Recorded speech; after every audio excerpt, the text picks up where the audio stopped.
do we know, is that a juror's stuff? This stuff?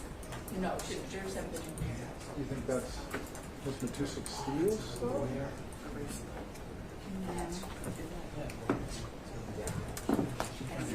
It's been years since I. Let me see. Yeah, right. Isn't that cool?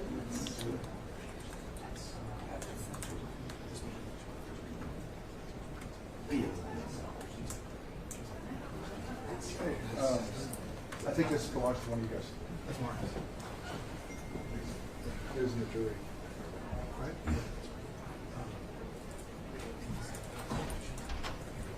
All rise. 459th District Court is now in session. The Honorable Judge Maya Guerra Gamble presiding. Good morning. Good morning, Your Honor.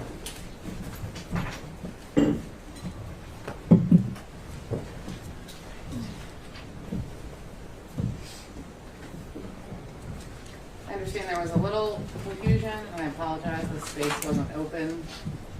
I've sent a message to the deputies to make sure that doesn't happen again.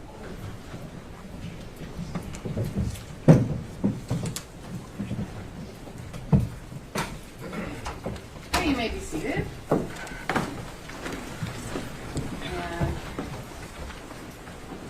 I think, Mr. Reynolds, we're just ready when you are. Like, where were we? I remember.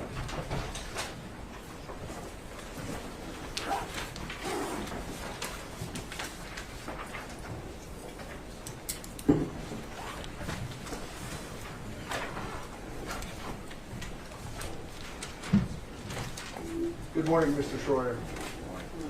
Members of the jury. When we left off yesterday, you were discussing your entrance into political commentary on the radio in St. Louis. Yes. Let's move on from there. How did you come to work at Infowars and move to Austin, Texas? There were a couple of videos that I was featured in on their YouTube channel at the time that had gotten millions of views, and they liked my commentary in the videos. They thought I had potential as a street reporter and ultimately offered me a job. What year was that? 2016. Do you recall the month? It was spring and summer. I don't remember the exact month. Great time to come to Austin. Yeah, that was a hot one. Can you describe the studios where you went to work at that time? The Infowars studios? Yes, sir. There was one main studio that Alex would do his show out of. There was a older studio that was a little more kind of run down, older tech that he wasn't using anymore. And then there was a third studio that was kind of in construction at the time. And then there were some offices. Can you describe the work environment for the members of the jury? For the most part, it's pretty chaotic, especially when you're dealing with a 24-hour news cycle with news constantly breaking. And everybody is pretty much on call in a way, 24 hours.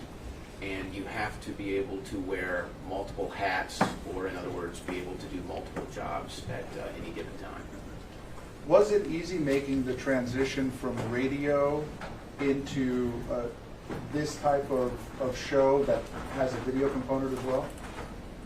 It took a little bit of an adjustment for the video aspect, but as far as my experience in talk radio, I think it prepared me for working at Infowars, because talk radio is kind of the most open forum platform of media that there is. So the adjustment to video was certainly something I had to learn, but as far as the information and the way it's presented on the air, I was pretty familiar with just being able to just talk however you want, because that's what it's like in talk radio. I was going to ask you, when you say talk radio is the most open type of communication, what do you mean by that? no big corporate sponsors telling you what to do. In fact, a lot of people in radio actually buy their time. It's called brokered radio time, and so they're in total control of what they say. So it's not like TV where you have, big corporate sponsors telling you what to talk about or what not to talk about.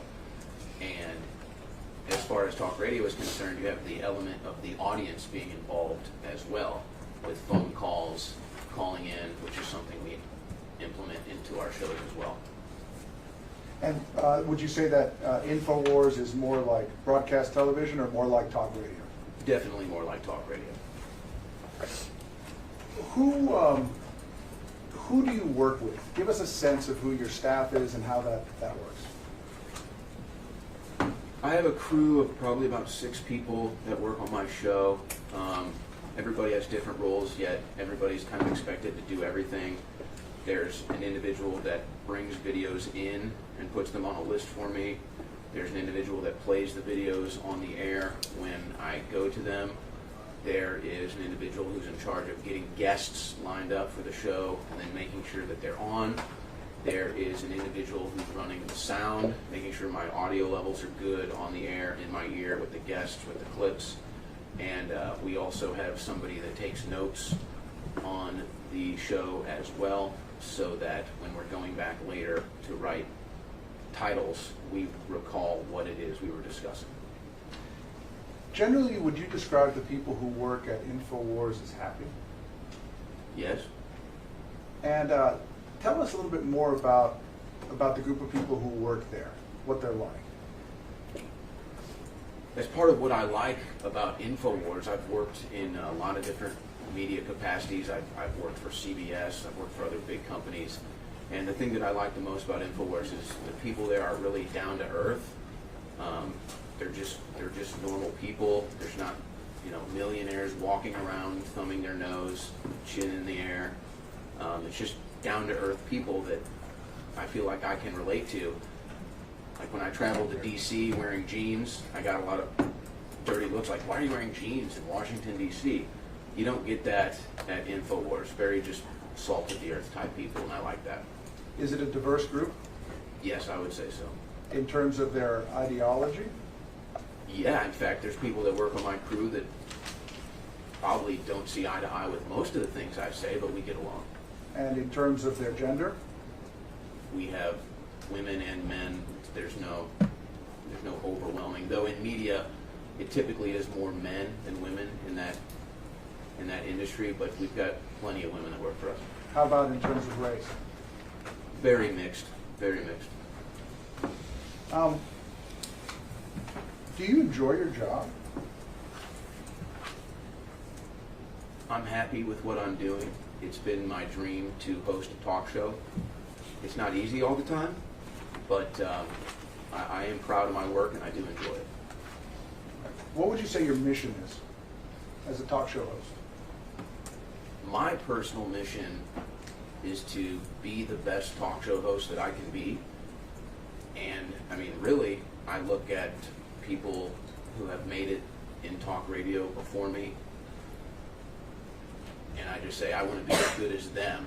I want to be on air for 20 years, 30 years, 40 years, and I want to make sure that I'm doing a good enough job that I can be lasting. What would you say Infowars' mission is? Infowars' mission is an open platform to tell the truth, and also be an open platform for others to tell the truth or how they see things, and then let the audience decide whether they agree or disagree. On that topic, I think you testified yesterday that when you're on the air, you have articles that are in front of you. Correct. Tell us more about that. My average process for preparing for a show probably takes 10 hours. And that's just going through news literally from the minute I wake up to the minute I get on air. That's my aggregation process. Once again, and it is posted on the door, all phones, etc. must be turned off or silent before you walk in the courtroom. And while we're going over rules, I apologize, Mr. Schroyer. No gum, no sodas, coffee, water, that's it. No photographs, no video, no recording, no streaming the live stream without prior written permission from me. Thank you, I apologize for the interruption. Not at all. I can pick that up where I left off. Please do. So I'm aggregating news all day, all night, and then about 2 or so hours before the show, I decide what news I'm going to take to air, and then I have it all laid out on my desk. When you're watching the show, you can see how it's all laid out on my desk. And as the show goes on, you can see how slowly but surely there's less and less. And then throughout the broadcast, news is breaking, and the crew is bringing me the breaking news in stacks and putting that in front of me as well.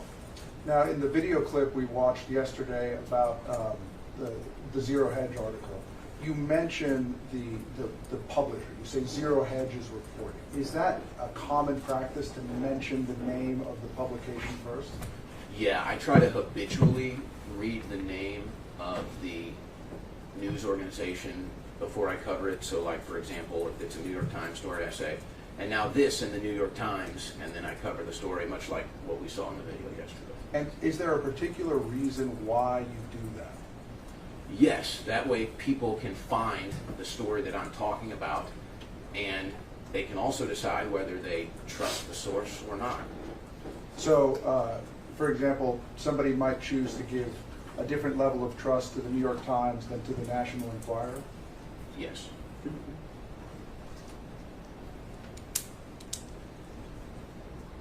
In your time on the air, can you cite a story that no one else was covering, that Infowars covered, that you're very proud of?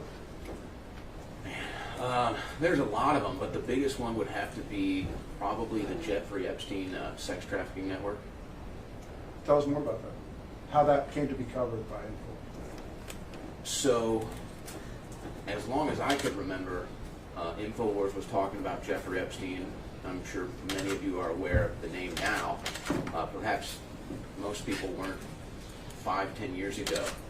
And we would talk about how he was connected to a bunch of elite politicians, elite members of Hollywood, and how they had this island that they would fly to and sex traffic women.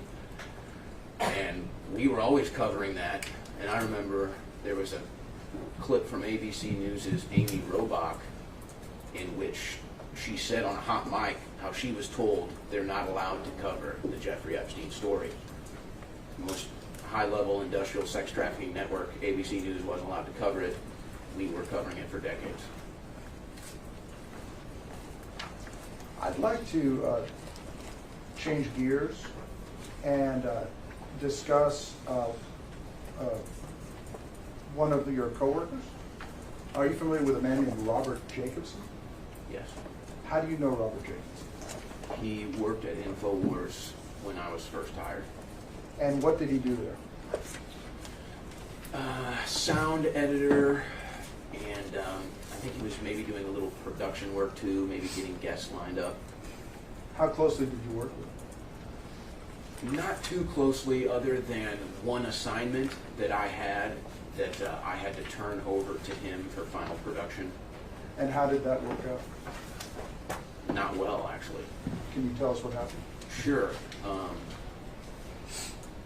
I would cut about a 60-second, just kind of daily news clip. You may hear it, similar things on talk radio, whatever the breaking news is, you know, President Biden signed this executive order or this or that, just 60 seconds, and I'd cut that audio, and there was a video that went along with it. And once I cut the audio and the video, I would turn it over to Rob Jacobson, and it needed to be done by 11 a.m. so that it could be ready for the 11 a.m. broadcast. The last time I ever saw or spoke to Rob, he was late. He was constantly late. It was constantly a struggle because I was still new at the time, and I didn't want to look like I wasn't doing my job. So when he kept showing up late, I instead took the audio and video to a different producer who happened to be Daria, who you guys are aware of. And I said, hey, Rob isn't here again today. Can I give you this to get ready for the show? She said, yes, absolutely, because I wanted to make sure it was on. Rob showed up late that day, started going on a tirade, started saying that I set him up to be fired, all of which is completely untrue. During that tirade, Alex Jones said, hey, look, if you're not in a good place, why don't you just take some time off? Just take a couple weeks off, come back when you're in a better mental place.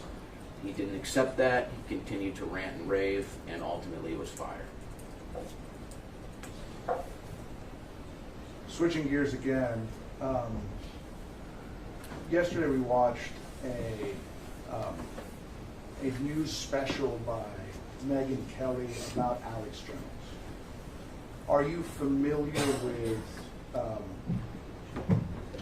that, generally with that news special that Megyn Kelly produced? Yes. Were you in it? Yes. Can you tell us about how that was filmed?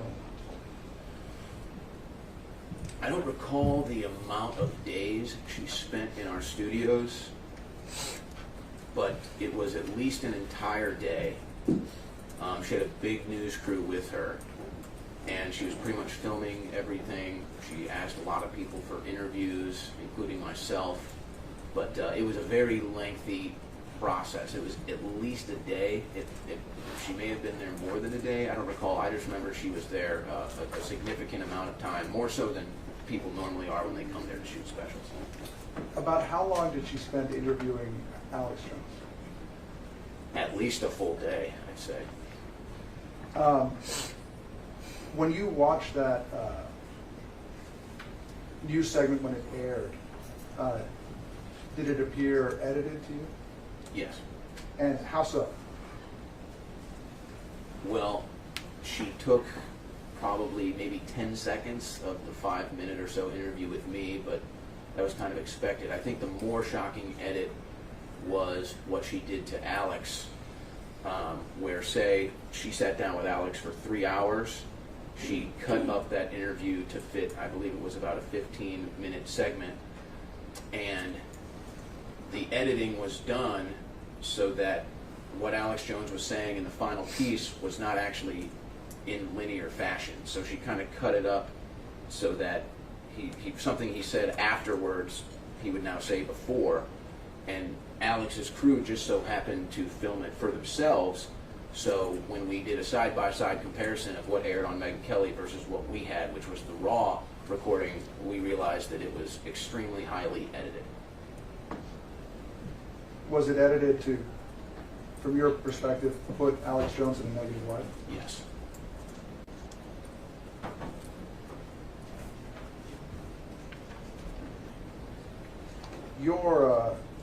The piece we watched yesterday, which is part of what brings us to this trial today.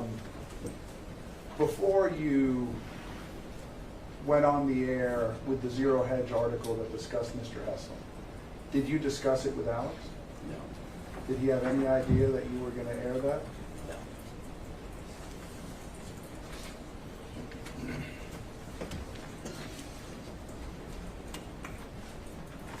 Having read that article now, what does that article say about Infowars' position about whether children die in Sandy Hook? I know that it mentions Alex, and if you would like, I can read directly from the article in their mention of Alex. It says here on page 3, Jones, that's Alex Jones, implored NBC not to air the segment on Father's Day, citing the inappropriate timing. And then again, Alex is mentioned in page 4. Alex Jones' official position is that he believes children died in the shooting.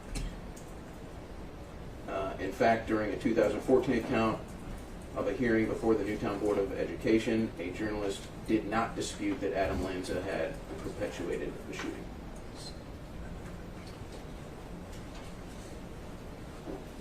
It goes on if you would like, but that's the basic statements. I want to frame this question for you appropriately. The court has already ruled that your broadcast was defamatory. That's not a question for us. The question I have for you is, did you intend your broadcast to be defamatory of Mr. Hessel?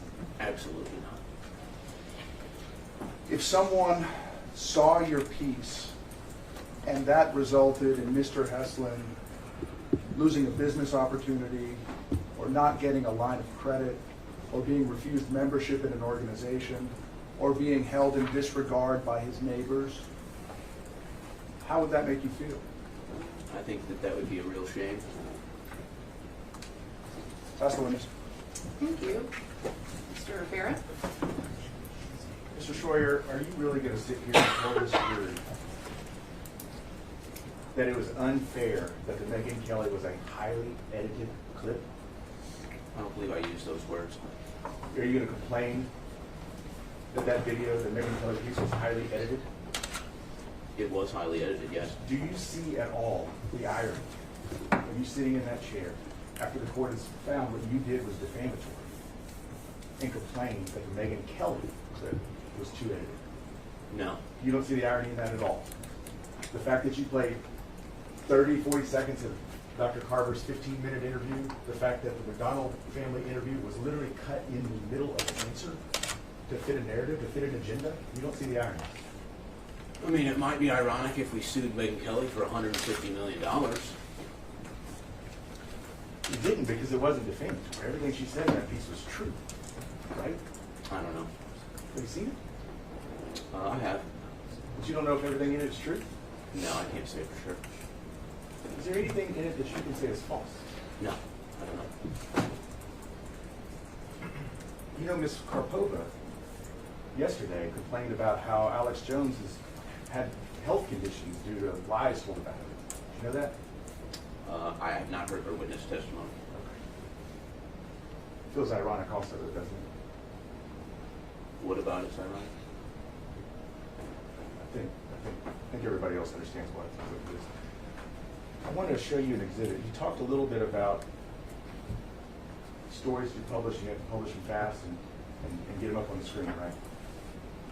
No. You didn't? No. That they come quickly, that there's people, the news is breaking and you have to get it up? Yeah, that's just standard practice. I wasn't saying it wasn't. I'm saying that's, you talked about it yesterday, you talked about it a little bit this morning, right? Talked about what? The thing I just said.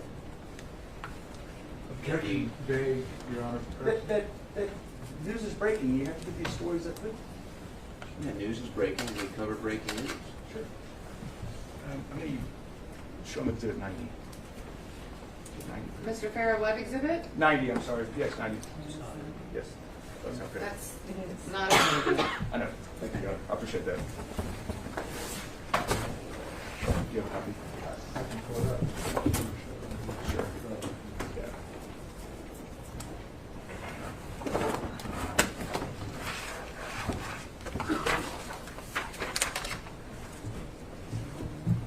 It's that anyway. Don't put it up yet.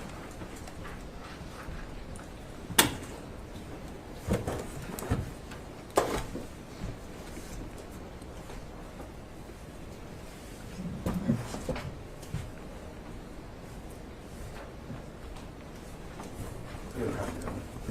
If I need it. I don't know if I need it yet. It's a lot to fling that around. How about object relevance, Your Honor?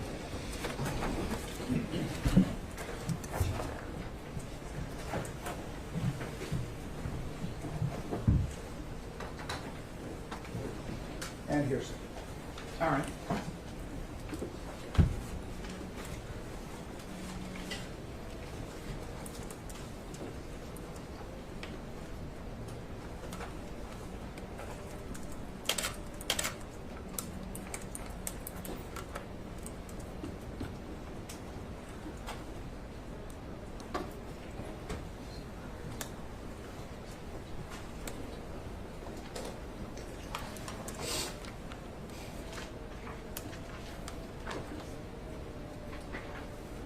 Well, you're gonna have to establish both of those. Like, Sure. Well, clearly not offered for the truth of the matter, certain. okay, but I still don't know why you need it yet. So Sure. you're gonna have to work on No it. problem. Mr. Schroyer, I'm going to hand you with marked TX9. Take a second to read it.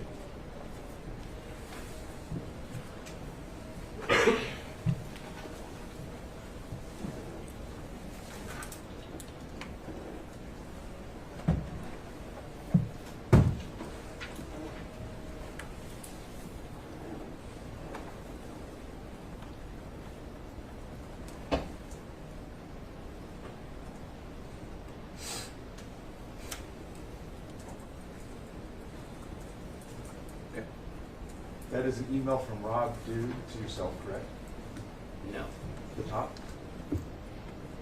It's an email from Christopher Winter.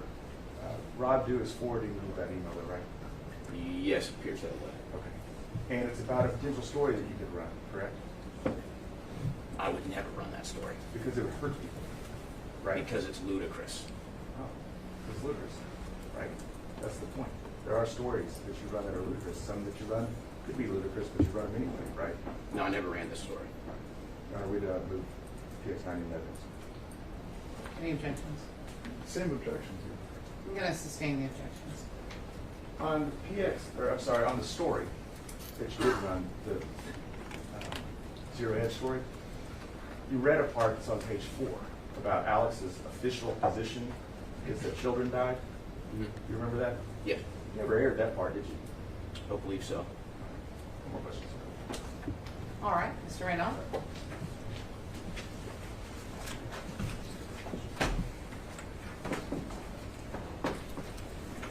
We had some questions about the platforming. Let's go, John. Sustained. No further questions. Thank you. All right, for my jury, this is your opportunity to go and write down any questions you may have for Mr. Schroyer. I think you've heard my instructions a couple of times already and probably remember them. This is an individual exercise. All of the rules about not discussing the case with anyone else, even each other, still applies. Let's, because it's so early, let's try to do this fairly rapidly. So as soon as you can get those questions, if any, to Ms. Matashik-Steele, the sooner I can go over them and decide whether or not Mr. Schroyer will answer them. Thank you. All rise. Mr. Schroyer, I'm just going to ask you, once the jury is out in a minute, to wait in the hall until you come back in, all right? Thank you so much.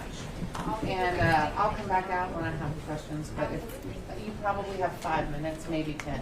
I'm just going to grab an ID off of there, so give it back to my staff. You can make it a court exhibit if you would like. Okay. All right. Thank you.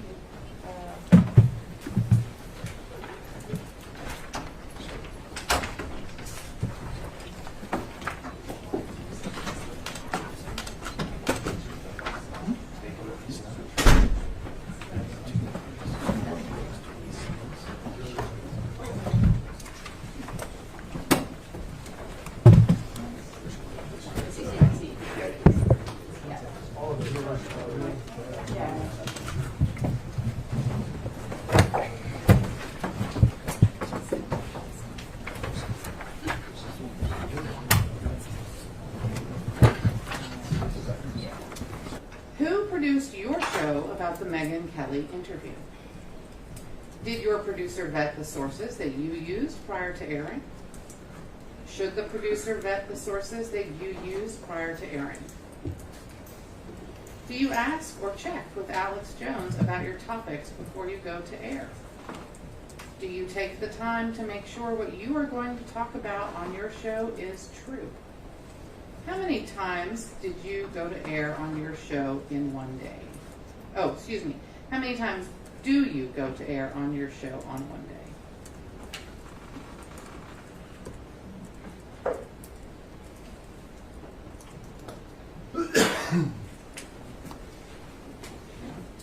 Is there anything you would recant about the Sandy Hook story?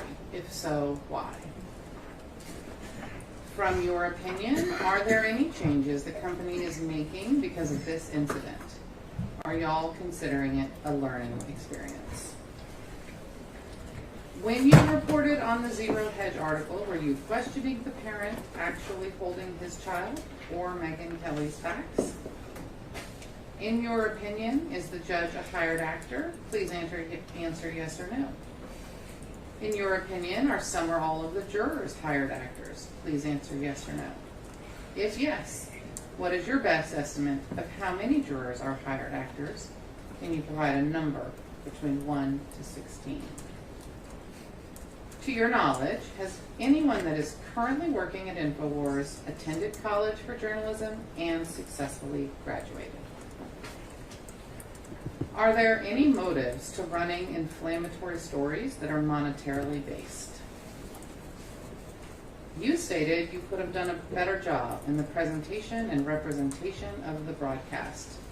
And by that broadcast, the juror put down plaintiff's video exhibit 23, so the one we watched yesterday. What, if anything, have you changed as a part of your preparation and presentation of content in broadcasts since? Is it your position that you believe that free speech systems and Infowars should be exempt from any consequences for recklessly airing harmful lies because you, quote, didn't mean to harm, unquote? If true, what consequences would you expect for a company that purposefully aired harmful content? What is your definition of a conspiracy theorist? Can you elaborate on why CNN is a conspiracy theorist and you are not? It was mentioned that you and Infowars are airing opinions about the trial. Are airing your opinions about the trial while it has been going on. What have you been saying? I think that was the last one. Back to the beginning. Do you need to hear them again, or do you know have objections or don't have objections? No objections to the defense. No objections from the defense. All right, then we can bring in Mr. Schroeder and we can bring in the jury.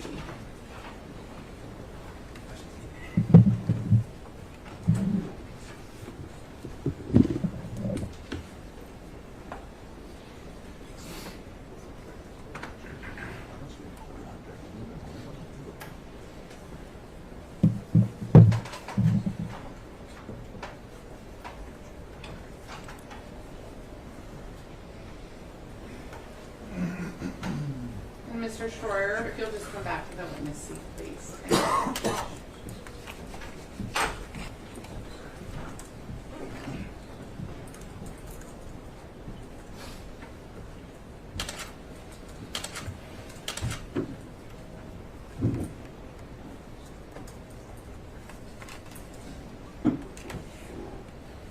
We're just waiting for the jury.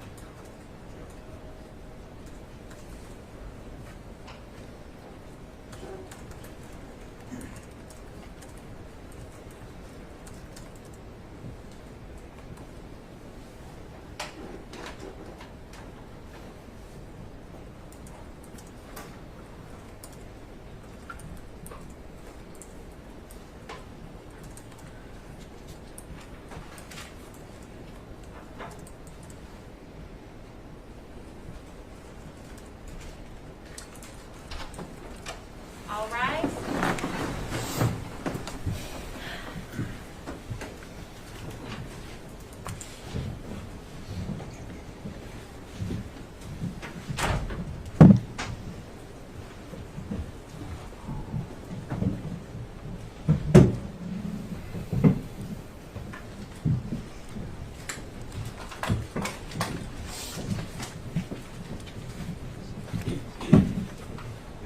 All right, you may be seated.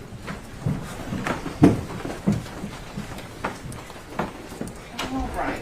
Mr. Schroeder, what happens now is I read a series of questions to you, and then you answer them. And I'm going to just remind you to answer them succinctly and directly, just exactly the question you're asked, and nothing else, okay?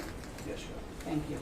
Jury, remember, if you don't hear your question or it's been changed in any way, that's because of a decision I made, and direct all your frustration at me, okay? All right. How often does Alex Jones, Free Speech Systems, Infowars have regrets about something that was claimed or suggested on their shows? Not very often. How often are audience callers or guests advised to fact check their claims? I don't know how it would be possible for us to suggest callers do fact checks, but we do count on our guests. We do put trust in our guests. I'm going to just repeat the question so you can really focus on the question, okay? How often are audience callers or guests advised to fact check their claims? Sometimes. Does Infowars ever feel guilty of promoting false beliefs conveyed by mentally unstable or politically extreme individuals and groups? When we make mistakes, we apologize. Who produced your show about the Megyn Kelly interview? That was the Alex Jones show. It was not my show, and I'm not sure who was producing it at the time. Did your producer vet the sources that you used prior to airing? I cannot say. Should the producer vet the sources that you use prior to airing? Yes. Do you ask or check with Alex Jones about your topics before you go to air? No. Do you take the time to make sure what you are going to talk about on your show is true? Yes. How many times do you go to air on your show in one day? I'm not sure I understand the question, Your Honor. Okay, unfortunately I can't rewrite it for you, so if you don't understand, we'll move on. Okay. Is there anything you would recant about the Sandy Hook story? If so, why? I would have just not covered it at all. It was not a subject material that I was familiar with, and that 4 minutes of my life has caused tremendous negative effects on my career and livelihood. From your opinion, are there any changes the company is making because of this incident? Yes. Are y'all considering it a learning experience? Yes. When you reported on the Zero Hedge article, were you questioning the parent actually holding his child or Megyn Kelly's facts? I was questioning Megyn Kelly's facts. In your opinion, is the judge a hired actor? Please answer yes or no. No. In your opinion, are some or all of the jurors hired actors? Please answer yes or no. No. To your knowledge, has anyone that is currently working at Infowars attended college for journalism and successfully graduated? I attended college for media studies. I'm not sure if that counts, and I did graduate. Aside from myself, I'm not sure. Are there any motives to running inflammatory stories that are monetarily based? No. You stated you could have done a better job in the presentation and representation of the broadcast. That's the one we watched yesterday, number 23. What, if anything, have you changed as part of your preparation and presentation of content in broadcasts since? I am a lot less likely, if at all, to ever take something that is handed to me while on air and go straight to air with it. Is it your position that you believe that free speech systems and Infowars should be exempt from any consequences for recklessly airing harmful lies because you, quote, didn't mean to harm, unquote? I'm sorry, Your Honor, it was a little lengthy in the question. I'm not sure I fully understand it. Is it your position that you believe that free speech systems and Infowars should be exempt from any consequences for recklessly airing harmful lies because you didn't mean to harm? I think that there should be a fair application when it comes to media outlets reporting things that are not true. What consequences would you expect for a company that purposefully aired harmful content? I think that there is laws that already constitute this on the books. Like, it's my understanding there can't be a defamation lawsuit unless you mention someone's name specifically. So I would say that the laws on the books, properly applied equally, are fair. What is your definition of a conspiracy theorist? An individual who doesn't trust the government, doesn't trust the mainstream news, and would rather do their own investigating, and understands that there's a lot of corruption in the world, and just wants to figure out why. Can you elaborate on why CNN is a conspiracy theorist and you are not? CNN ran with many stories that turned out not to be true. For example, the big story of Russian collusion, which never happened, is one example. Jussie Smollett claiming that he was attacked with a noose over his neck. It turned out that was fake as well. So those are just two small examples. CNN also goes to basements in Atlanta where they pretend they're in Kuwait getting bombed, like Chris Jaco. So those are a few examples. It was mentioned that you and Infowars are airing your opinions about the trial while it's been going on. What have you been saying? I'd have to go back and check the record. I don't recall everything I said. All right. May this witness be released from the rule and any subpoenas? No, Your Honor. All right. So what that means for you, Mr. Schroyer, is that you must still follow the rule. And I'm just going to read it to you because you weren't in the courtroom on Tuesday. I want to make sure you understand what the rule is. You have been placed under the rule, which means that it will be necessary for you to remain outside the courtroom while other witnesses are testifying. You are not to talk with each other or with any other person, including the parties, about the case, except by permission of the court. You may, however, discuss your testimony with the attorneys in the case. You are not to read any report of or comment upon the testimony in the case while under the rule. Any witness or other person violating these instructions may be punished for contempt of court, and it may result in my striking the witness's testimony. I'm going to ask that you remain outside the courtroom, and in this case, because it is covered by the news media and on YouTube, you are also instructed that you may not observe any part of the court proceedings through any other method. Do you have any questions about what the rule means? No, Your Honor. All right. And you understand you have to follow it? Yes. Your Honor, I will register for the subpoena, so it doesn't have to be in the courtroom, I'm sure. If Okay. we read it back. So you don't have to stay in the building. If you need to be called to testify again, can I count on you that if they call and tell you we need you back, you'll come back? Yes, Your Honor. Then I'll release you from the subpoena. And just so everyone understands, otherwise, by law, Mr. Schroyer would be required to spend all of his time in the hallway, just in case we need him again. So you're released from the subpoena with the assurance that you've just given me that you'll come back if we need you, that you're not released from the rule until you hear from me or the trial is over. Understood.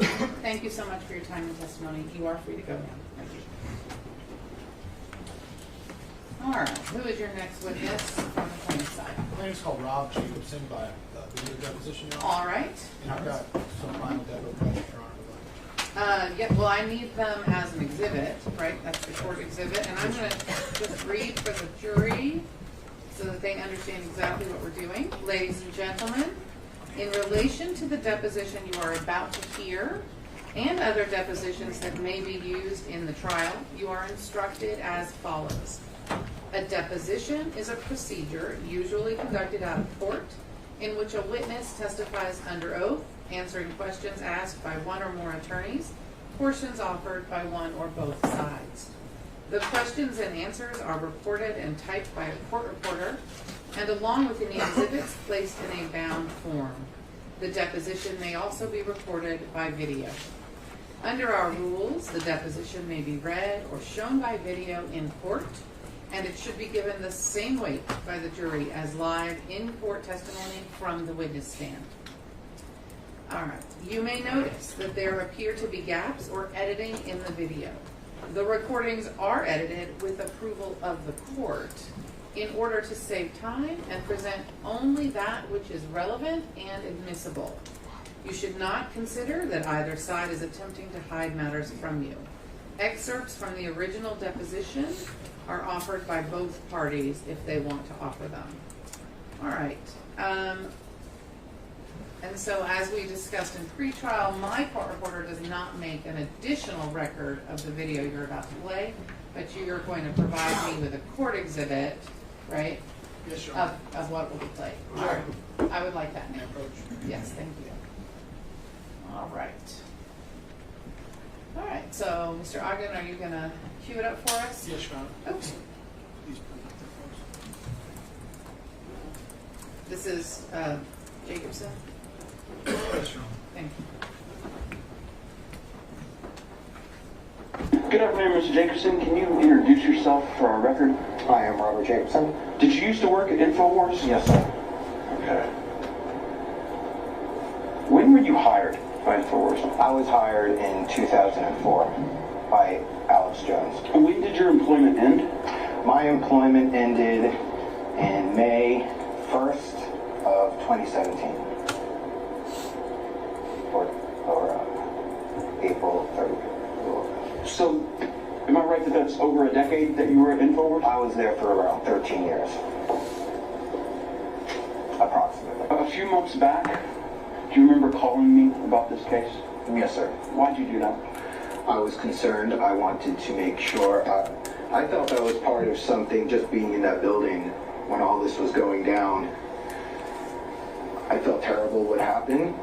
Even though I myself, no, I wasn't directly involved in,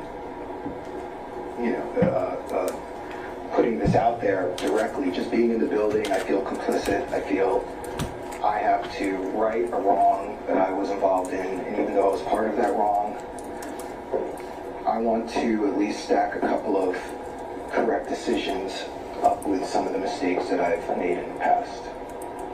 When you say that you weren't directly involved in putting this out there, what is this? This would be Sandy Hook. Anything that Infowars put out concerning Sandy Hook, I had absolutely no involvement in. During your employment, were you exposed to Infowars coverage of Sandy Hook? During my employment, I had other assignments to do, and I wouldn't much pay attention to the show. However, when I did, and I heard about Sandy Hook, it actually bothered me. Tell me what you mean by that. What did you hear that bothered you?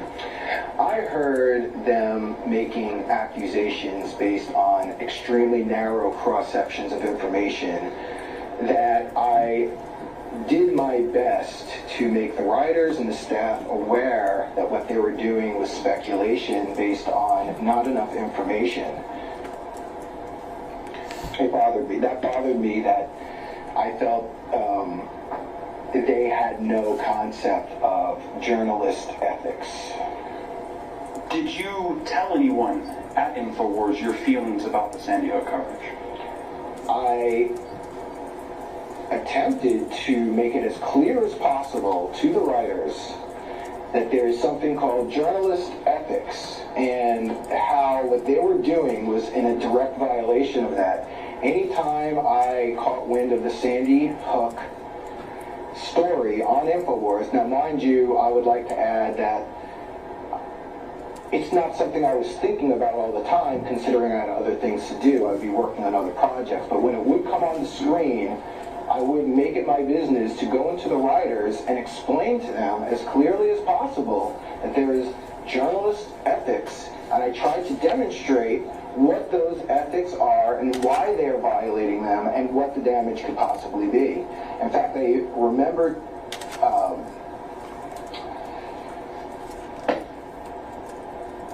I must have been in that room 4 to 5 times at least, and only to be received with laughter and jokes. When it came to coverage of Sandy Hook and the work that was being done by the writers, did you see things that you would consider reckless?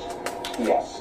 Tell me who the employees are that you developed opinions about their work on Sandy Hook. First and foremost would be Rob Dew.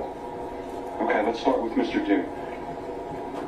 What is your observations about Mr. Dew's journalistic integrity as it respects Sandy Hook allegations? I feel that Mr. Dew was overzealous to receive any type of hint that perhaps this might have been a phony act, a staged act. Any type of whisper that came through to him, he would celebrate. You know an Adon Salazar? Yes, sir. Have you seen, or did you ever observe any work being done by Adon Salazar on Sandy Hook? Yes. Do you have an opinion as to whether that work was done responsibly by Mr. Salazar? I do have an opinion of that. Okay. Can you tell me what facts and observations you may have seen that would inform that opinion of Mr. Salazar? Like I've stated already, whenever this subject came up, I would immediately clarify to the writers that there is a journalistic ethics that they're violating. And what I pointed out to Adon specifically is that you're taking the word of one witness primarily and a couple of speculative other facts and calling it the truth without actually going down and investigating it ourselves are actually going with our own reporters and corroborating what these people are saying. I made it aware to Adon that Wolfgang Halbig could have a lot of issues that we're not considering. That by taking the word of this one man so heavily, with such a great accusation that he's accusing people of, was so irresponsible, so damaging. I asked him, consider the size of the audience. And Adon Salazar responded with, and I'm going to quote him, and because he said it to me many times, I want to print up a t-shirt that says, Halbig was right. I want bumper stickers that say, Halbig was right, to a laughing room. Can you briefly describe who Mr. Wolfgang Halbig is? I felt that this person may have mental problems. This person may have a lot of emotional problems. Could be a lonely man. Could be somebody looking for attention. Did you ever voice any criticism of Mr. Halbig specifically while you were at Infowars? Yes, I did. Okay. Who did you voice that criticism to? Adon Salazar. While you were at Infowars, did you ever hear anybody inside the organization express negative feelings about the Sandy Hook parents? You know, except for what Alex said live on the air. Were you uncomfortable with the things that Mr. Jones said on the air? Yes, I was. Had you ever heard while at Infowars the term crisis actors or a similar allegation being attached to the Sandy Hook event? Yes, I have.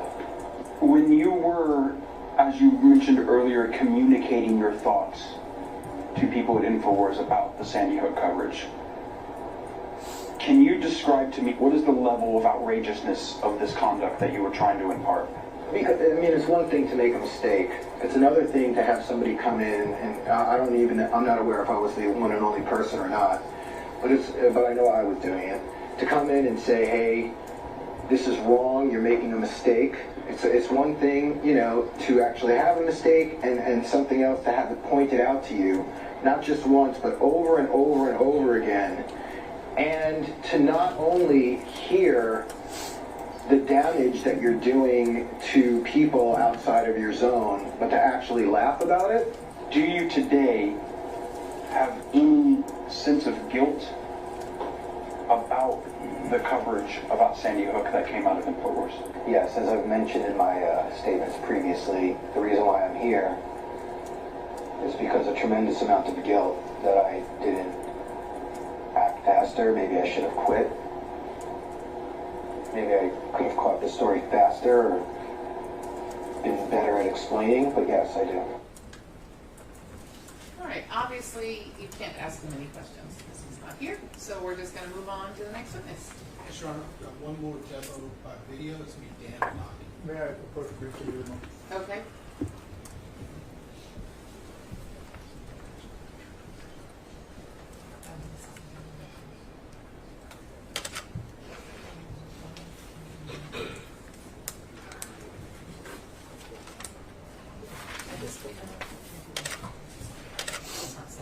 That's fine. I'll give you an opportunity the next time we have the time. So, I'm sorry, Mr. Badondi's deposition? Yes, Your Honor. All right, so I'm not going to read the whole deposition thing again because you just heard it, but we can play the depo.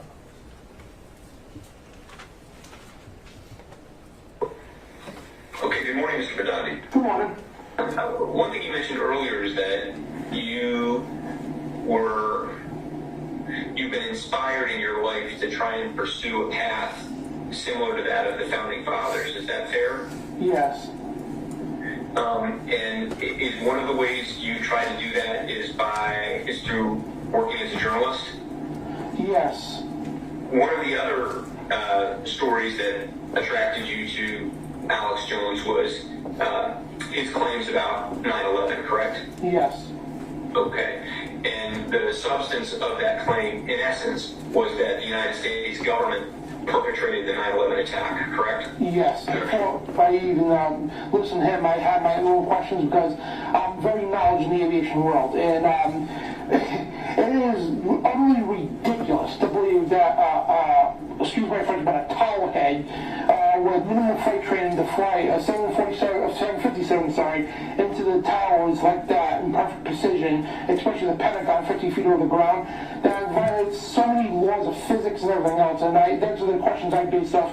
Now I'm listening to Alex Jones coming up the same theories, and I'm like, wow, it's, you know, same thing. And people like Jesse Ventura, former governor of Michigan, you know what I mean? And say people the same things, and it's like common sense. And I worked in the airlines.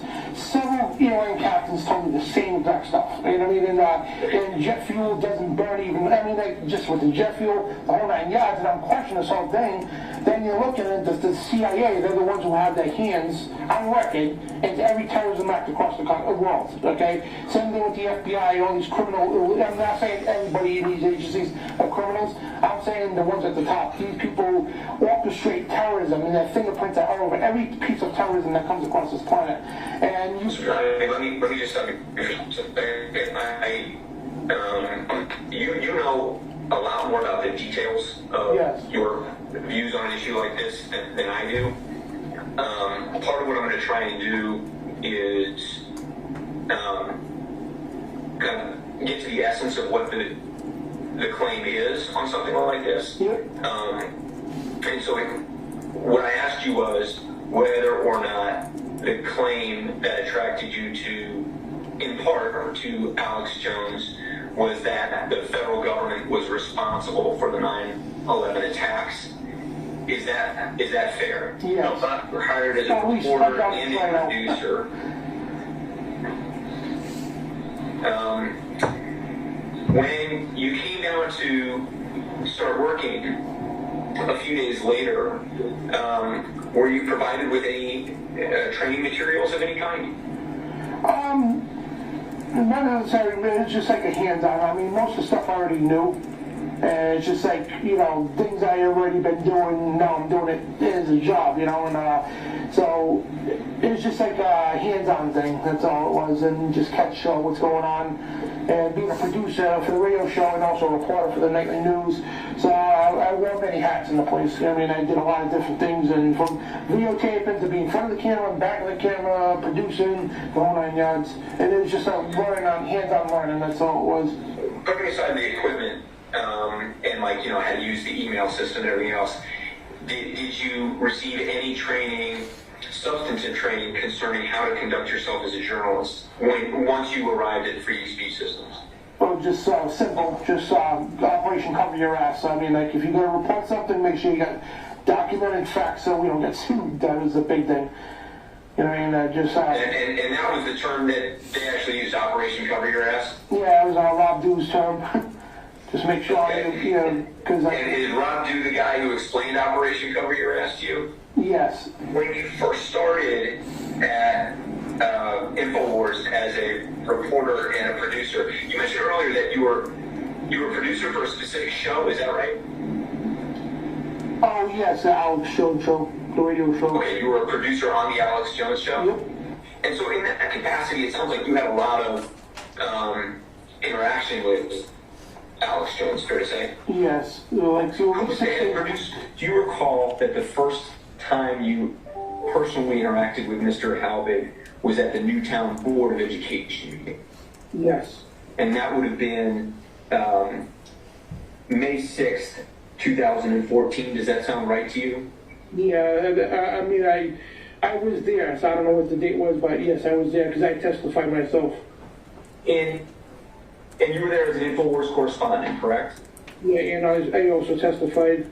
And so how did you know to go cover that Board of Education meeting? Infowars. Did Rob Dew send you on that assignment? Yeah, he said they're going to be doing things down there, so they wanted to cover what was going on. And I went down there and did that. Mr. Badati, am I correct that there you said that it was reported that a big circus was coming to town and that we're all a bunch of conspiracy theorists? When we got there, like, I'm mind my business and some jackass, the circus is in town, we don't want people there and here and all that, you bring the circus to town, and I'm explaining to these guys, listen, I'm here just covering this thing, I'm still learning what's going on and everything else and what this is about, and and they were actually giving Wolfgang a real hard time over that. I mean, and, of course, me and Kevin and the other people that were there, calling us a big bunch of circus animals. And I told the guy to get a freaking clue. You know what I mean? Like, seriously, I was like, I'm here to do my job, piss off. You know what I mean? And it's totally ridiculous. Wolfgang's right, man. Like, you can't ask questions without getting, it's ridiculous. You know what I mean? And, yeah, I just wanted to, was Mr. Halbig a hero to you at that time? yes, we're standing up and asking questions. Okay. No, I mean, at the time when everything was still being asked, there was no, that I know of, no official statements, but him defying, being bullied and everything else, to stand up and asking questions and get answers, that's a hero to me. That's a pioneer. Mr. Bedandi, you later covered a Freedom of Information hearing in which Mr. Halbig participated in April 2015, right? Correct. Okay. And you did that as an Infowars correspondent at Rod Dew's direction, correct? Correct. You later returned to Connecticut on behalf of Infowars on September 30th, 2015, correct? I think so. Do you see the tweet before you now on July 6, 2015, in which you indicate that you will be at the Halbig hearing for Infowars.com? Yeah, it's there. Okay. And you tweeted that, right? Yep. Going back to prior to that hearing, that is the July hearing that we were just watching the video of, you see an email before you on July 3rd, yes, 2015, which you sent to Mr. Dew, and then Mr. Dew responds, and he tells you to go to Sandy Hook, we will cover that, right? Yep. When was the last time you communicated in any way with Alex Jones? Over a year ago. And what was that communication about? Right after his deposition, because I was, what it looked like to me at first, it was like, spilled me down the river and all that, and he called me to explain what was going on, and, Mr. Jones called you after his deposition? yeah, he just told me stay off the media with the stuff, like the whole one, making Kelly word him, and, with an entrapment, basically, that's why we're here today, which was, disgusting. So he told me, any media that contacts you to talk about Sandy Hook, say no. That's it. To protect yourself. So, let me make sure I understand. He called you about a year ago after his deposition. Yeah, like about a week, not even less than a week after his deposition. Okay. And you understood that he was calling you because it may have appeared to you that he sold you down the river in his deposition. Yes. Sold you down the river how? Well, he was just denying I worked for him, and Rob Dew, like he didn't understand, him and Rob Dew, they got different things. He didn't understand Rob Dew's communication. It's already in his depositions. I don't need to repeat that stuff. You know what I mean?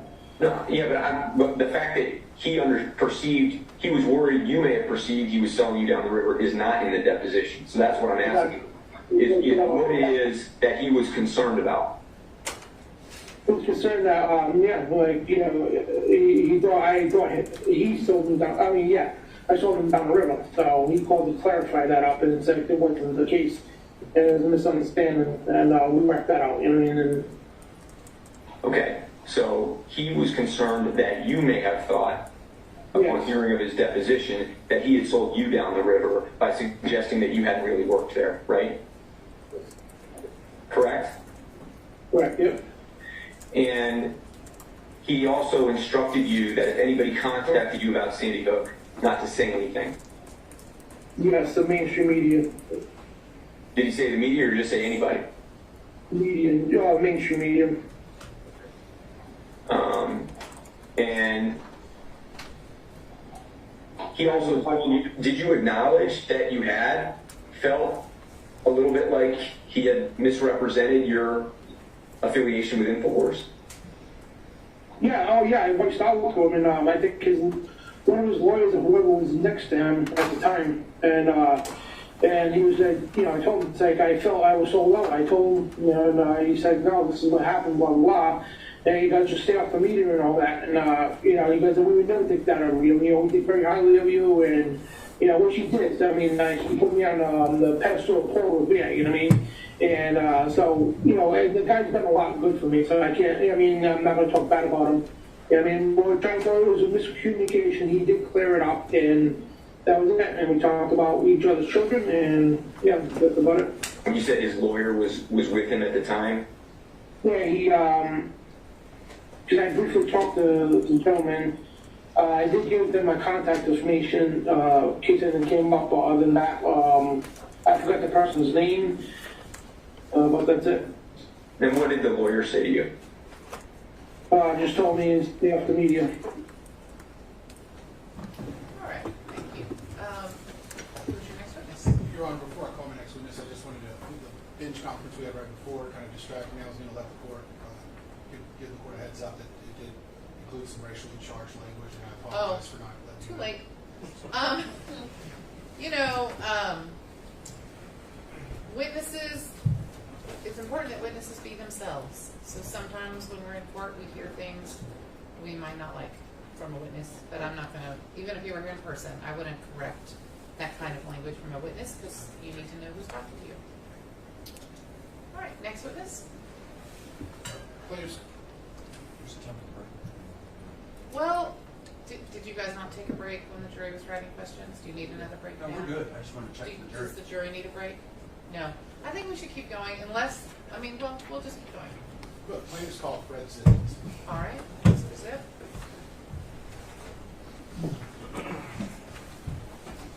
Stand with me, please. Raise your right hand. Do you solemnly swear or affirm, under penalty of perjury, that the testimony you're about to give shall be the truth, the whole truth, and nothing but the truth? Thank you so much, sir. Come have a seat. Now, when you get up here, there's water and cups, microphones. If you have a good voice, you shouldn't need to be too close, but close enough. It's different for every witness. Okay. I don't know how much you've testified in the past, if at all, but this is different than a normal conversation. It's very important that the lawyers finish their questions and then you begin your answer without any overlap, so that my court reporter can make a good record, the jury can hear everything you have to say. Can you agree to let the lawyers finish their questions before you start your answers? Yes, I can.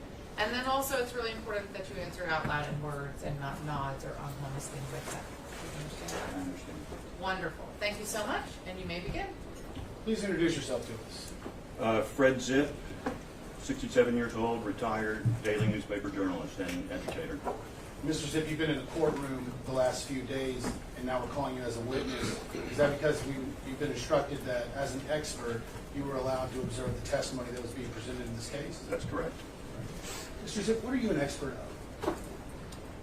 Well, I think I'm an expert on journalism, reporting and producing content for newspapers specifically. Where are you from? My dad was an Army officer. I moved around. My family background is from Texas. Let's talk about some of your education and some of your experiences so we can understand why you're an expert in journalism. Where'd you go to school? Duke University, graduated in 1977. Had degrees in history and French. While there, I worked on the student newspaper for almost the entire time, a daily newspaper.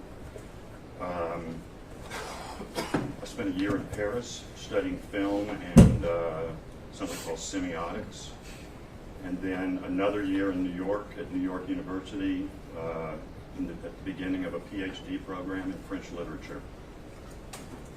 Once you got done with your education, where did you start working?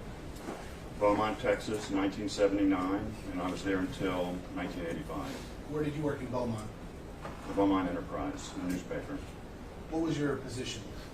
I started out as a night police reporter in a bureau, which means a branch office, basically. I, over the course of my time there, reported or The beats I was assigned to included education, county government, city government, court system, federal and state courts, a little bit of business, and at the end of my time there, I was an assistant city editor. How many years were you with Beaumont Enterprise? 5. After the Beaumont Enterprise, where did you begin working? I came here to Austin, worked for the Austin American Statesman from 1984 to 1987. What was your employment for this state? Started as a sports copy editor, and then I was assistant sports editor, and finally at the end of my time in '87, I was assistant city editor again. And in 1987, where did you work next? In '87, I left for West Palm Beach, Florida, where I worked with the Palm Beach Post from '87 to '98. Most of my time there was spent on what's called a Metro desk.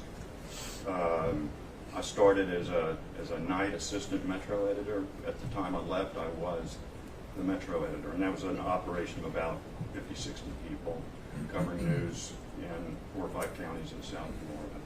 And throughout the past days, we've heard a lot of testimony from employees and representatives of the defendant, and we hear the term editor thrown around a lot. Can you tell us what that term, what that position actually is?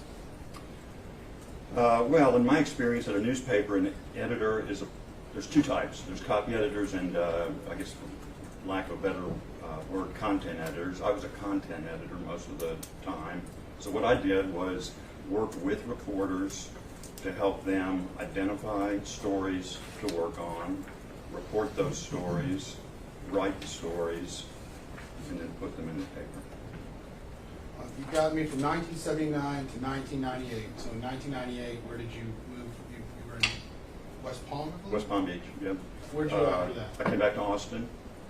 I was assistant managing editor for all the news operation for a while, for about a year and a half. Then managing editor for 9 years. So managing editor runs the entire newsroom. At that point, the Statesman probably had 180 employees. And then I can't remember if I may have misspoken. That was from 2000 to 2009.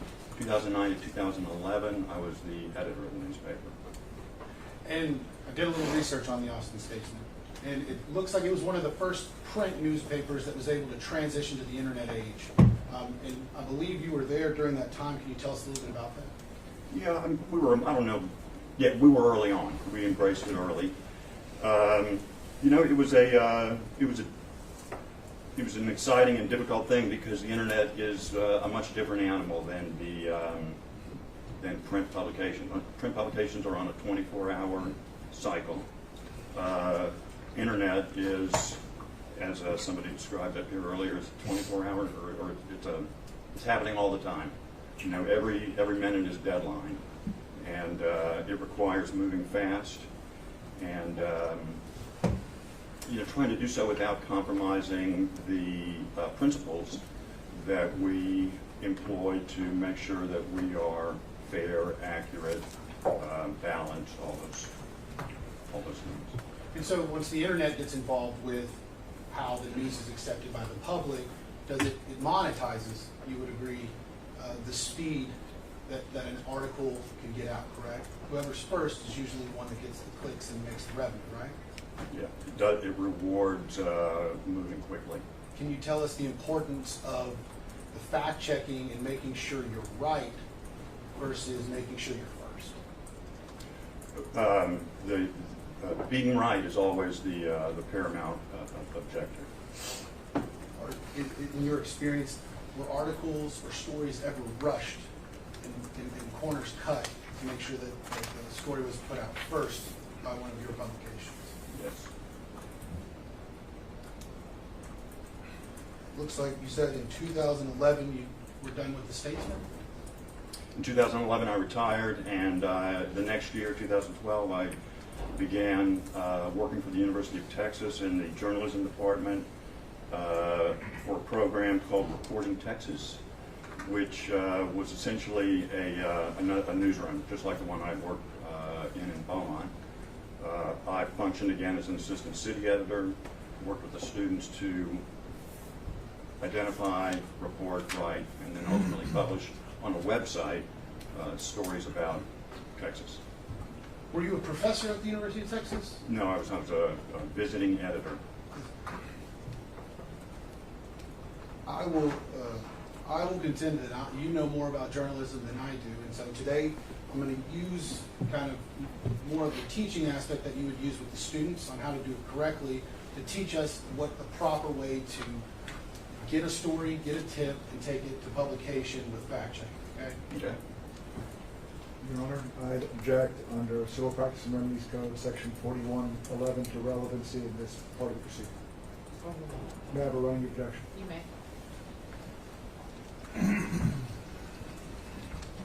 What were you asked to do in this case? I was asked to fact check 40 some odd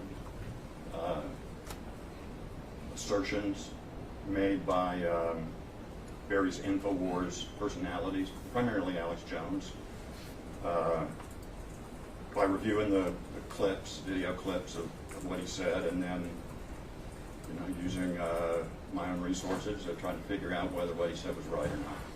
Okay, so, go ahead. And the second thing was to assess whether Infowars had met the standard of care that a journalism organization should before publishing some of the things that it did. In coming to your conclusions, did you come to conclusions without telling us what they are just yet? I did. Okay. In coming to your conclusions, did you review any documents? I did. What did you review in this case? I reviewed the Connecticut State Police investigation. Not all of it, it's really voluminous, but a good portion of it. Something like 40, 45 video clips from Alex Jones. Several depositions. I sat in on Mr. Jones's first deposition in 2019. I read the transcript of his subsequent deposition. Rob Dew's deposition, which I believe was given in his capacity as a representative of the business representative. Who else? Paul Watson's deposition. That's where the batshit crazy line came from, I believe. And that's with regards to Mr. Halvey, correct? With regard to Mr. Halvey, correct.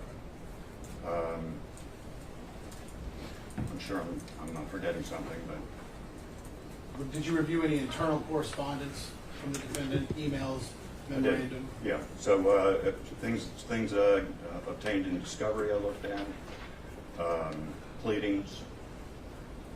And just to be clear, you were hired by the plaintiffs in this case to be the testifying expert, correct? That's correct. And we're paying you for your time to testify, correct? You are. You mentioned earlier that you reviewed some documents, but you also did some independent research as you were coming to your conclusions. Can you tell us what that was? Looking at the Connecticut State Police report, which is has a wealth of information on the some of the questions Mr. Halvey raised and some of the assertions that Alex Jones made on the air. Other fact-checking sites, PolitiFact, Snopes, have engaged on a lot of the issues that Mr. Jones was raising.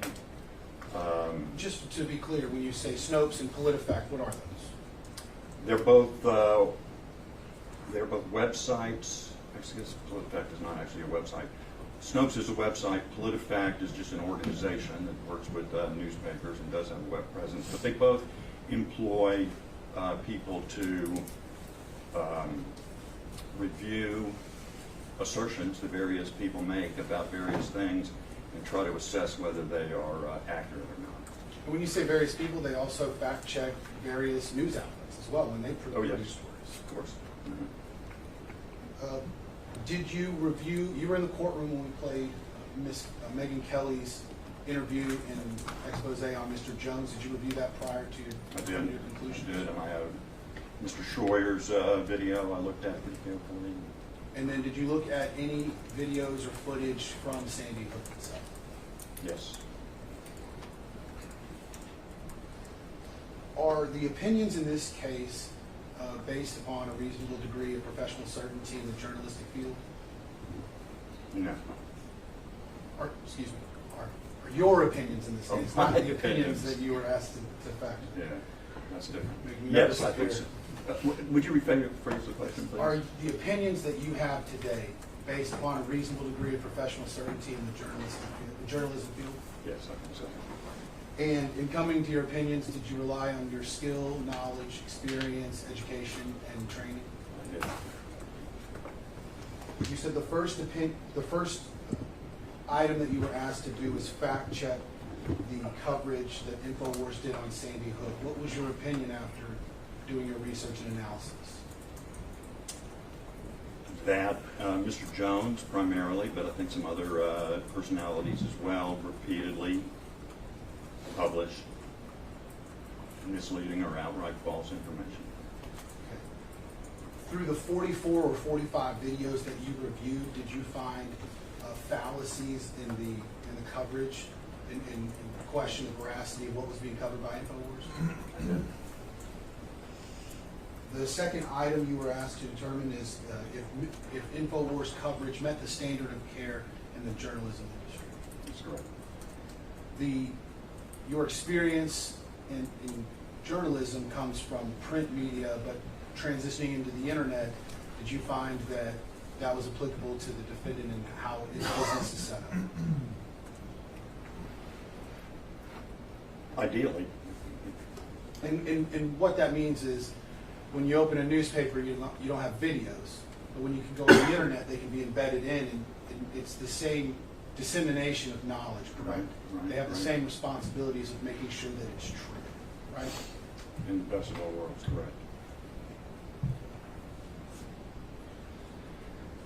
Let's start with step one. Step one, when we joined the University of Texas newspaper, and we say, what do I do first? So tell me the initial steps of journalism. Well, the first thing is to come up with a story idea, and what we teach our students is to read the news in order to get ideas that they can follow up on. You know, some people are more gifted at coming up with story ideas than others, but the primary advice we give them is the best story is the answer to a question. So, compose the question that you want to answer, get the answer, write the story answering the question.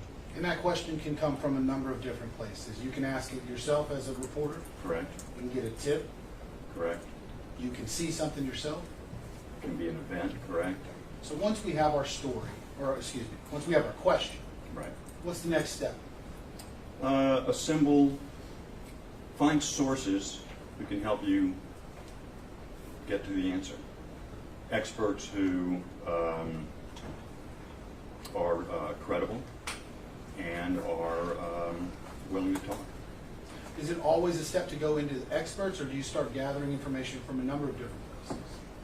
Well, a number of different places. I mean, as a practical matter, I think reporters do best when they have what a friend of mine used to call a guide to the story. Somebody who's an expert who can sort of explain what's the word? Who can be a mentor about the story. That in turn will help the reporters determine what sort of documentary evidence there might be out there to help develop the story, and that particularly in the case of a story that's more investigative, requires more digging and so forth. Once you start that process, you get the expert who tells you what you're looking for, and you start gathering your information. How does that process go? Well, it's it feeds on itself. So the expert points you in one direction. You talk to that person gives you a little more. You find a report that perhaps helps you understand the topic. So it's just kind of a mushrooming process of gathering information. And at all times, the reporter is trying to assess the credibility of the sources, and in the case of documentary or non-human, let's say, sources, trying to make sure that the document or the video or whatever it might be that the reporter is looking at is in fact what it purports to be. The next step after you've gathered all of your information and you have your question, we've gathered our information, you talked to our experts, what are we doing next? Sit down, review everything, make sure that that the answer you have is actually responsive to the question that you started out on, or maybe by that point you're answering another question. Some stories evolve, but trying to understand, trying to assess whether you have all the information that's required to write an authoritative, accurate, credible, fair story. And once you reach that point, it becomes a little more of an exercise in artfulness because you're actually writing the story. Is it uncommon for a journalist to have a question, start gathering information, and realize their question wasn't the right one, and the tip or idea that got them to that first question actually evolved into a completely different topic that the evidence actually supports? It's very common. At that point, I assume we start writing. That's when we start writing. Okay. Once we have our draft and we send it upstairs, what happens there? Oh, then the editor, like the editor, so this is what I was doing when I was in Beaumont, again in Austin and in West Palm Beach, and then again as an educator. The editor goes through and basically, reads the story from a 40,000-foot perspective, make sure that it hangs together, that there is a valid question and an authoritative answer. But then go through and examine very carefully the sort of the argument of the story, the evidence that is brought to bear in the argument, and if necessary, get the reporter to show the editor. The editor gets the reporter to demonstrate, here's the actual source. And then, that inevitably leads to discussions about, well, who is the source? Is the source credible? Why is this person an expert? Does he have an axe to grind? And so forth and so on. So we've heard the term fact-checking a lot throughout the last few days. Is the process that you just described, is that what the fact-checking aspect is? It's a big part of it. It's not the only part of it, but it's a big part of it. Okay. What are the other parts to it? Assessing the story for fairness, for balance, for clarity of expression, legal exposure in some cases. When you say balance, does that include having your story ready to go, but also needing to go and writing it on one side of an issue, but then going to the other side and getting that aspect of it too? Yes, or, it's both that and if a story makes an accusation about somebody, explicitly or implicitly, making very sure that the person about whom the accusation is made has an opportunity to respond. Throughout your research and analysis of the publications that the defendant put out on Sandy Hook, did any evidence come to your attention showing that comment was parents were reached out for comment, or anybody from the other side of the issue? Well, and I say other side of the issue, based on Infowars reporting the other side of the issue, that they were reached out to and given that opportunity? I have trouble remembering any instance of that happening, other than Alex Jones's, flag-waving expression of condolences that we saw yesterday. Do news outlets and media outlets, do they typically know who their audience is? Yes, and with the rise of the internet, news outlets have a much much more precise idea, in fact, of who the audience is. And news outlets have typically two types of information. They'll have what you just described, which is the news. Right. And then there's sometimes or oftentimes opinions or editorials, correct? Correct. Tell us what the differences are. News stories are, by and large, just the facts. Opinion stories, opinion content, commentary, is generally an expression of a position on an issue. So I might write a position, an opinion column, saying I think baseball is the worst sport ever, and that would be my opinion, and would be in the paper. So would you say that the opinions and editorials those are more geared towards having some sort of agenda versus the news, which should be objective? Absolutely. Should the audience that you're writing to, should it ever impact how a news story is put together and published? No.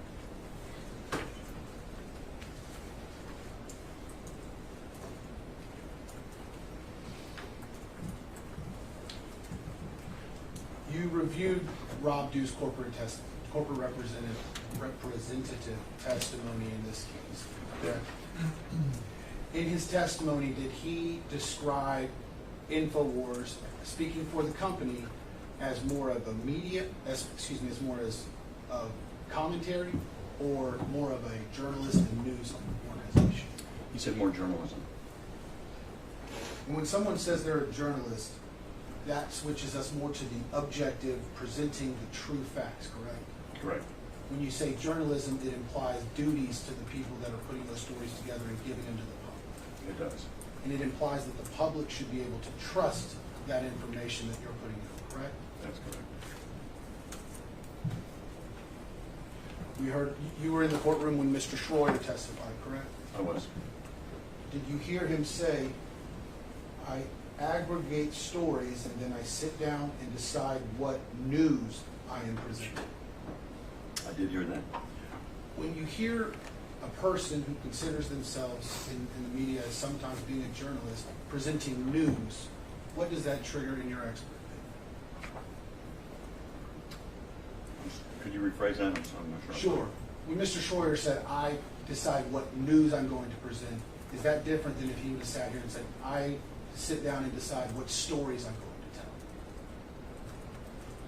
tell? I'm still not quite following.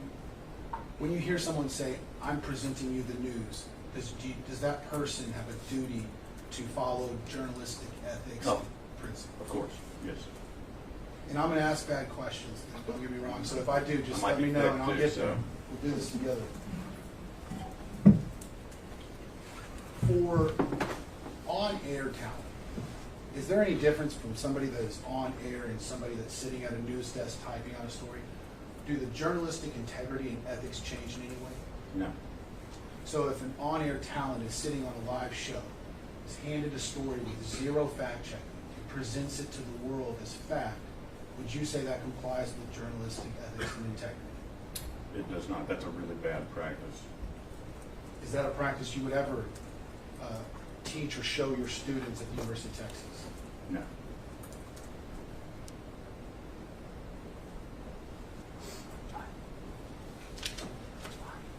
Why is that? What's wrong with that practice? Well, let me draw a quick distinction. If you know, those of us who have been around for a while can remember Walter Cronkite being handed a piece of paper saying that President Kennedy had died, and then saying that.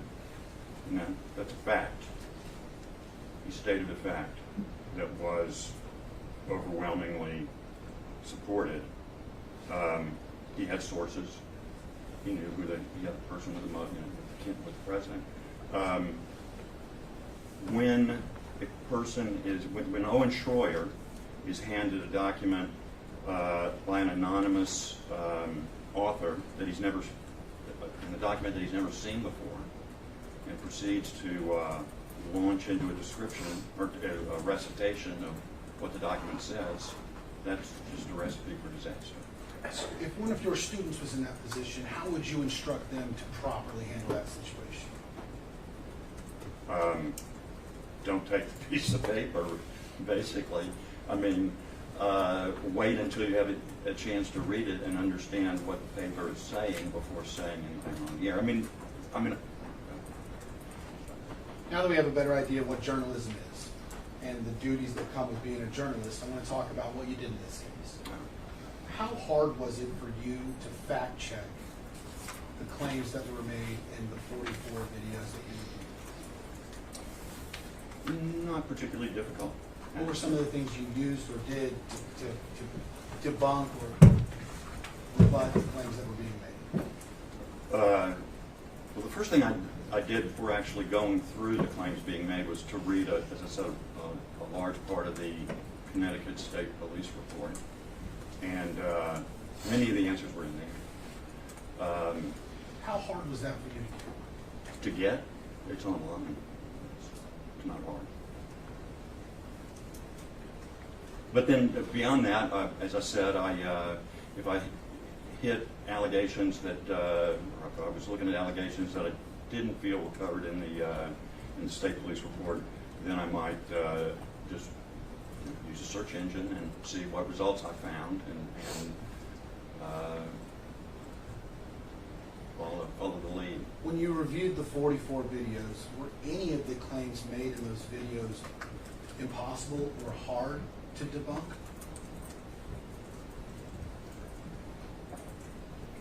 I don't recall any. You reviewed the video that is the basis of this case, which is Mr. Schroyer running a Zero Hedge article and playing those clips, correct? Correct. When you looked at those clips, from your expert perspective, what did those clips show you? Well, they both seemed that they ended abruptly. So, Was it apparent to you that they had been clipped in a certain way in the middle of answers, or that an answer may or may not have been all the way given? it wasn't necessarily clear to me that it had been, and I'm not an expert in video editing or video production, but it was clear to me that there was more to the underlying event. So in other words, in the case of the medical director, he clearly said more than he was shown saying in the Zero Hedge report, and I suspected the same thing of the parents. So, With what we know now, based on your investigation and your analysis, were those clips cut in a certain way for a specific agenda? well, they were definitely cut in a certain way to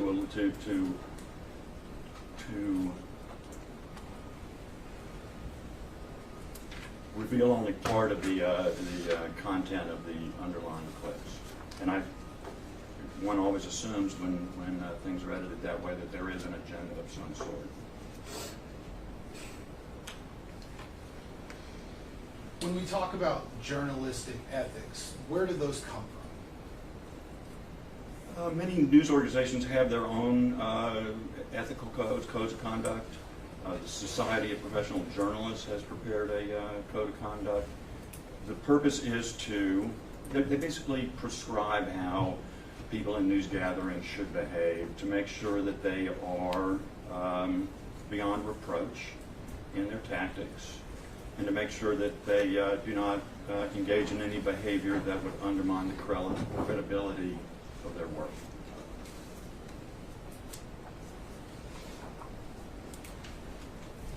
I hand you what's marked as PX26.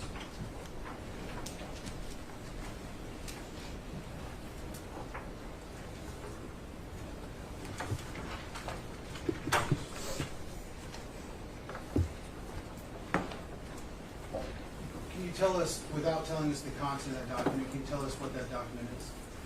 It is the SPJ, Society of Professional Journalists Code of Ethics. Your Honor, claims offer Exhibit 26. Any objection? Yes, Your Honor. Relevance under Civil Practice and Remedies Code 4111, and also relevance based on you having already found liability. What are you planning to use this for? Why is it relevant for this trial? Yes, Your Honor, it goes to show the defendant's actions were deviated so far from the accepted ethics that are accepted in this field. And Mr. Schroeder earlier testified he was. That's enough.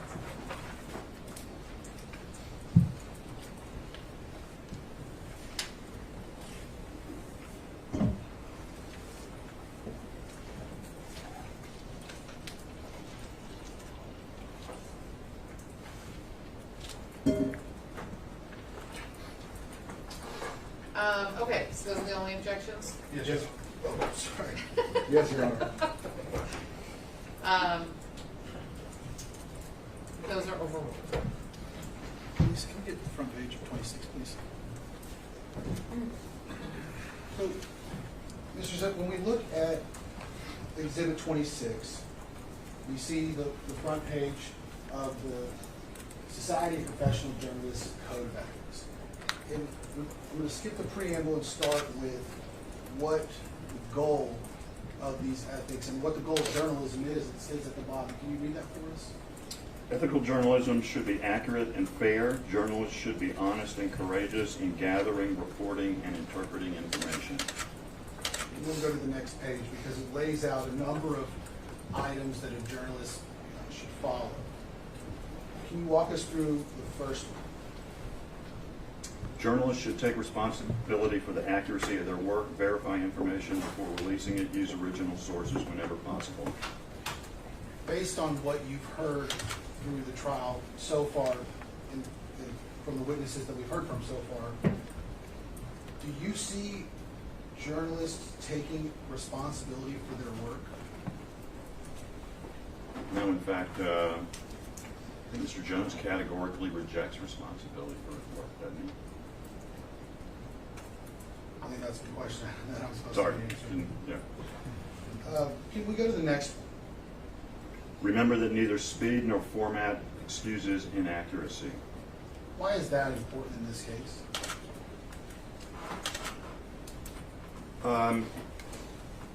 So the format of Infowars, as Mr. Schroyer said up here earlier, I think, kind of mixes a host sitting on what appears to be a TV set, TV news operations set, but essentially conducting a talk show.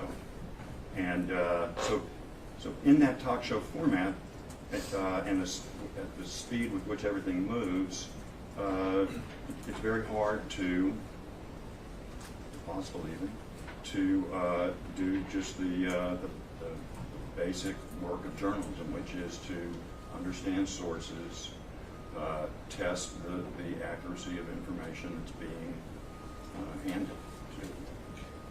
You mentioned Mr. Jones's studio setup. When we look at the studio setup, does it look more like a talk show or does it look more like a news desk? Like a news desk. And when Mr. Jones is presenting the information that he chooses to present, does he do it in a way that's more of a talk show or does he do it more as a newscaster? I would say newscast. I mean, he very rarely says this is opinion or commentary.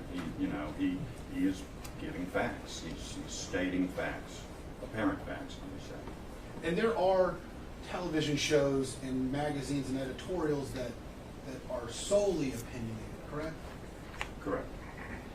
And those are those made apparent to the listener and the viewer? I think for the most part, yeah. Yes. Let's go to the next paragraph here. It says, starting number 3, provide context. Provide context. Take special care not to misrepresent or oversimplify in promoting, previewing, or summarizing a story. Did Infowars comply with this principle? Rarely, if ever, in the content that I reviewed. And the 44 videos that you reviewed were all with regards to the Sandy Hook coverage? They were. Let's go to the next one. Gather. Gather, update, and correct information throughout the life of a news story. Tell us why it's important to correct to continue gathering information and correct your stories? Well, the sort of the fact situation about a story or a topic, a question, evolves over time, and sometimes it evolves to the extent that what has been reported earlier is no longer accurate. Once that happens, it's important to make sure the audience is aware of that. You would agree, reviewing the corporate representative testimony that Mr. Dew gave on behalf of the company, that to this day, he still has not corrected some of the assertions that they've made in Sandy Hook. That's correct. Let's go to the next principle. Be cautious. Be cautious when making promises, but keep the promises they make. You know, that. What's that mean? I think that has more to do with the relationship between reporters and sources, right? So that when reporters are doing their work, sources often ask for things, and in return, like, be sure and get this point in the story, or things of that sort. And you know, as the code says, be careful making any promises. You know, really don't make any promises, I would say. In cases like the one we're in here today, you have to know who your source is to make sure you're not making any promises, correct? Correct. When you see articles in the news that cite anonymous sources, it's anonymous to the public, not the author, correct? That's correct. Which brings us to our next point. Identify sources clearly. Identify sources clearly. The public is entitled to as much information as possible to judge the reliability and motivations of sources. Why is that important? It gives readers the opportunity to assess for themselves the reliability of the source. At times, do sources have motivations? Always. In your experience as a journalist, did you ever run into that issue? Frequently. Can you give us an example of a time where that would happen? Well, this is complete hypothetical, but say, for example, I'm writing a story about a rezoning case, and a source presents herself to me and says she is utterly opposed to rezoning for X, Y, and Z, does not say that she owns property around the rezoning request whose value is going to be affected by what the outcome, and that would affect her motivation. And those underlying motivations are why fact-checking is such an important part of your job. Yes, fact-checking and source-checking.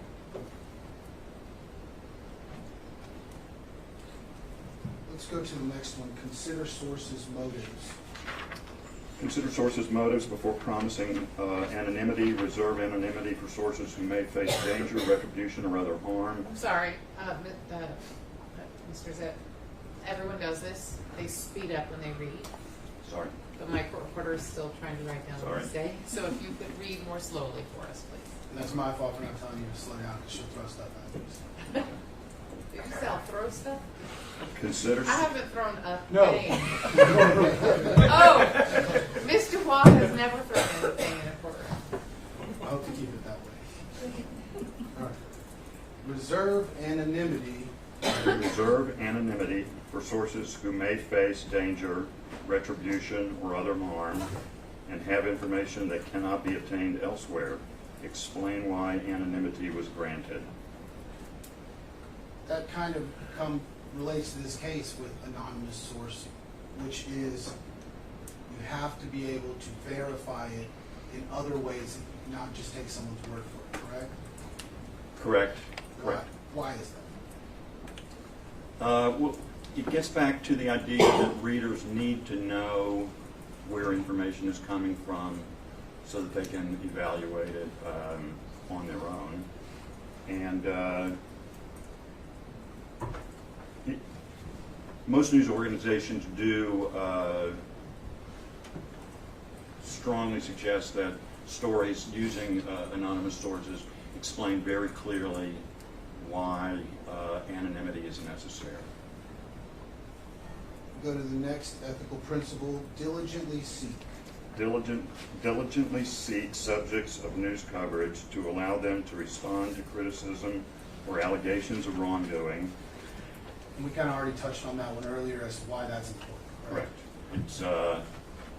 It's important because it's sort of the foundation of our system of law, certainly, but also of just simple fairness, that if somebody accuses somebody else of doing something, the second person should have an opportunity to respond. And you do that. Is that important because you want the story to be true?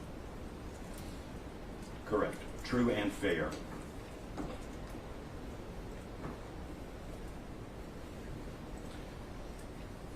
Turn the page. We're going to go to the next principle. Avoid undercover or other surreptitious methods of gathering information unless traditional open methods will not yield information vital to the public. So in this case, we've heard in the courtroom so far that there was ibankcoin.com anonymously published a story that was then published again by zerohedge.com by an anonymous author, and then republished by Infowars a couple of times on air. Is that the information that you would traditionally gather, and sources that you would traditionally use to gather information to produce a story? No, it's not.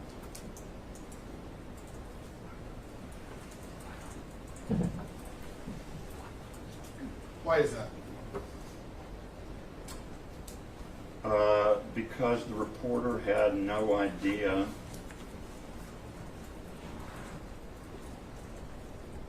the reporter had not done any of the reporting himself.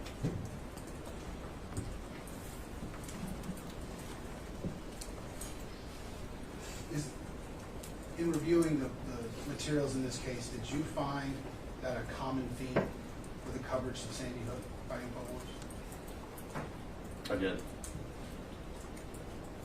We go to the next principle. Be vigilant. Be vigilant and courageous about holding those with power accountable. Give voice to the voiceless. Did someone like Alex Jones have a voice that could be heard? I think so. How would you compare that to the voice that Neil and Scarlett had? I would say it's considerably more powerful. Each day Mr. Jones goes on air, he can produce a voice to hundreds of thousands, if not millions of people, and he can correct or tell his side of the story, correct? Correct. How does an average person do that?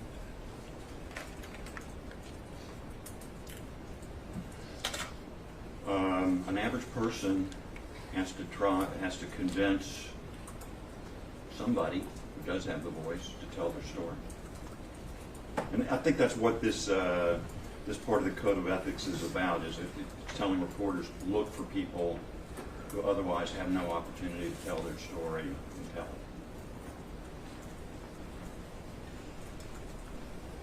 Let's go to the next principle, support the open.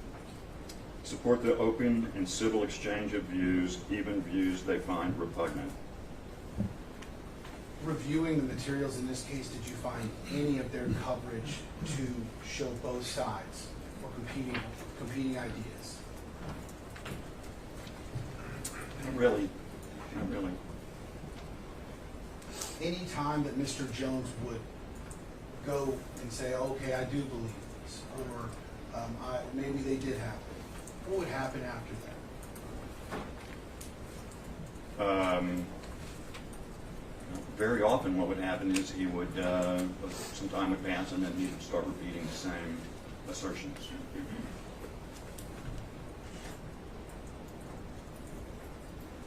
Let's go to the next principle, recognize the special obligation. Recognize a special obligation to serve as watchdogs over public affairs and government. Seek to ensure that the public's business is conducted in the open and that public records are open to all.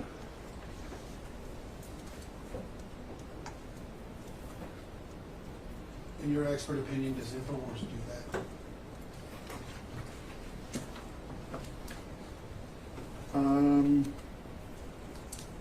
You know, it says that the first part there, recognize a special obligation, is sort of its reason for being.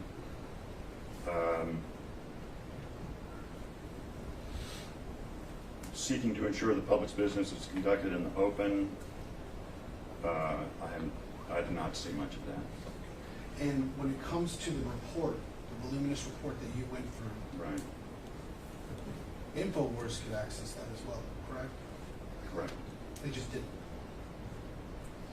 If they did, they didn't reflect that in any of the content they put on the air.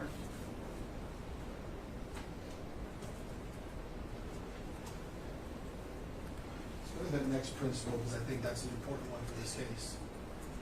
Provide access. Provide access to source materials when it is relevant and appropriate. Oftentimes through your review, does Infowars even know who their sources are? Oftentimes it does not appear to anyway. Did you find in your research stories of Infowars that had links to their sources? Not very often. I'm not sure I saw any.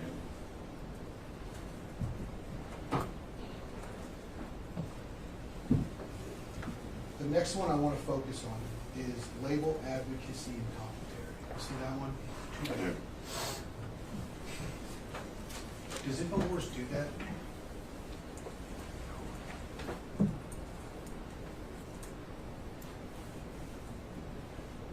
You know, again, I can't say categorically it does not, but I can say in the material that I reviewed and more that I saw outside of what I was asked to review, no, it does not. When you're someone like Mr. Schroyer who wears a number of different hats at work, why is it important to label whether or not you're advocating something or making commentary? To avoid any confusion in the audience's mind about whether the assertions made are facts or opinions. Based on your review of Infowars' coverage of Sandy Hook, how, if any, clear did Infowars make it with regards to labeling something commentary or news?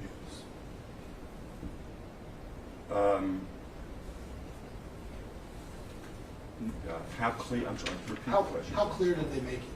When they're covering Sandy Hook, how clear do they say this is opinion, right, or this is fact and news?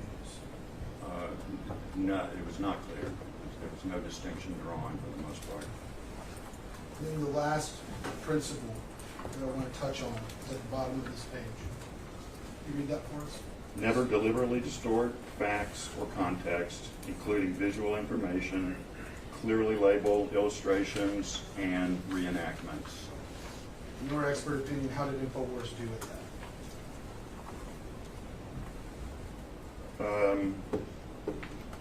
You know, the basis of Alex Jones's repeated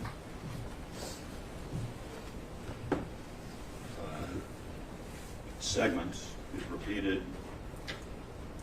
thoughts on Sandy Hook were things like the video of people walking in and out of the fire station, which were misrepresented, for example. Lisa, can you pull up page 451? Or just go to page 4, next page. After we list out the ethics and principles, this next section is entitled Minimize Harm. I'm going to ask you just some specific, instead of reading all the way through it slowly, I'm going to ask you a couple of questions specifically from it. Did, in any way, the second point, did you see that Infowars showed compassion with their reporting on the parents of Sandy Hook? No. What did you see? Contempt for the parents, or sometimes contempt, sometimes just denial that they exist almost, right? Is that what a journalist with following the rules of ethics does? It's not. The last paragraph of this page is realize that private people have a greater right to control information about themselves than public figures and others who seek power, influence, or attention. Why is that important?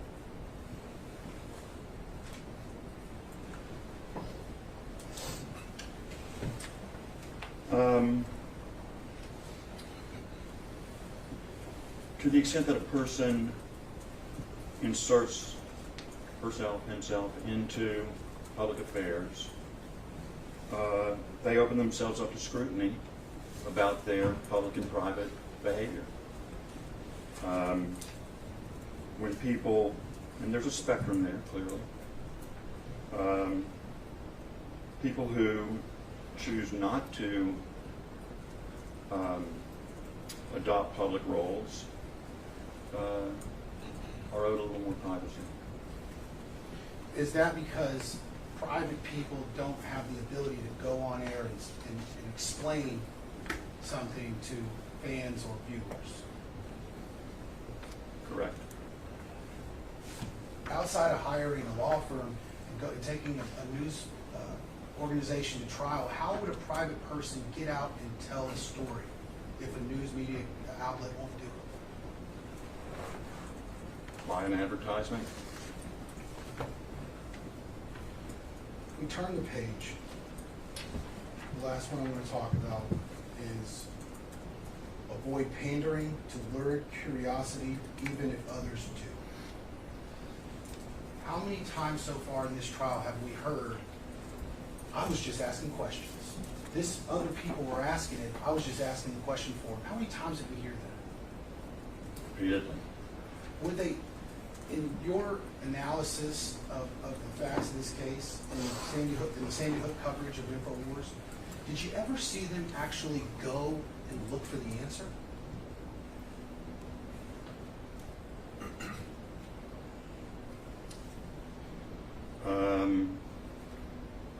We saw them go. We saw Mr. Bedandi go, right, to Newtown.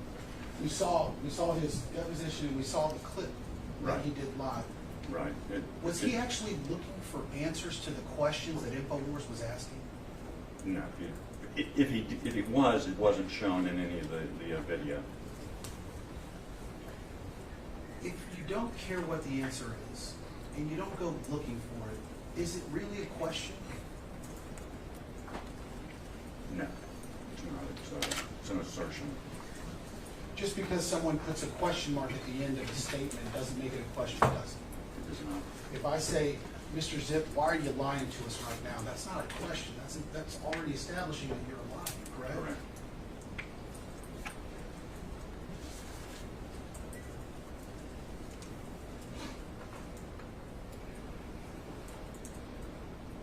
We went through the principles of ethics and how not to do harm pursuant to the Society of Journalism. Did you see in your review Infowars comply with any of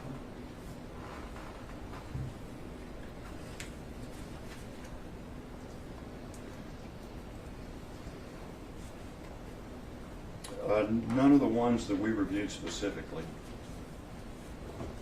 Thank you, Mr. Zip. I'll pass it. Thank you. Mr. Randolph?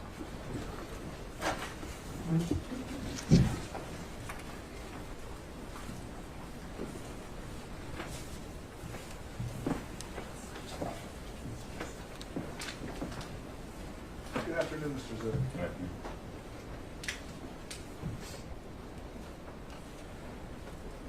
Would you agree with me that people should be free to choose what to watch or not to watch? Yes. And people should be free to choose what to read or not to read? Correct. And they should be free to choose what to listen to or not to listen to? I agree. And they should be free to choose what to think? I agree. mean to be a journalist?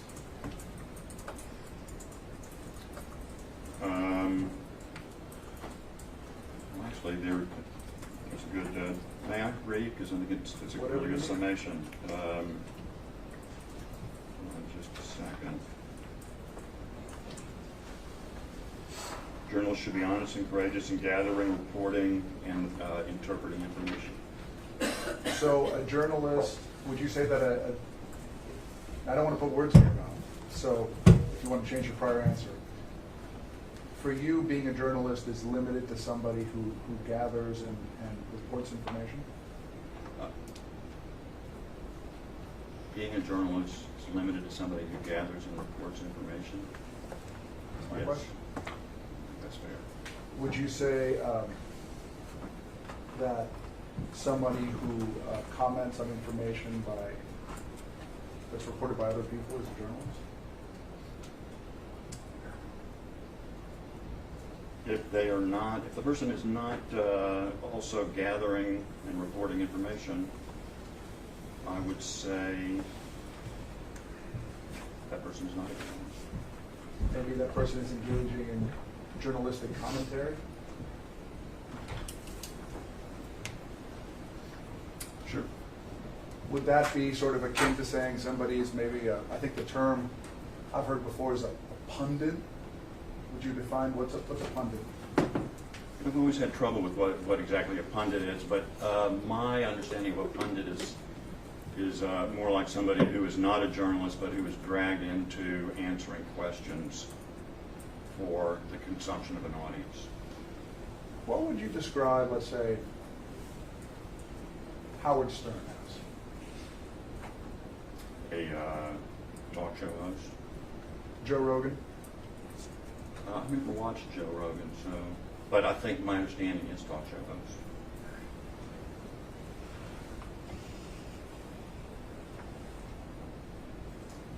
And I don't want to belabor the point. Do you recall watching the video that Alex Jones, or the video of Alex Jones on the day of Sandy Hook? Yes. It's about a 50-minute long video. Correct. He was acting as a talk show host, was he not?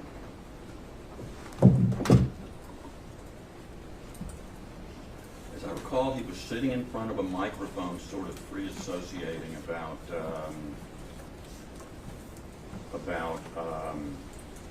already right then, I mean, within an hour or so, whatever it was, about what are they called? False flags and other crazy stuff. Is that gathering and reporting information? No, that's not what he was doing. He wasn't engaging in journalism, was he? No, but he was engaging in asserting facts. He was. Asserting propositions that he thought were factual. So, when he says words to the effect of, and I'm not going to play the whole video again, folks, this could be a false flag. You think he's making an assertion of fact or an assertion of opinion?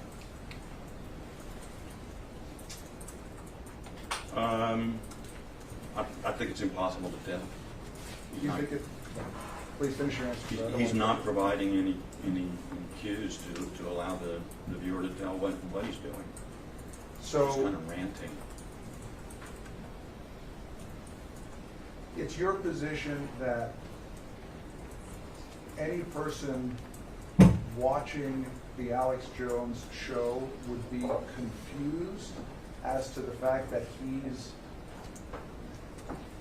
ranting about his own opinions? Do I think that anybody would be, a watcher or viewer would be confused? Potentially, sure.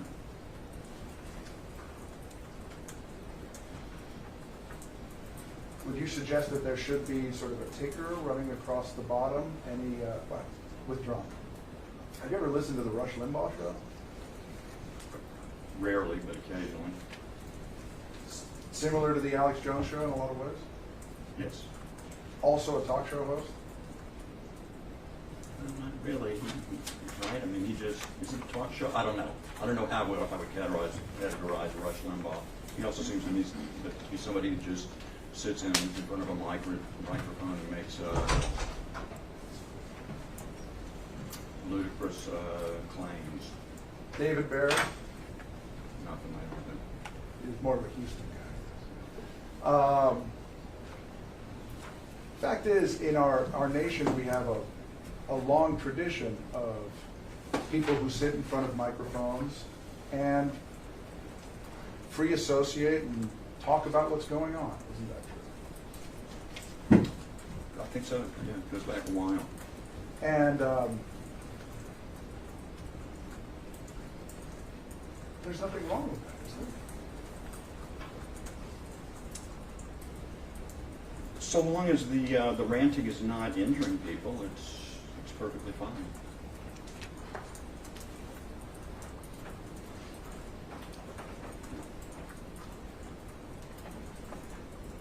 Let's talk about it.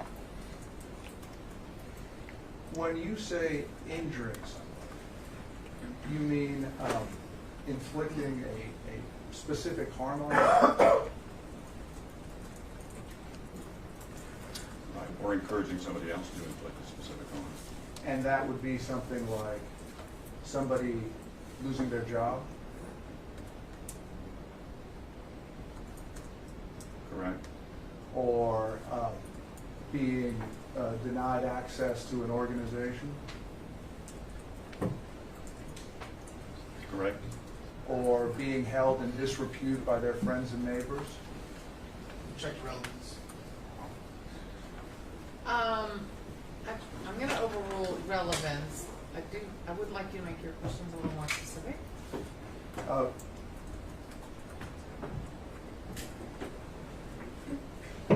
You've stated, Mr. Zip, that you think it's fine for people to express their opinions in a free-flowing manner on a radio show or a show like Alex Jones, as long as they don't hurt anyone.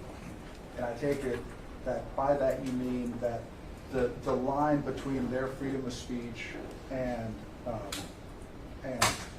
us being in this courtroom is imposing a harm, right? So, no, you're going to have to rephrase that question.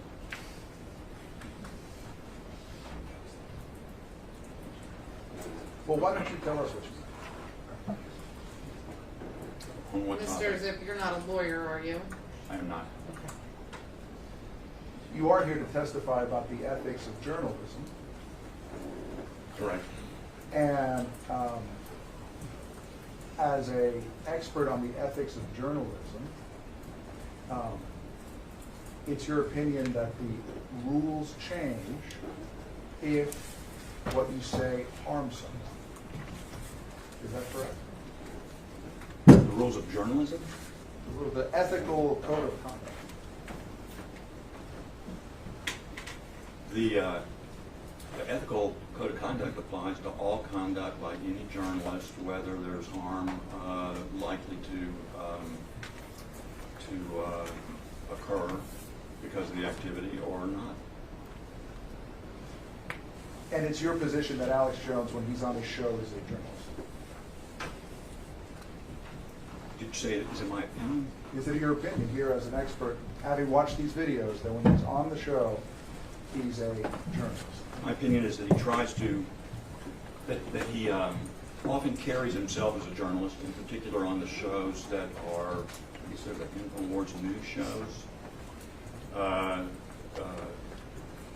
Yes, he adopts the sort of the guise of a journalist while engaging in activities that are contrary to the norms of journalism.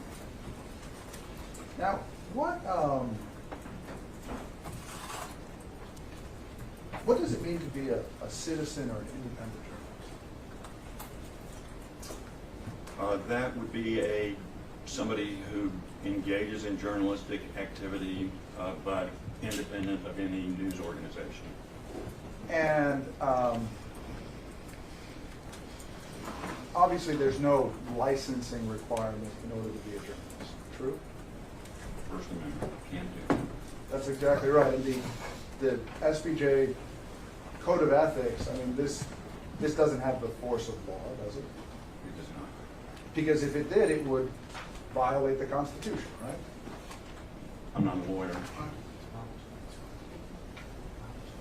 So would you agree that citizen journalists have been, or independent journalists have been responsible for breaking some of the most important stories of the last decade?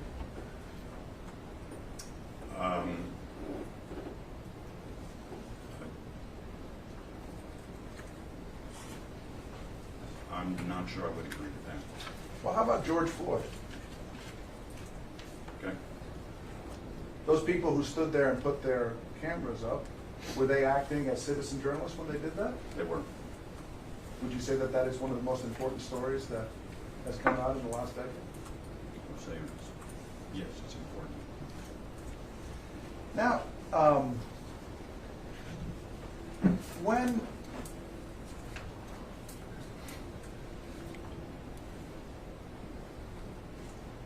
you're on a radio call-in show, have you ever worked in radio?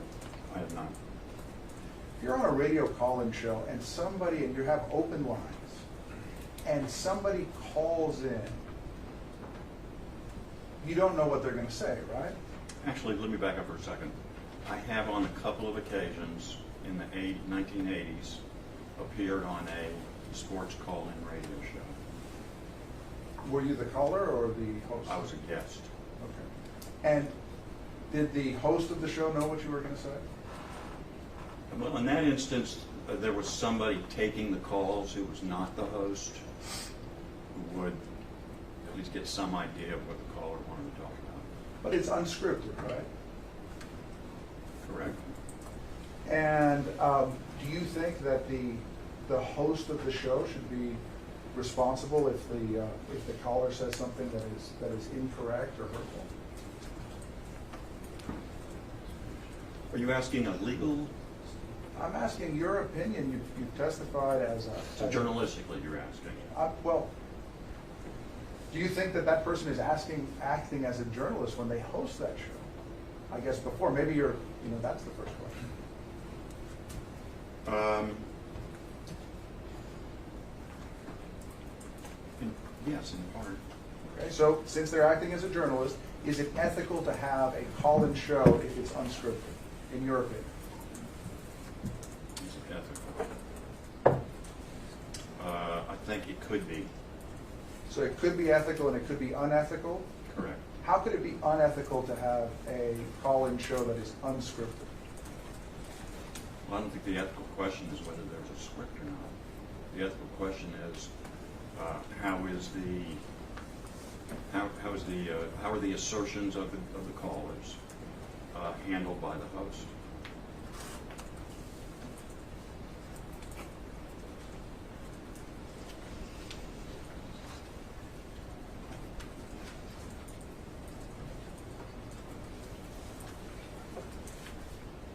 Have you ever conducted interviews with prominent people?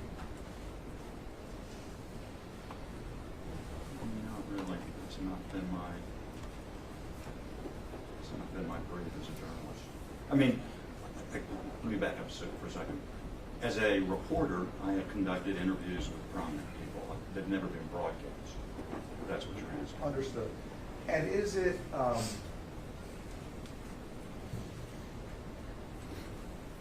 it fair inquiry to conduct what are called person on the street interviews?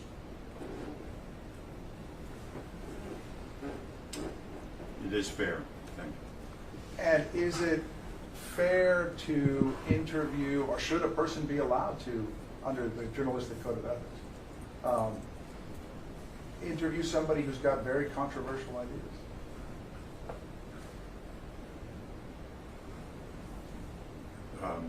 And I guess I need some clarification there. Are we talking about men on the street or people with controversial ideas, or both? Well, they could be both. Right. But let's go with controversial. Is it is that legitimate journalistic, ethical behavior to interview somebody who has controversial ideas? Yes. And does the journalist have to, in order to comply with the codes of ethics, does the journalist have to put a disclaimer on before they interview the person? Your Honor, may we? Okay.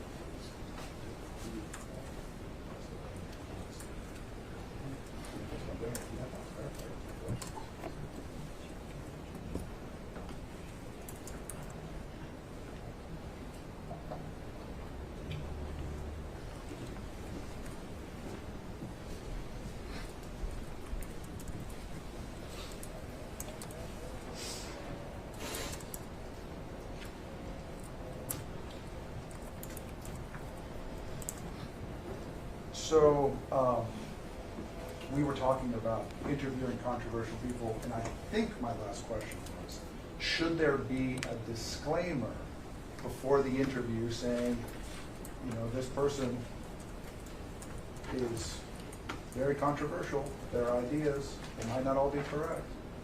Or should the person interrupt them every once in a while and give the viewer a little reminder, very controversial? Is that your position?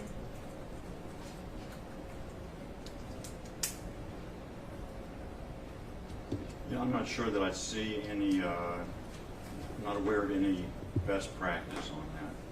Let me give you an example. Let's say somebody's a documentarian. Would they be a journalist? Yes. And would you agree that a documentarian's job is to document the reality as best they can of some person or some event? Objection, relevance. Sustained. Do you think that it is the journalist's job to inject themselves into the narrative that they are reporting on, or to let the person speak?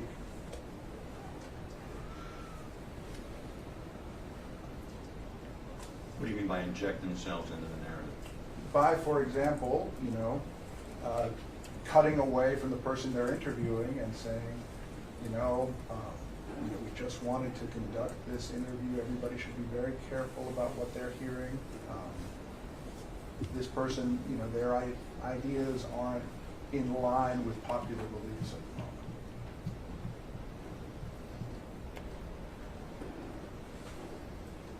Again, not aware of a best practice.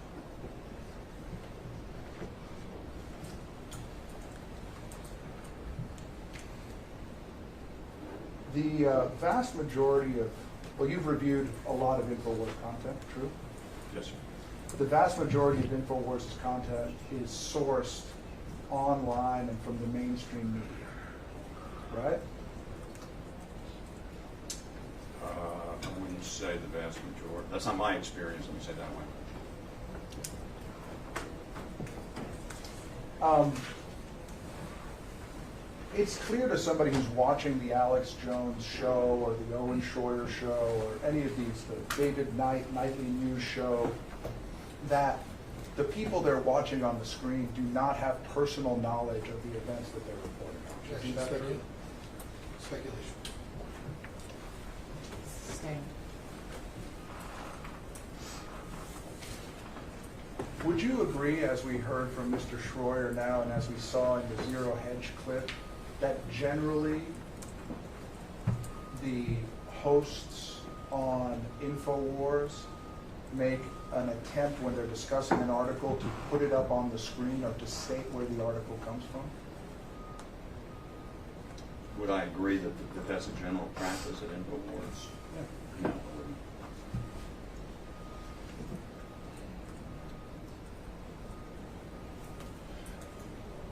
Would you agree that Infowars leaves it up to the viewer to decide what they want to credit or discredit in terms of what they're watching on the screen.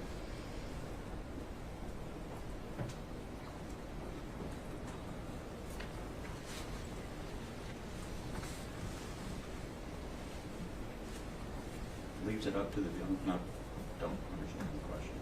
In other words, that somebody watching Infowars is free to say, you know, I believe this, or I disagree with this, or I want to research it more.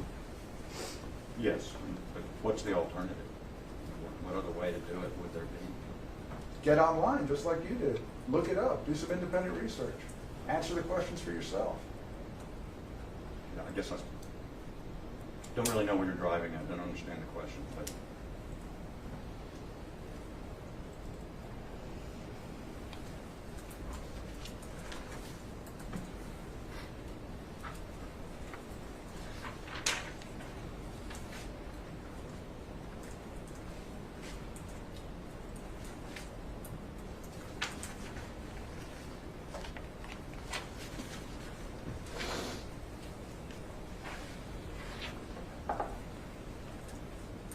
You answered some questions about the Owen Schroyer's reporting on the Zero Hedge article. You recall it? I wouldn't call it reporting, but yes, I did answer some questions about his presentation of other people's reporting. Okay, and I think that's a fair point. The actual reporting there was done by somebody, and then it was republished on Zero Hedge. We don't know who did the reporting. I wanted to, that was what I wanted to get to. So when we talk about anonymous sourcing,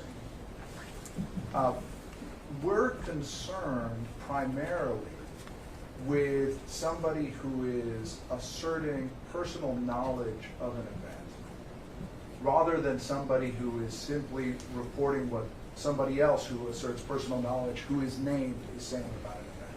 I don't object. That question directly violates the motion of liberty that we discussed. Sustain.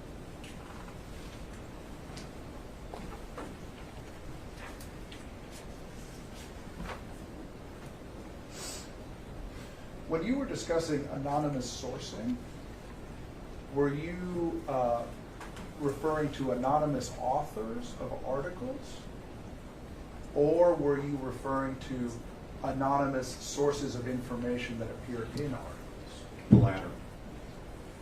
Anonymous sources of information that appear in articles. Correct. So a writer of an article can be anonymous. Not in a reputable news organization. Well, I don't think. I mean, there might be some very narrow instances in which that makes sense, but for example, I think somebody anonymously, as I recall, wrote an op-ed for the Washington Post about Trump during his term as president. Well, that's That was an op-ed. And that person also is asserting personal knowledge of what they viewed inside the White House, right? As I recall, that's what the person was doing. Now, if somebody were reporting, let's say, from Russia about what somebody is telling them and naming the person, but prefers to remain anonymous for their own safety, that would be fine, wouldn't it? The author. It would be, I think it would be, one could argue that it's appropriate. And the Zero Hedge article does name the sources of its information, doesn't it? How so? Well, it says, this is what was in the Dr. Carver clip, right? So it says Dr. Carver said this. Right. It misrepresents the information that it attributes to the appropriate source. We'll get the misrepresentation in a second. I'm asking you that does it properly attribute the sources of its information inside the article itself? Yes.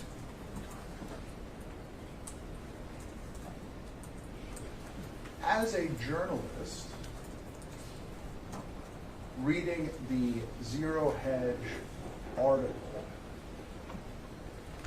is it a fair reading of the article that they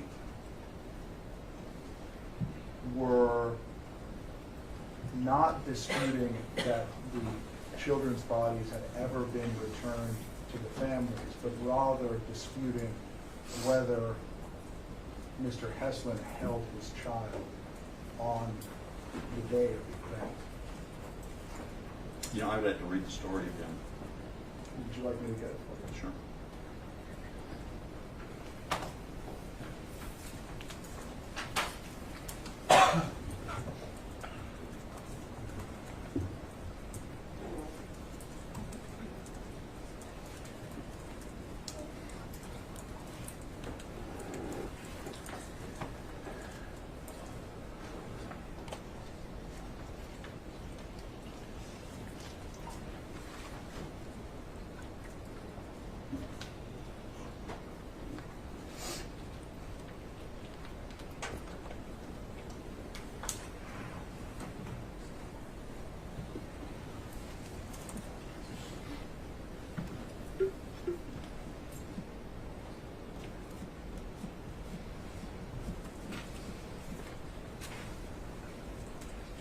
I'm going to hand you my computer if you don't mind. You just have to scroll down. I'm showing you plaintiff's exhibit 20.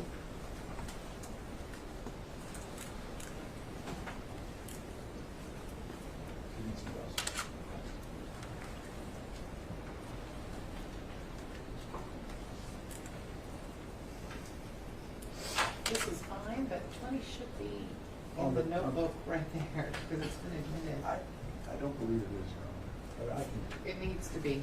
I don't know.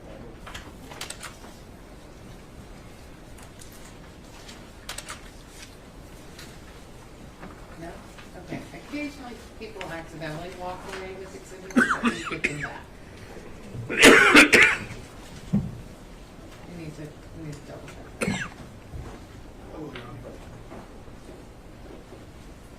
Okay, so, I'm sorry, what was the question again? Oh, was it used maybe on the monitor? No, I think this is just a copy of 20, but we were just, I'm not sure where it is.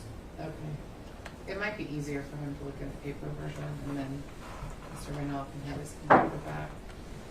Would you like a paper version, Professor Zip? Okay. Not a professor. Emeritus? Writer in, editor in residence. Very well. Okay, so I'm sorry, the question again? The question was, you know, you've watched the, you've read the article, Mm-hmm. you've watched the Megyn Kelly profile. Right.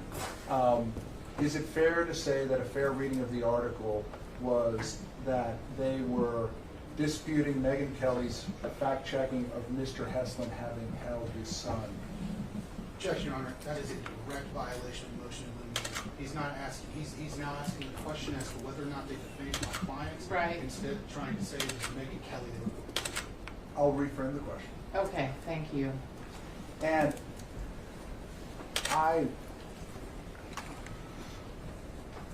assuming that the gist of Mr. Schroyer's broadcast, as we must, assuming that the gist of his broadcast was that Mr. Heslin was lying about that, okay?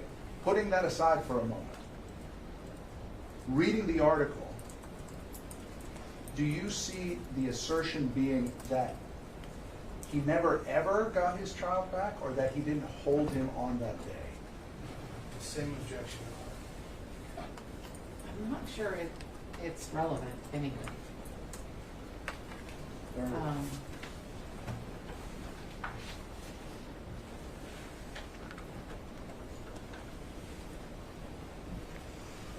Because you're asking about the article separate from Infowars and Schroyer.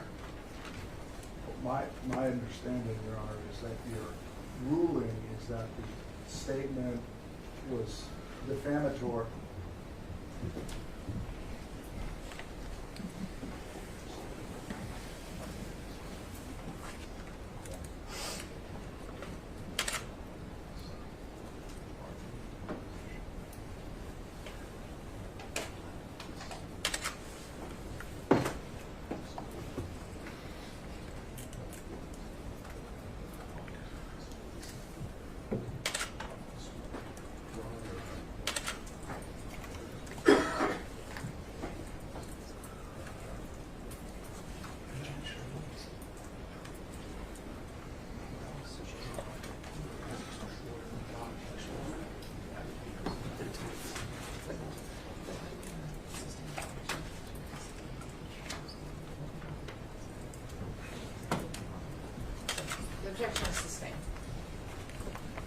article guy.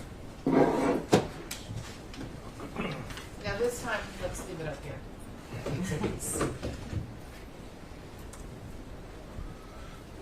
All right, it is 11:59. We can take our lunch break now. Remember all of my prior instructions to the jury: no conversation, no research, nothing like that. We'll come back at 1:30. You may be excused now. All rise. Mr. Singh,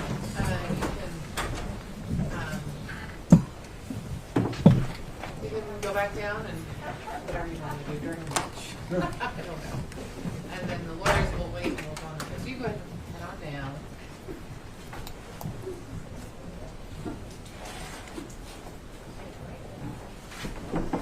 And just remember to shut that door behind you, please.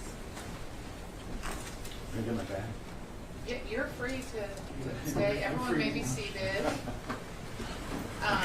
Okay, so Mr. Randall, I know that you wanted to make a motion on the record after Mr. Schwartz's testimony concluded, and I asked you to wait so that I didn't have to send the jury out after everything. So you may do that now. At this time, we would move for a mistrial based on the introduction of punitive damages evidence in the compensatory phase on the testimony of Mr. Schroyer. And I will go ahead and make the same motion for the 2 depositions. That was it. All right, and just to be clear, this case doesn't have a compensatory and punitive damages phase. It has one phase for all damages with a second phase for evidence regarding net worth. So the evidence admitted during this phase of the trial can include all compensatory and punitive damages except for net worth. And your motion is not. Anything else before we all take our lunch break? No, Your Honor, none from us. All right, then I will see everyone at 1:30. Thank you. All rise.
That's just not the law, Your Honor. It's not being offered. The defendants chose not to produce and disclose videos to us in discovery. So they have not laid any foundation through Mr. Zip that this is what it purports to be. Mr. Zip just testified that he Well, reviewed- he testified that he was asked to review a video with that name. by plaintiff's counsel, which would certainly indicate that they had the video with plenty of time to provide it. Well, I don't, the problem is you never gave them your exhibits, so we don't know that what you're gonna show is the same thing. That's the authentication problem.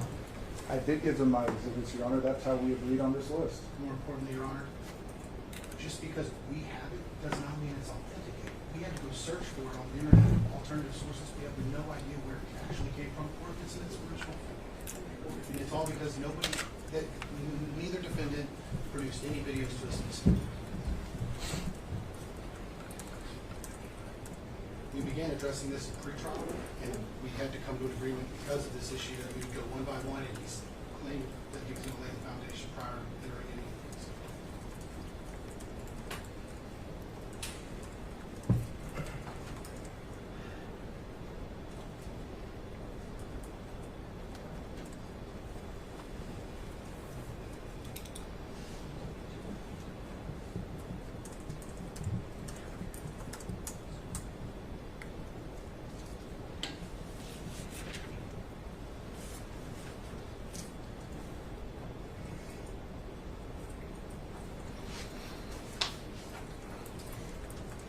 Can you approach?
Okay, I know you just got here, but you're going to take a little break. Thank you, and please remember all of my previous instructions. I can't tell you how long it'll be. Could be 5 minutes, could be a little bit more. All rise.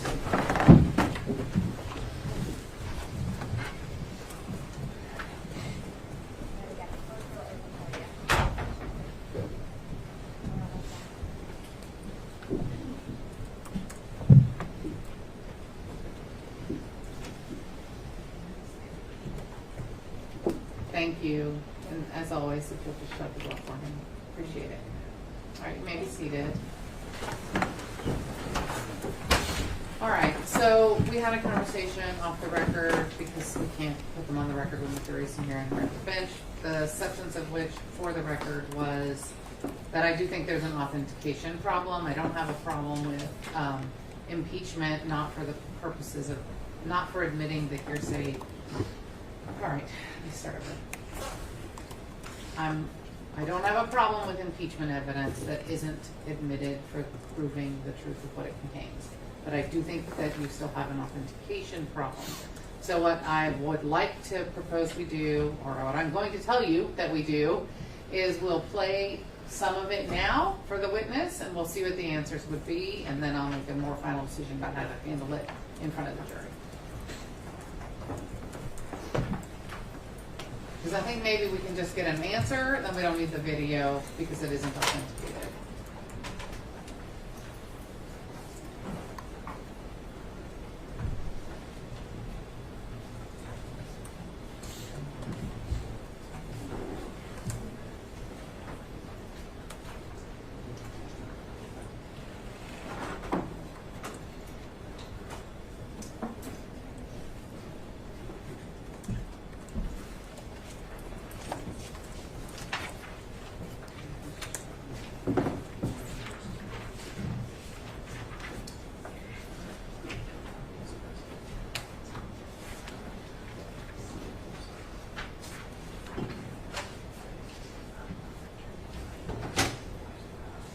May I proceed?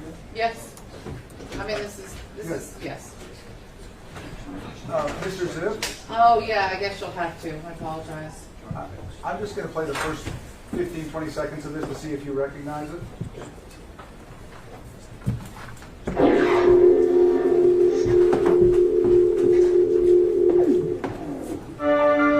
Welcome back to the Infowars Nightly News. I'm your host, Rob Dew. Thank you for joining us. We're about to have an extended interview, I believe. And if you remember last segment, we were talking with two documentary filmmakers for the documentary We Need to Talk About Sandy Hook. I'm now joined by two individuals who are both on the opposite ends of the Sandy Hook spectrum. One is a writer for American Free Press, and his name is Keith Johnson. He, in fact, there's an article here that says, AFP's Keith Johnson, I'm a conspiracy theorist, but not on Sandy Hook. The other individual is a man who we've had on the show several times, Wolfgang Halvig, who runs SandyHookJustice.com. Gentlemen, how are you both doing today? Good. Mr. Zip, was this one of the videos that you were asked to review when preparing as an expert to testify in this case?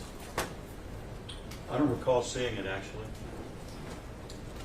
You can still use this for impeachment since the jury is not here. If you want to ask some questions to do that, that would lead to a question I'll let you ask when the jury is back. I'm willing to allow you to do that. But the video is not going to come into evidence. When, as part of your preparation to testify, did you ask well, I don't mean to cut you off. I mean, I do, obviously, because I just did. But I don't mean to cut you off and that you can't ask this question. I just mean you only need to ask questions right now that you could not ask in front of the jury. Is that what this one is? No, it isn't. I thought Your Honor wanted me to ask these questions outside the presence of the jury so that she could decide whether. No, the video's out. It's not authenticated. Your client made those decisions years ago. So the video's not coming in. He doesn't remember seeing it. I'm not saying you have to drop the whole subject. I'm saying you can't show him the video to do that. So anything else before we bring them right back? Do you have any more videos you're going to try to get in that we need to discuss outside the presence of the jury with this witness? I do not. Okay. Then we can bring them back. It's good for everyone's blood vessels.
Mr. Zip,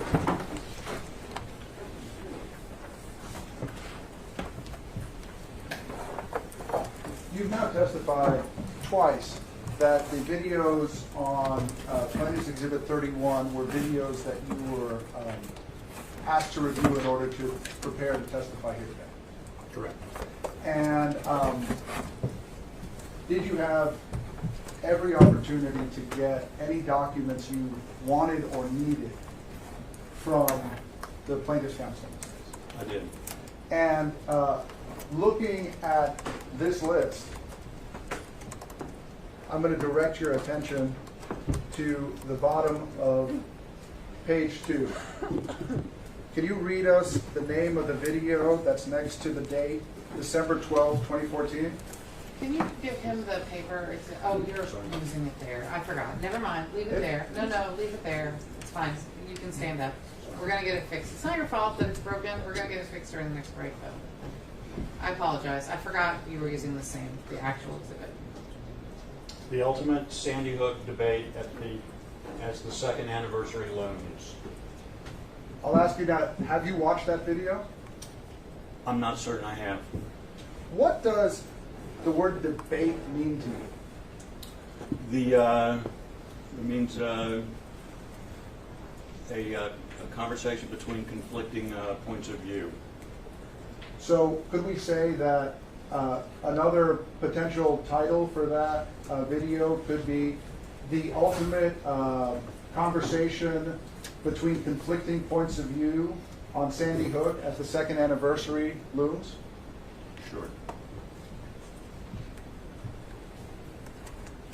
That being said, would you like to revise your earlier testimony that Infowars never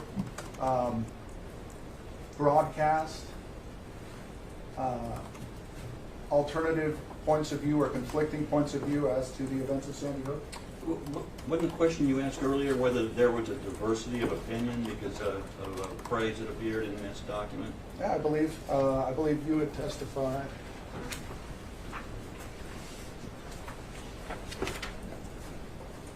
I saw no coverage showing both sides. And you're asking me would I like to revise that? Yes. Not without seeing the video. You had every opportunity to watch it before you testified here today, true? I think so, yes. Pass the words. Thank you. Mr. Ogden? Yes, sir.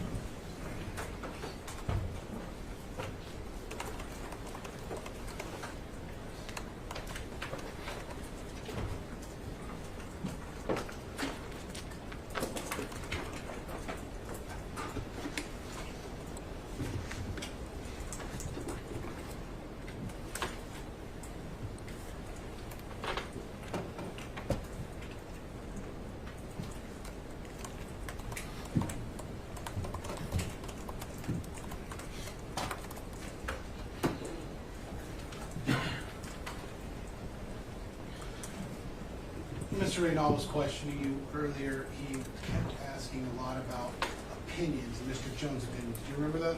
I did. Is that consistent with how Alex Jones describes the Infowars coverage programming as opinion? No. In fact, Alex Jones signed an affidavit in this case that you reviewed. Isn't that true? He did.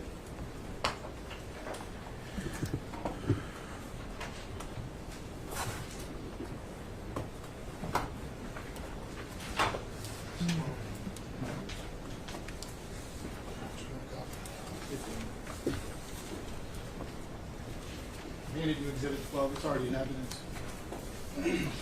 Plaintiff's law. Yes, Your Honor. I apologize. TX 12. This is an affidavit signed under oath by Alex Jones, correct, Mr. Zip? Correct. I'm going to flip to page 2, paragraph 5. Can you read that paragraph for us, please? I have reviewed plaintiff's discovery requests to defendants, which are subject of plaintiff's motion to compel, as well as defendants' responses thereto.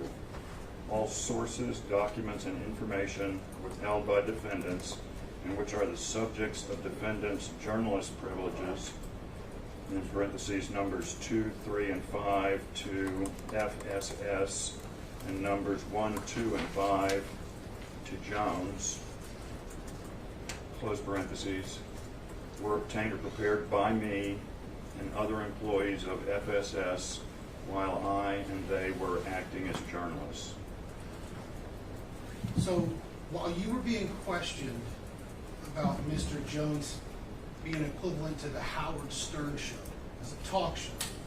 Mr. Jones was swearing under oath, under the penalty of perjury, that he and his employees were acting as journalists. Is that what I'm reading there? That's correct.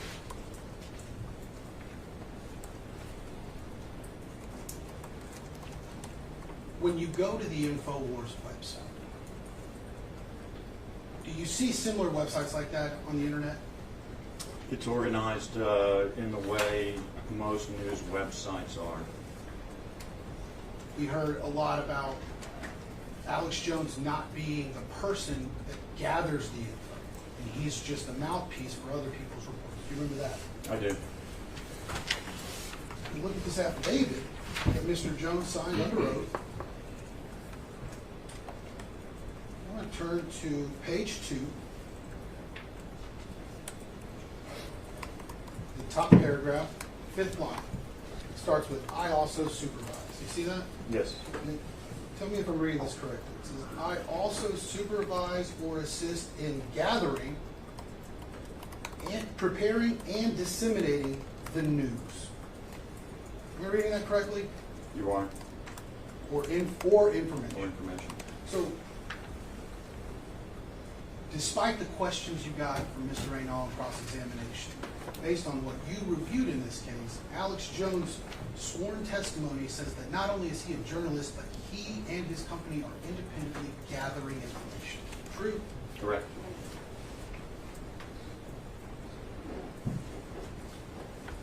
We've also, a couple of times throughout this trial that you've been observing, have seen that Alex Jones says Infowars is the news for tomorrow. You remember that slogan being said? I do. Were you in the courtroom for Mr. Bankston's opening statement? I was. There was a screenshot that was put on the TV for everybody to look at, and we discussed the banner behind Mr. Jones. Do you remember what that said? I did. What did it say? The front line of truth journalism. So, can you name any other talk shows that call themselves the front line of truth in journalism? I can. Now, I'm not a big talk show consumer, but I cannot. Would slogans like that, and slogans like the news tomorrow, today, would those slogans be more by news sources or by commentary or talk shows? No, they clearly, I think, tell the viewer, the audience, that this is a news website. This is a news operation.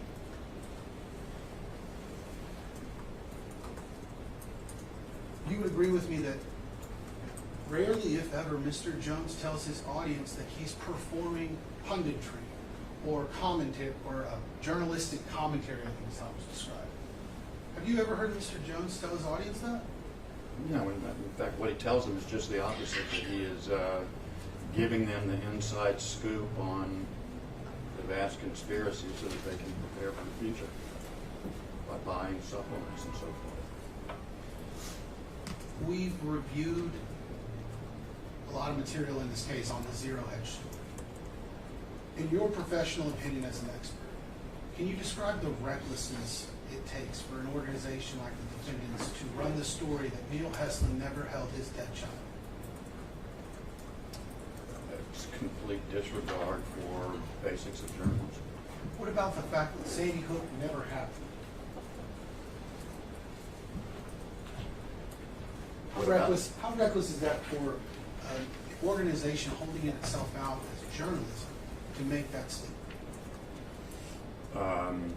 It's as reckless as it gets. I mean, it's taking an abundantly documented fact and pretending that it didn't exist. So, for the proposition that Mr. Jones and Free Speech Systems aren't a news organization and they're not gathering, do you remember reviewing a video in this case where Mr. Jones tells his audience in his own words the exact opposite? The exact opposite of what? Of that he's a talk show, that he's not the news.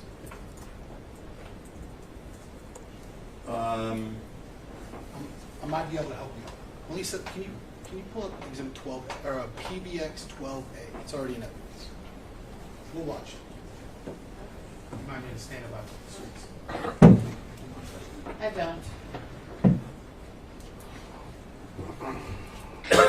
let's talk to Kevin. Kevin, go ahead. You're on the air. Hi, I was calling about Sandy Hook. Basically, my take on it is I live about 50 miles from Newtown, and the whole thing is pretty much the next step in reality TV. Because with other false flags like 9/11 or Oklahoma City or the Boston bombing, at least something happened. With Sandy Hook, there's no there. You've got a bunch of people walking around a parking lot. It's pretty much what it comes down to, and none of the No, I've had the investigators on. I've had the state police have gone public. You name it. The whole thing is a giant hoax. And the problem is, how do you deal with a total hoax? I mean, how do you even convince the public something's a total hoax? Very hard, because anytime I talk about this issue with people, you get criticized, blackballed, ridiculed, called every name in the book, or they respond with the magic words. They were saying on TV. There's no statement more proof positive of somebody who's been brainwashed by that stuff, mainstream media, than those words. They were saying on TV. Well, I always tell people the same thing. Go out and prove the official story. And I knew the millisecond this happened with that now fake picture of the kids being let out of the school, that there's nothing that's going to sell this agenda like dead elementary school kids. That's right. The general public doesn't know the school was actually closed the year before. They don't know they've shielded all, demolished the building. They don't know that they had the kids going in circles in and out of the building as a photo op, blue screen, green screens they got caught using. I mean, the whole thing. But remember, this is the same White House that's been caught running the fake bin Laden raid that's come out and been faked. It's the same White House that got caught running all these other fake events over and over again. And it's the same White House that says, I never said that you can keep your doctor, when he did say you keep your doctor. People just instinctively know that there's a lot of fraud going on. But it took me about a year with Sandy Hook to come to grips with the fact that the whole thing was fake. I mean, even I couldn't believe it. I knew they jumped on it, used the crisis, hyped it up, but then I did deep research, and my gosh, it just pretty much didn't happen. So Mr. Jones is telling his listeners he did the research, and it just didn't happen. Does that sound like a talk show opinion, or does that sound like a journalist telling his listeners that he did the research and this is a fact? Sounds like a journalist. Would you say, in your expert opinion, that Alex Jones recklessly represented that to his listeners on that broadcast? I would say yes. You've heard in this courtroom today, this week, you've observed all of the defendant depositions and testimony, correct? Correct. We heard from Mr. Schroyer yesterday and this morning. Mr. Schroyer said he considers himself a journalist during his employment, correct? Correct. We just heard from Mr. Badandi through a video deposition. Mr. Badandi told us he's a journalist, correct? Correct. We heard from, we've seen testimony from Rob Dew speaking on behalf of the company's position that the majority of what they do is journalism, correct? Correct. And then we've also heard from Mr. Jacobson through a video deposition. Mr. Jacobson was so upset that he had violated journalistic ethics and was begging everyone else to stop. Do you remember that? I do. And then we have the sworn testimony of Alex Jones himself, swearing under oath under penalty of perjury that he is a journalist and him and his employees go and gather the information as journalists, correct? Correct.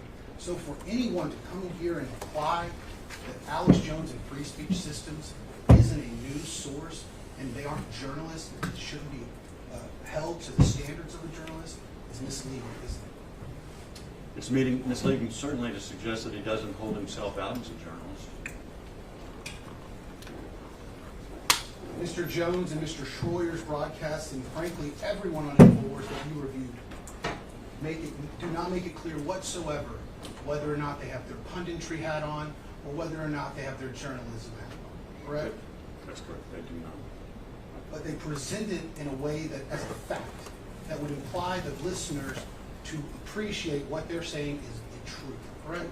I mean, we just heard he rattled off 7 misrepresentations in a row, or at least 6 out of the 7 things he said. I'm not sure about the 7th. And that's consistent with the way he conducts his program that I've seen.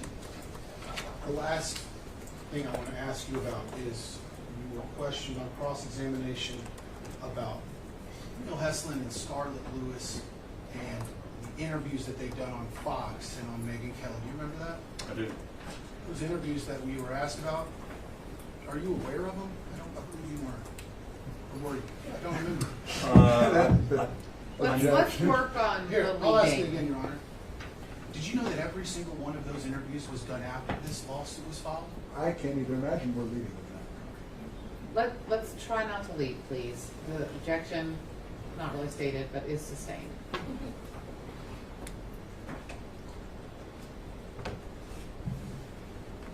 When an individual that's not a news source or a media company needs a voice, are there avenues that they can use like lawsuits to have their voices heard? Yes, there are.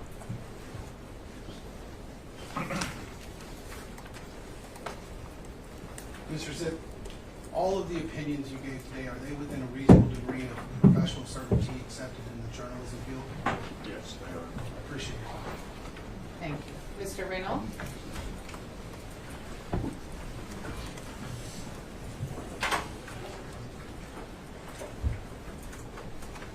Mr. Zip, would you agree that words matter Yes. and that definitions of words matter? Yes. Do you know what the legal definition of a journalist is under Texas law? I do not. Do you know what the definition of a journalist is for the purposes of somebody being a citizen journalist under the Supreme Court law? I do not. So,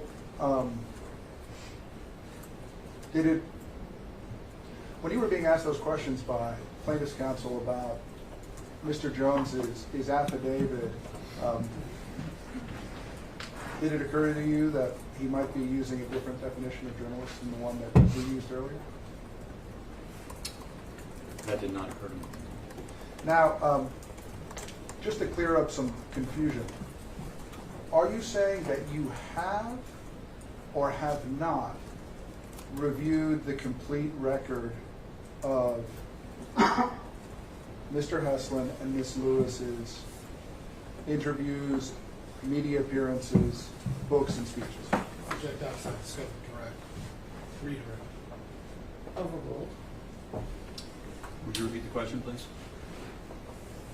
I was unclear, based on the redirect from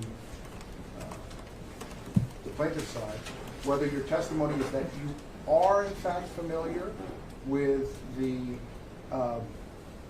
plaintiff's media appearances, articles, published speeches, and published books, or you are not familiar with them?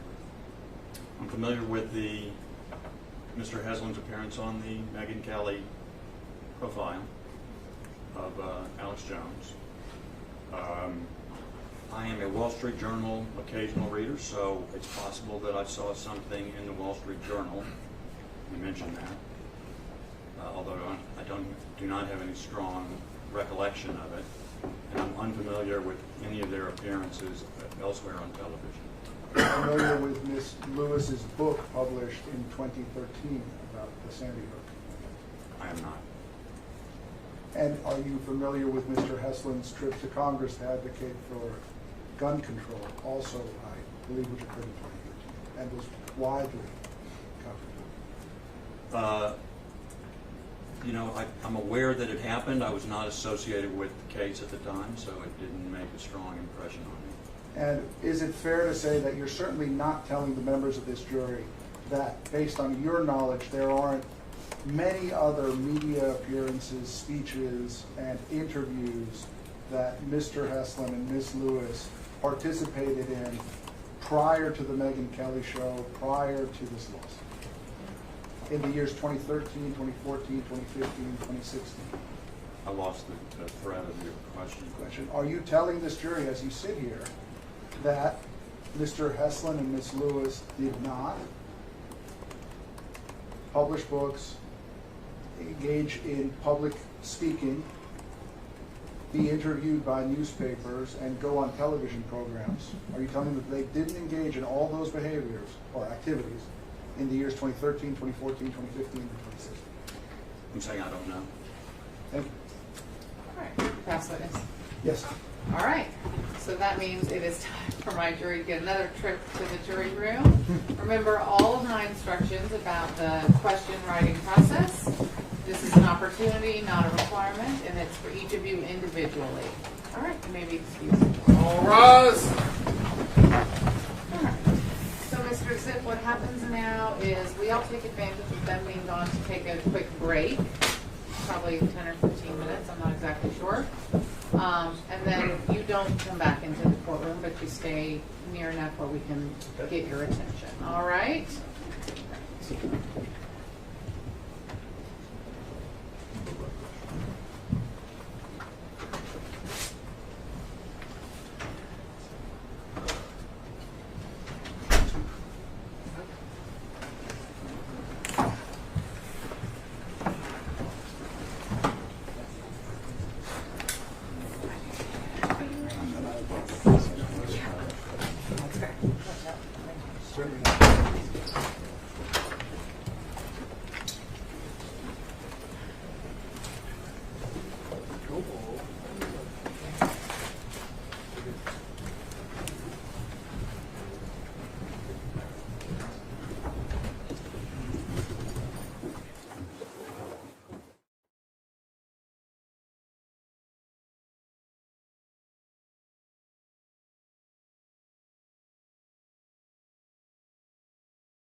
Both Ms. Karpova and Mr. Schroyer testified that the Megyn Kelly video that we saw was edited or cut in a way to put Mr. Jones in a bad light by showing him sweating and putting clips out of order.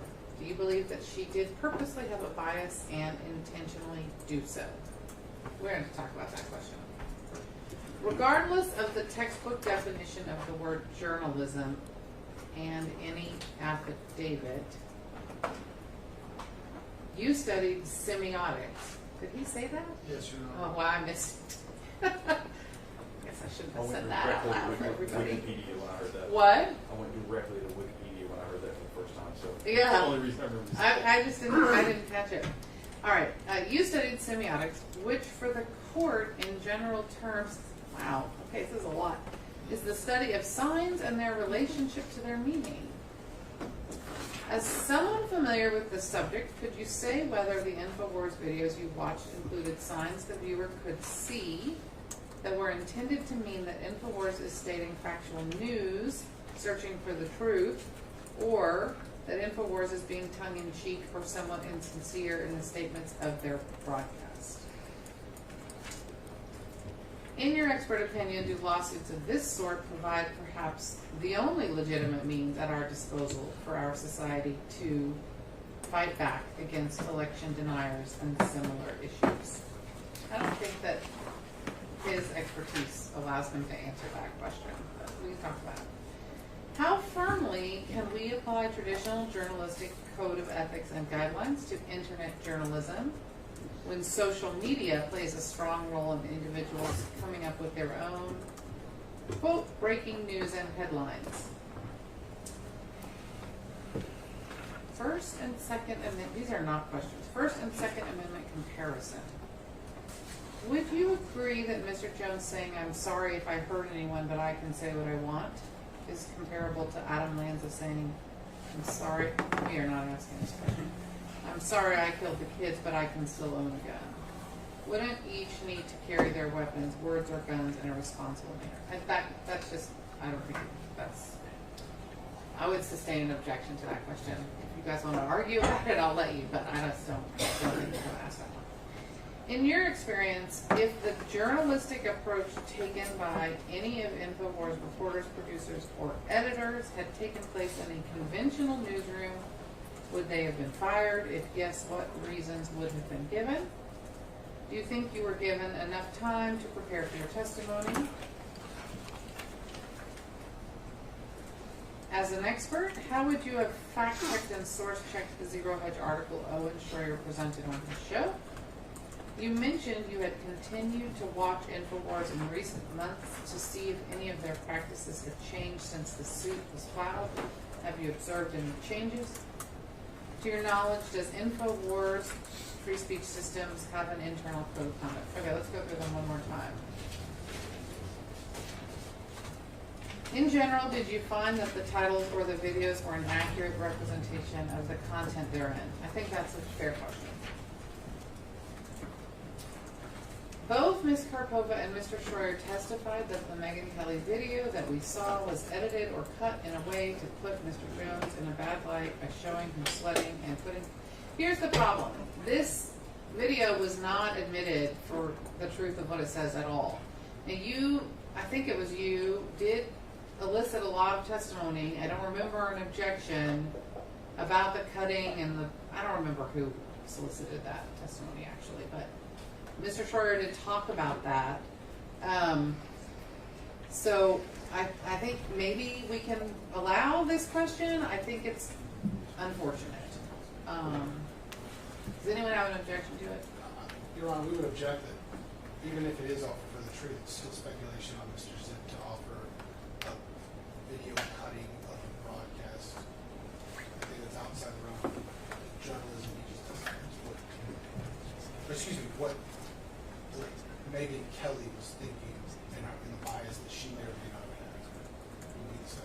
All right, because the question is, do you believe that she did purposely have a bias and intentionally do so? Oh, and that is speculation. All right, we won't answer.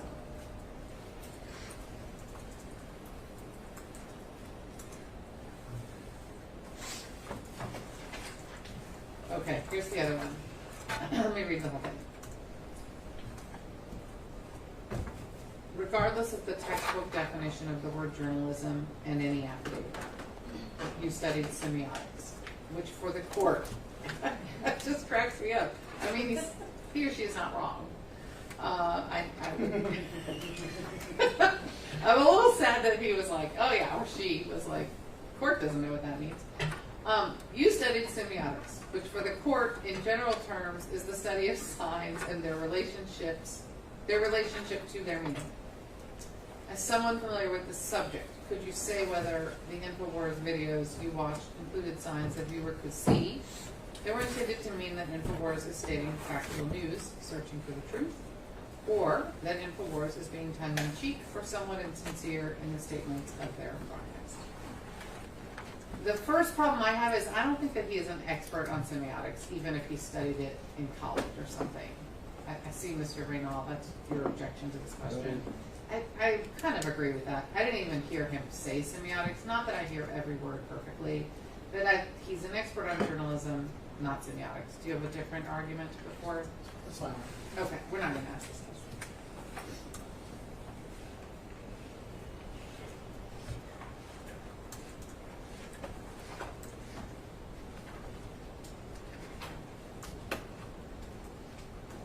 Okay, this is another one that I think is probably not going to get asked. In your expert opinion, do lawsuits of this sort provide perhaps the only legitimate means at our disposal for our society to fight back against election deniers and similar issues? It doesn't have anything to do with journalism at all. We're not going to ask that.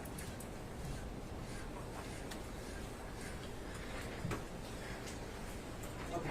How firmly can we apply traditional journalistic code of ethics and guidelines to internet journalism when social media plays a strong role in individuals coming up with their own breaking news and headlines? That seems fair. Would you agree that we're not asking this one. Would you agree that Mr. Jones saying, I'm sorry if I hurt anyone, is the same? We're not asking that. For one thing, it's just, it's inflammatory. We're not putting words in the mouth of so I don't want to do that.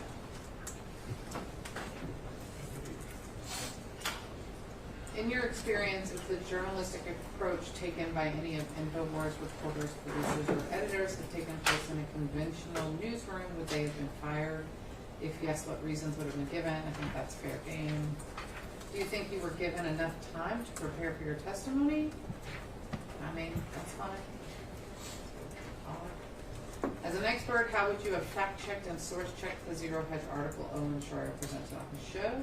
That's fair. You mentioned you had continued to watch Infowars in recent months to see if any of their practices have changed since the suit was filed. Have you observed any changes? That seems fair. I was going to object to that. Oh, why? Well, I think that he was called as an expert to talk about the videos that were in evidence and the sourcing, fact-checking on those videos. And there's nothing to indicate that he was hired or systematically really. Right, he kind of said, I check in now and again. So that's fine. I don't want to ask it. I don't really think it'll bring that much to us. We won't ask that one. And then the last question, to your knowledge, does Infowars Free Speech Systems have an internal code of conduct? I think that's fair enough. Okay, back on the record, which I forgot to do. So we're clear on the Adelaide's one down, right? Oh, yes. Okay, that's what So, I failed to get your answers of no objection to the questions to Mr. Schroyer. No objection. But you had no objections, both of you. It was not you. It was, Okay, no objections. yeah, okay. So just to get that on the record. So now we're on the record for the questions to Mr. Ziff. We've gone through them. I've eliminated a number of them, which you've all heard. The ones that are remaining, are there any objections? No, Mr. you're Aga, thank you. No, you're wrong. Okay, wonderful. We can bring the jury back.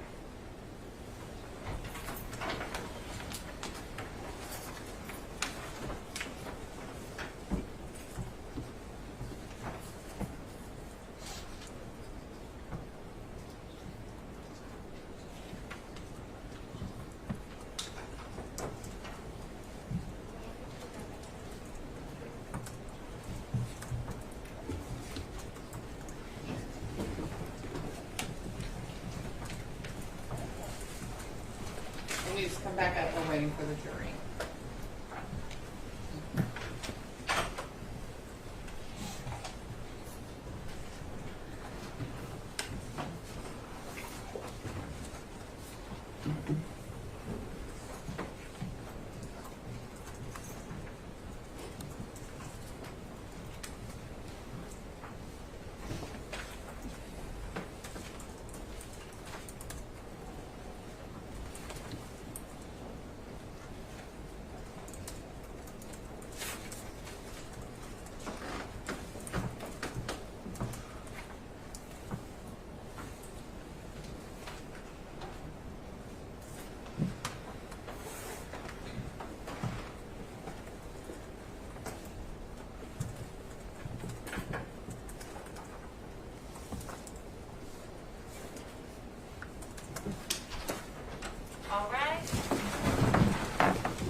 questions and ask you to just answer them.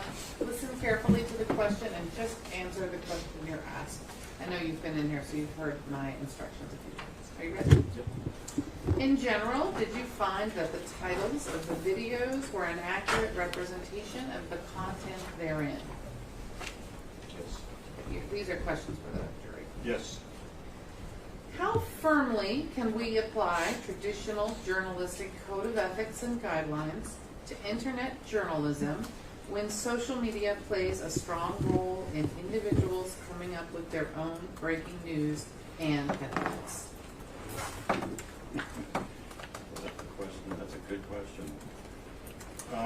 Well, it is difficult because generally the enforcement of principles happens through an organization. And so when a journalist is operating independently, it makes it more difficult to enforce those principles.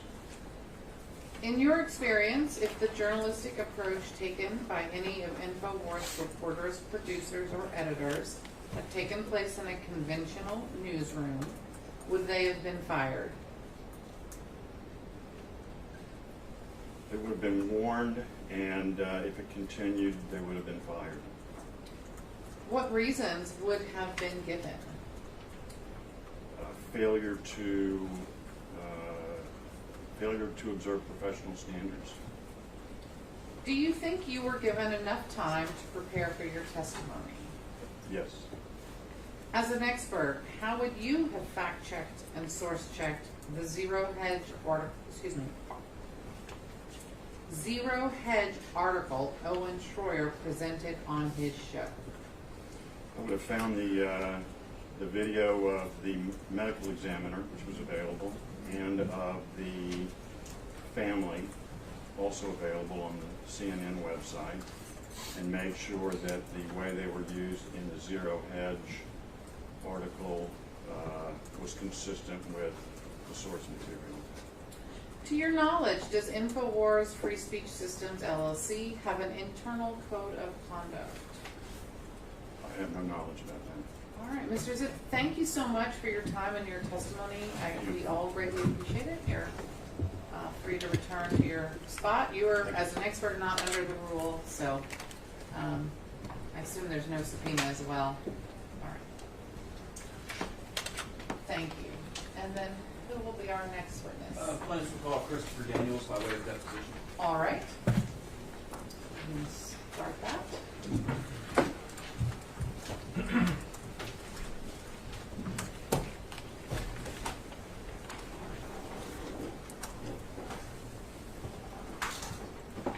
All right, so let's talk a little bit about your background. First of all, could you state your full name for the record? Christopher Daniels. Do you have a middle name? Alan. And how old are you? 37. And what's your employment status? Employed with Free Speech Systems LLC. Mr. Daniels, do you consider yourself a journalist? Yeah, I would say so. When did you begin your employment with Free Speech Systems? May of 2013. When you first became employed at Free Speech Systems, were you aware of any internal journalistic standards at Infowars? I don't recall. Do you know if there were any standards on fact-checking? I don't recall. Any standards on the vetting of sources? I don't recall. Any standards on the verification of other reporting? I don't recall. Any standard or requirement regarding any background in journalism? I don't recall.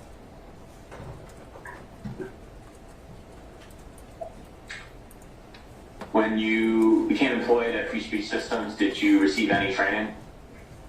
Yes. What training did you receive? Mainly how to work the update website. Would you describe that as kind of technical website training? For the most part, yes. Did you receive training on any other subjects? Not that I recall. Did you receive any training on anything related to journalism? I don't remember. Are you an editor of Free Speech Systems? I mean, if I had to pick a term, I guess I would use that. term, although I don't like using that term a lot because that kind of gets confused with video editor. Do you review work by other writers? I do. And what do you do to review work by other writers? I just read the content.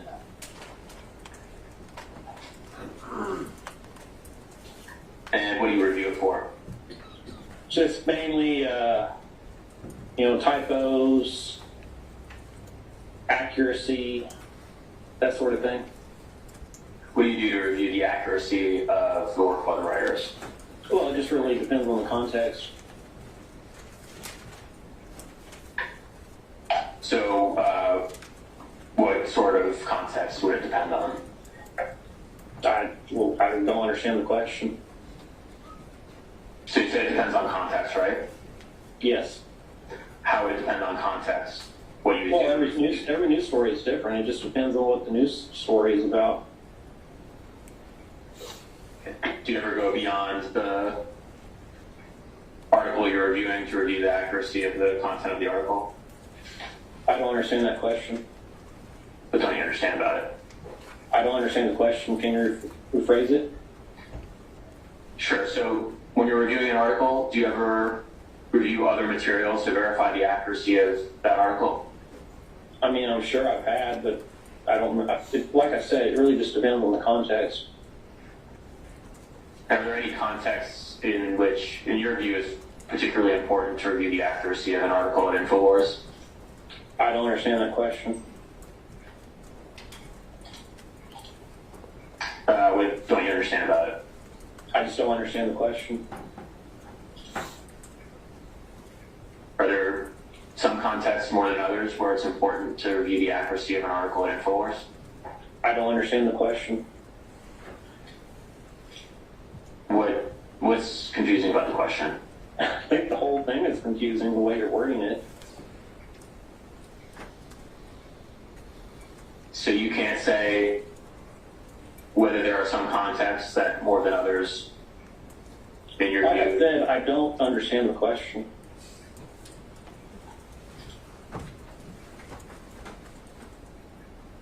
Are there any words in particular that you don't understand in that question? I understand the question. So, what determines whether you're going to go beyond the text of an article to review anything about its accuracy? I don't understand the question, to be honest.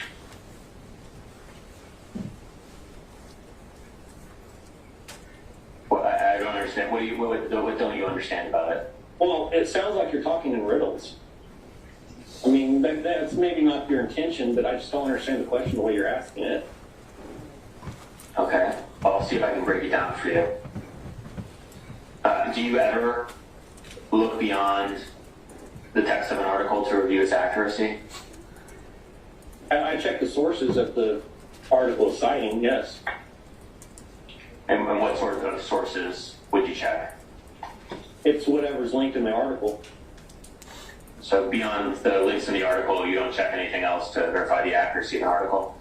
Not that I recall. One of the things that Alex Jones conveys to his audience is that he's telling the truth that others won't tell, correct? I would say so, yes.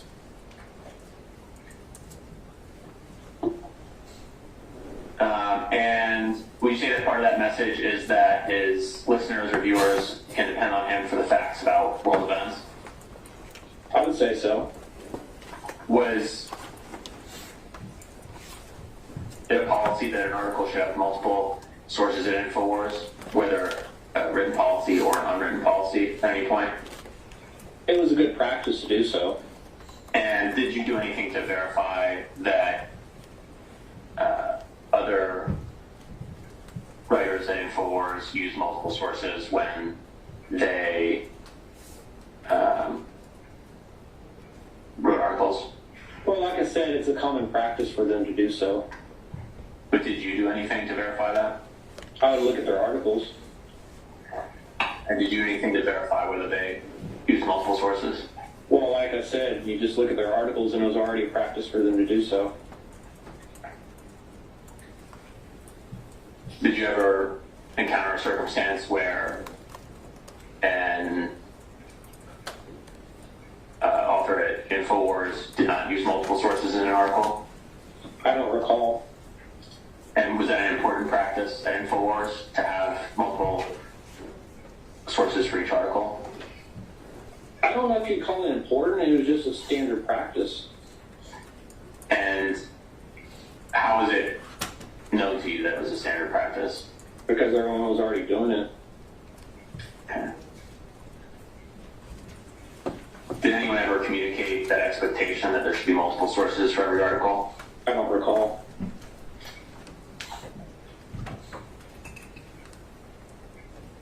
And did anyone ever take any action to enforce any sort of standard practice that there be multiple sources for every article? I don't recall. Make sure that it was marked as Plaintiff's Exhibit 21. Can you see Plaintiff's Exhibit 21, Mr. Daniels? Yes. Okay, and what is Plaintiff's Exhibit 21? School shooting expert threatened over Sandy Hook investigation from February 2014.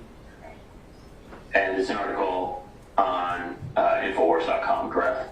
I believe so, yes. Written by Adon Salazar? Yes. And would you agree that the only source for the article depicted in Plaintiff's Exhibit 21 is Wolfgang Haldig? I mean, from reading the article, it's what it appears to be. And there are no other sources cited in the author, excuse me, withdrawn. There are no other sources cited in the article other than Wolfgang Haldig, correct? Well, yes, but this article looks like more like a featured story you'd read in a magazine. It's not a typical article for Infowars. But it only has one source, correct? From what I can tell. And what is Plaintiff's Exhibit 19? The headline reads, Sandy Hook investigator, Connecticut PD had FBI falsified crime statistics. And this is a news article on Infowars.com, correct? It's a story on Infowars.com. And it was written by Adon Salazar? That's what it says.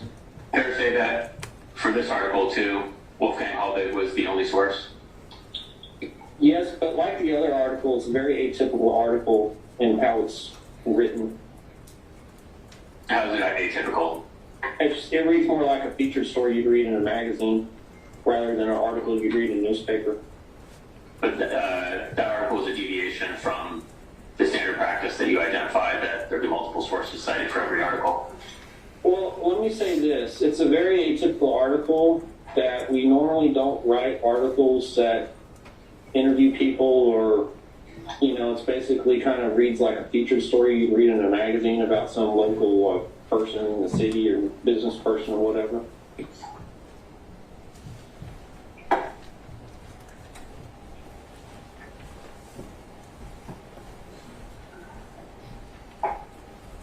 And was that typical of articles about Wolfgang Haldig on Infowars?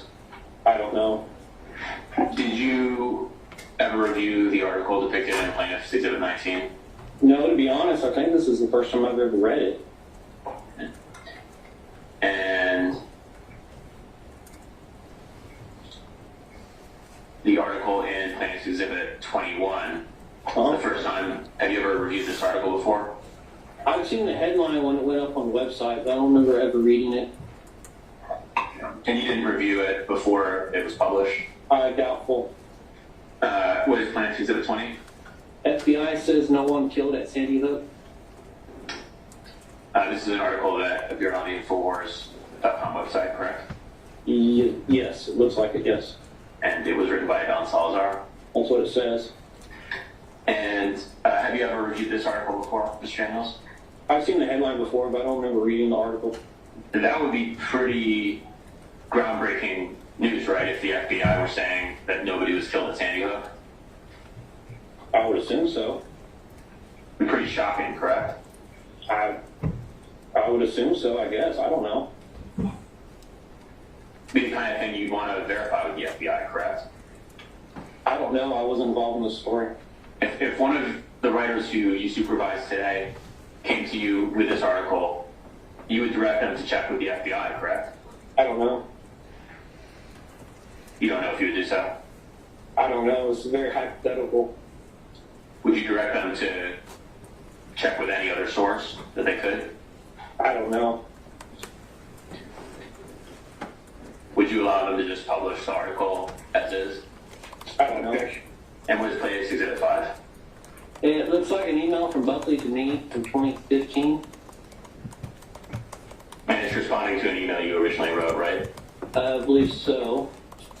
And in the original email you wrote, you said the article, "And Why Stock Exchange Shuts Down," was one of the most viral articles of the day. And all I did was rewrite a CNBC blurb and put our name on it. Mm-hmm. And you said if I had just posted the CNBC version, we wouldn't have gotten as much traffic because people are more likely to share our articles via Facebook and Twitter when they have our names on it. Uh-huh. Yes. And you said, in other words, even if we had a couple of writers who just wrote MSM articles that are breaking news and gave them more sensational headlines, we'd experience a huge boost to traffic overall. Yes, that's what the email says. And you suggested to Buckley that you could just have a couple of writers who rewrote mainstream media articles and give them more sensational headlines, and that would give Infowars a huge boost to traffic, right? That's what the email says, yes. That statement that if you had a couple of writers at Infowars who just rewrote mainstream media articles and gave them more sensational headlines, that Infowars would experience a huge boost to traffic overall. You believe that to be true at the time, correct? That's what I read in the email. And you believe it to be true then? I don't remember back then. Maybe I was just trying to impress Buckley. Who knows? Why would you want to impress Buckley? He was kind of like Alex's manager at the time. So you don't want to get on his bad side, you know what I mean? Well, we know in this case, right? Because he answered, quote, "I agree, I like this tactic," to your suggestion, right? Oh, he did. I guess he did. I'm going to show you what's been marked as Plaintiff's Exhibit 6. Okay. Mr. Daniels, can you see Plaintiff's Exhibit 6? Yes. All right, what is Plaintiff's Exhibit 6? It looks like an email that I sent to Patrick Riley. It says edits, third-party advertising, so it's probably me checking typos on something that they wrote. Okay, and what was it that they wrote? It looks like a thing for radio affiliates or advertisers, potential advertisers from the looks of it. All right. And looks like the figures cited are 8.1 million global uniques in January 2017. That's what the email says. It says lower on the page of Exhibit 6 that there were 46.3 global views in January 2016. Uh-huh. Do you know what that means? I don't. To be honest, all I probably did as far as this is concerned is Patrick might have sent me this email to check it for typos and proofread it. I probably just sent it back to him. So as far as the actual figures and things like that, I don't know how they got those. And you believe that calling somebody a crisis actor would be a horrible claim, right? If it's false. So falsely saying that someone is a crisis actor would be a horrible claim? Well, it depends on the context. I mean, you don't want to be called something that you're not, you know? Who's Robert Jacobson? He was a cameraman who worked for Alex Jones for, I believe, about 14 years. Were you ever aware of Mr. Jacobson advising anyone of concerns about relying on Mr. Halbig as a source for the proposition that Sandy Hook was a scripted event? I remember that Jacobson had concerns that he believed that Sandy Hook really happened. And that went against it wasn't really a unified front at the office of whether or not it happened. Different people had different opinions about it. All right. Next witness. You're going to recall back on Lewis since then?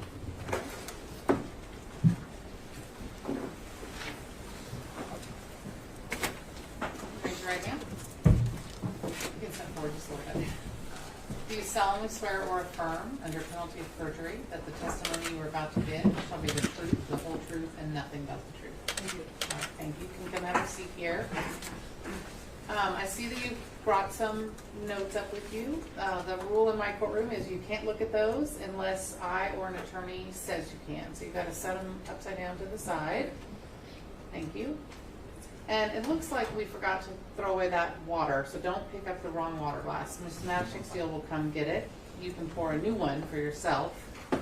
Sounds good. Thank you. Yeah, don't make a mistake there. And then it sounds like we'll be able to hear you.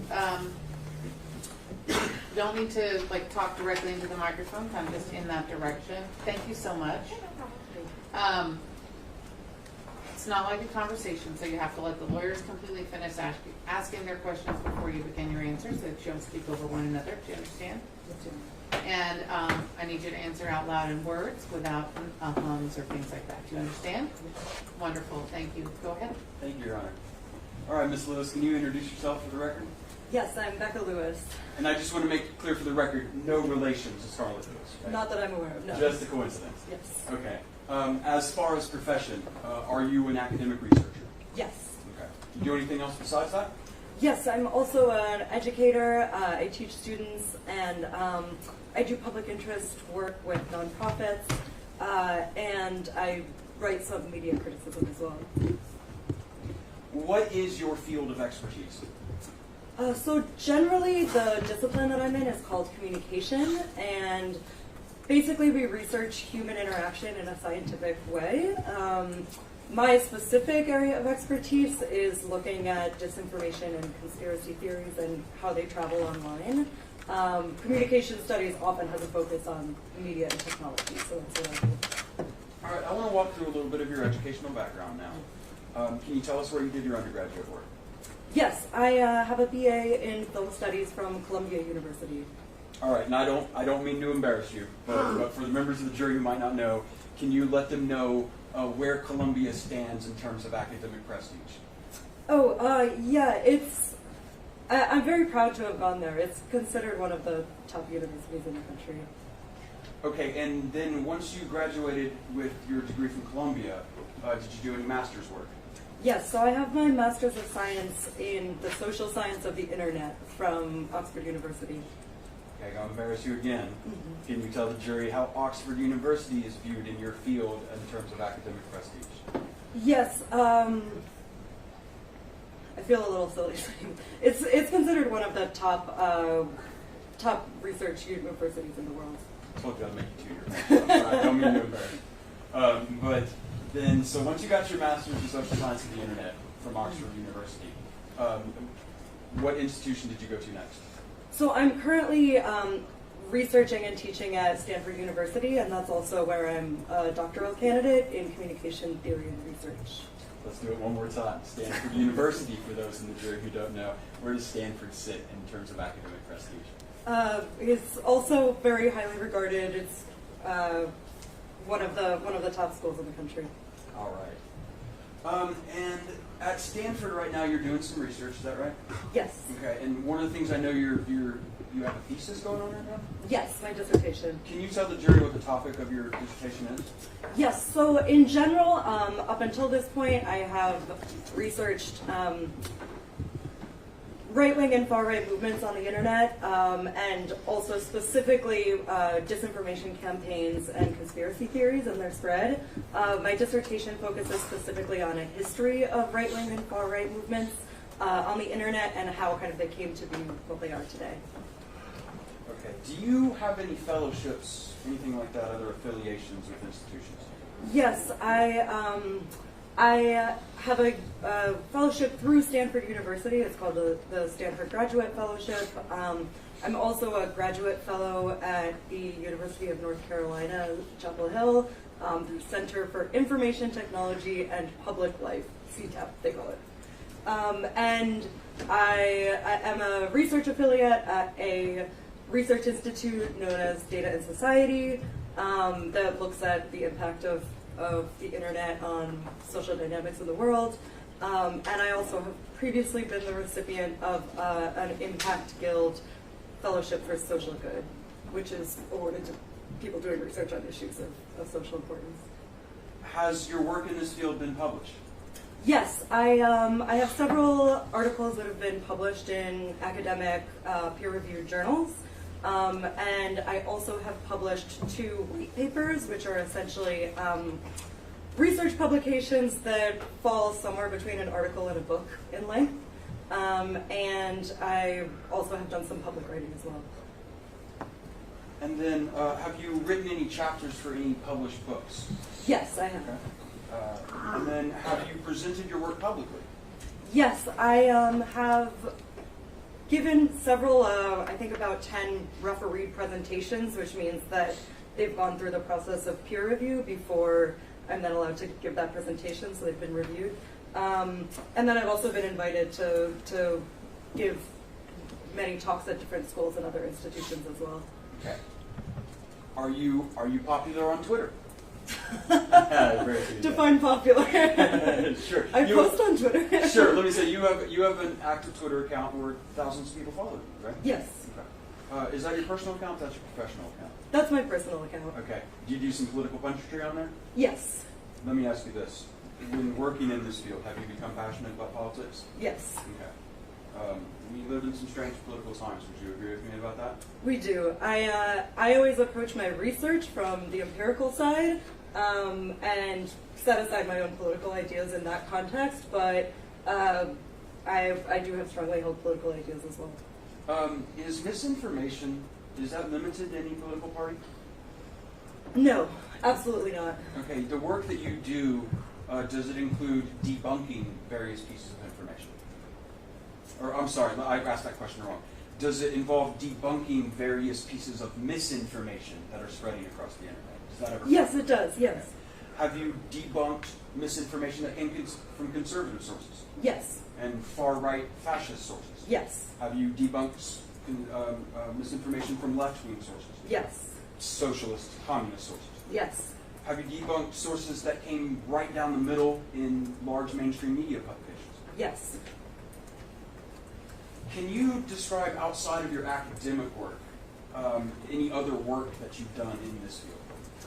Yes, I worked as a researcher at Data and Society Research Institute full-time. They had a team that they were built up to research what they call media manipulation by various groups, and I worked on that team.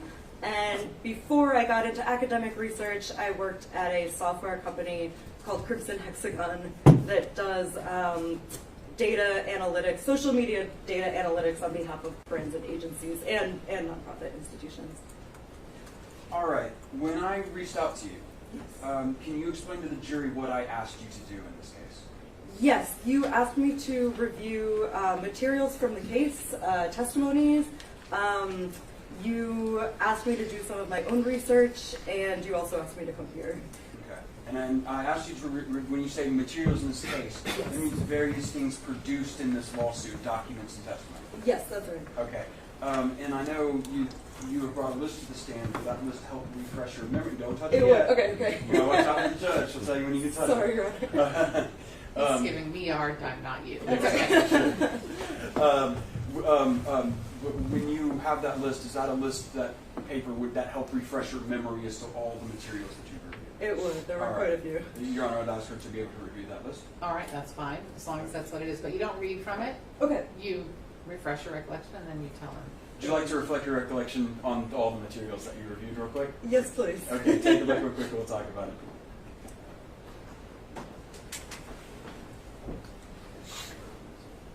Okay.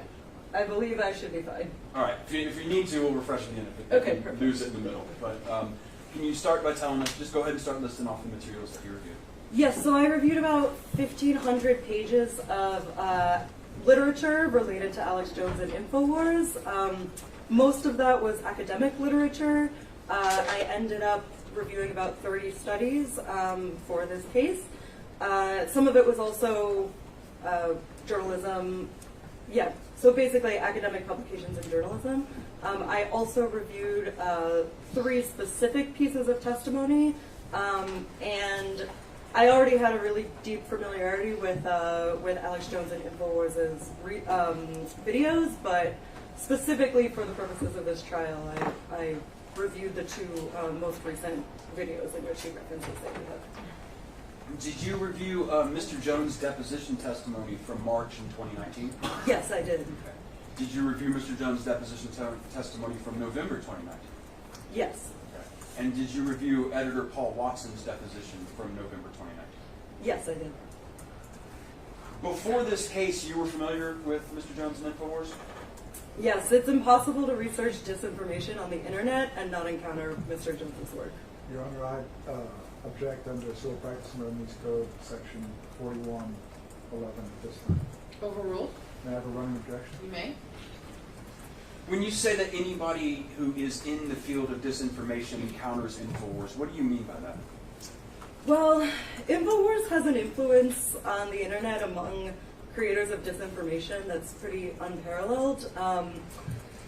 One of the ways that there's many different ways that we approach this research, but a lot of it is seeing who other figures retweet, repost, make content about, make content referencing, what sorts of posts disseminate throughout social media, which sorts of posts disseminate within certain social networks, and to say that Mr. Jones shows up frequently is an understatement.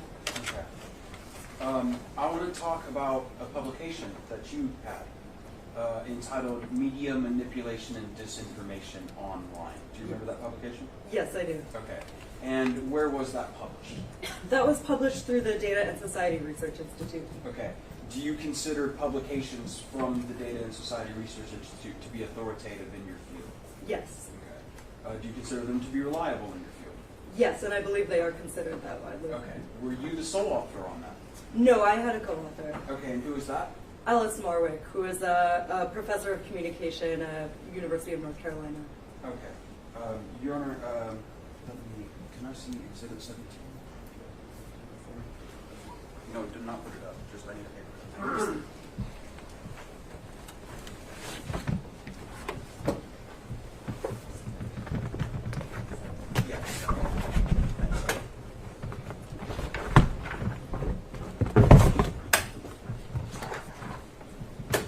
I'm going to approach you now, which has been marked Plaintiff's Exhibit 17. Is that your study? Yes, your it is. article? Yes. For Data and Society? Yes. Okay. And as we discussed, you feel it's a reliable and authoritative publication, the Data and Society publication. Yes, I do. At this time, I'd like to admit Plaintiff's 17 under the Warren Treatise. Any objection? Yes, Your Honor, we object. Hearsay doesn't qualify as a learned treatise. Treatise. No, I'm sure to say. I want to read the rule. Sure. This is not something that happens every day in every case. Right, you're right, I know. So can you point me to the right rule? I know it's in 802, 803. It's in 803. Thank you. So one of the exceptions. Yes, and it's in, I think it's in somewhere between 17 and 20. All right, hang on. Oh, it's 803, 18. Found it.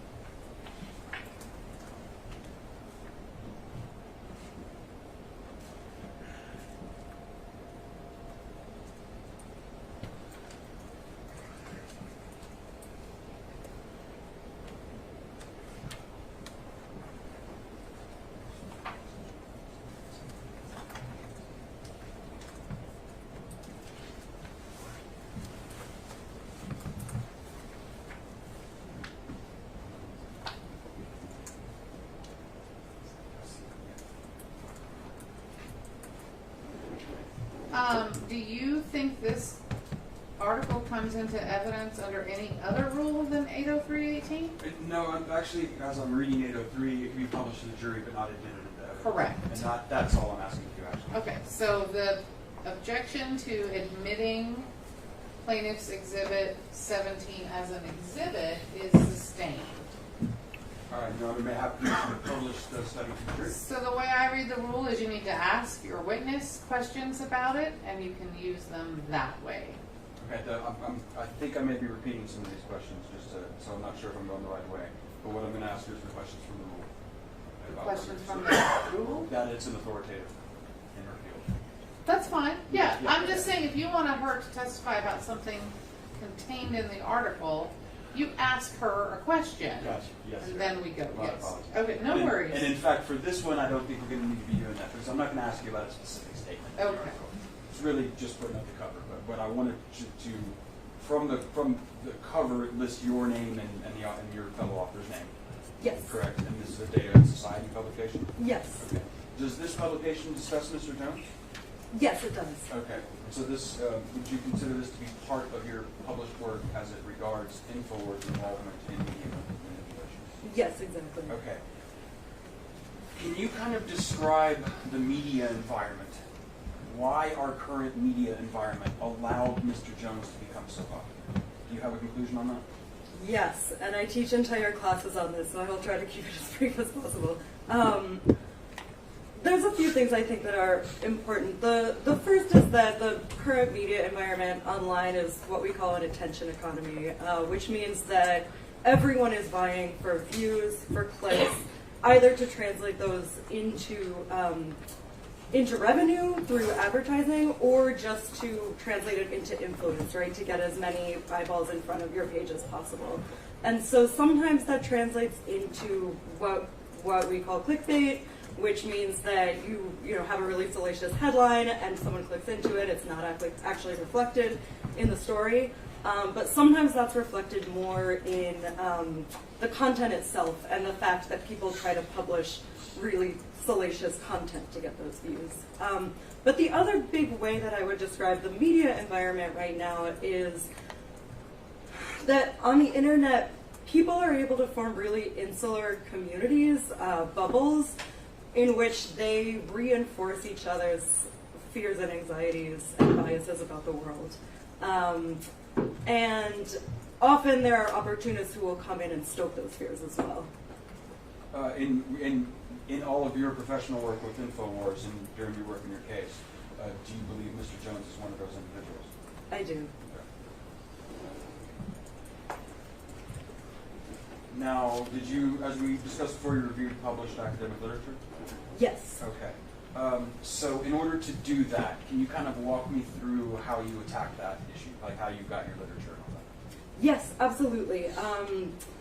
So I started with a resource that scholars love, which is Google's search specifically for scholarly publications called Google Scholar.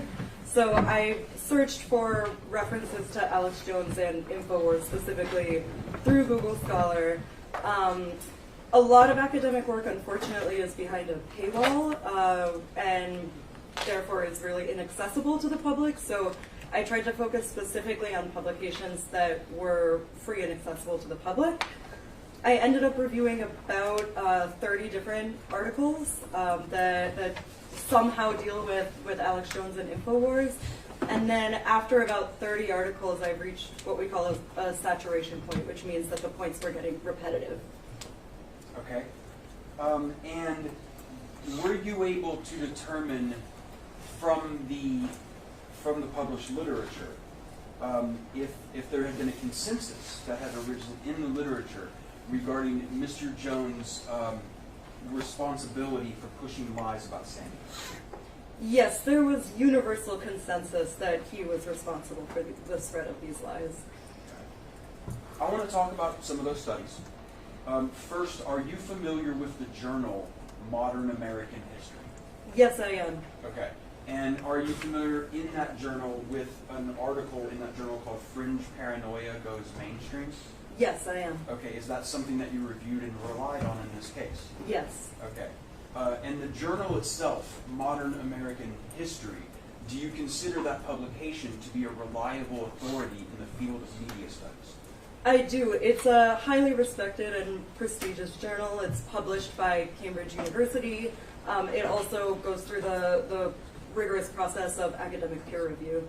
Can you describe to the jury what peer review means in the context of a published study? Yes. Peer review is a system that academics use to try to ensure that our work is really high quality and rigorous research. So if I were going to submit an article to a publication, then that publication would send the article to 2 or 3 experts in the field who would review my methods, my findings, the literature I draw on, and they would either reject it outright if they didn't think that it was rigorous or acceptable for the standards of their journal, or they would ask me to revise certain aspects of it before publishing it. But the really important thing about peer review is that the experts are anonymous to the submitter and vice versa as well. So it ensures that personal biases and other biases don't factor in. In this article, fringe paranoia goes mainstream in the journal Modern American History. Are there specific statements within that article that you have relied on that you find authoritative and reliable? Yes. Okay. I would like to show you those statements now. Here is the study. Thank you. Okay, and I'm going to ask you questions about that. And I would like you, from this publication that you have found reliable, can you please read for the jury the specific statements in there that you thought were relevant to your testimony today? Yes, absolutely. Okay. I should just dive in? You should, and just let us know, hey, this statement, and later this statement, Okay. whatever you want to do. Yes. Sounds good. The career of Alex Jones best illustrates the mainstreaming of anti-government conspiracism. And then it skips a bit and says, his improvised rants, mixing right-wing and left-wing fears of government overreach, won him a large fan base, and he moved to conservative talk radio in 1996. And then in the next paragraph, there's a quote that says, though he had a dedicated following before 2009, Jones's popularity really began to surge when Obama won the presidency. Jones cleverly inserted Obama into long-standing American conspiracy narratives about elite rulers.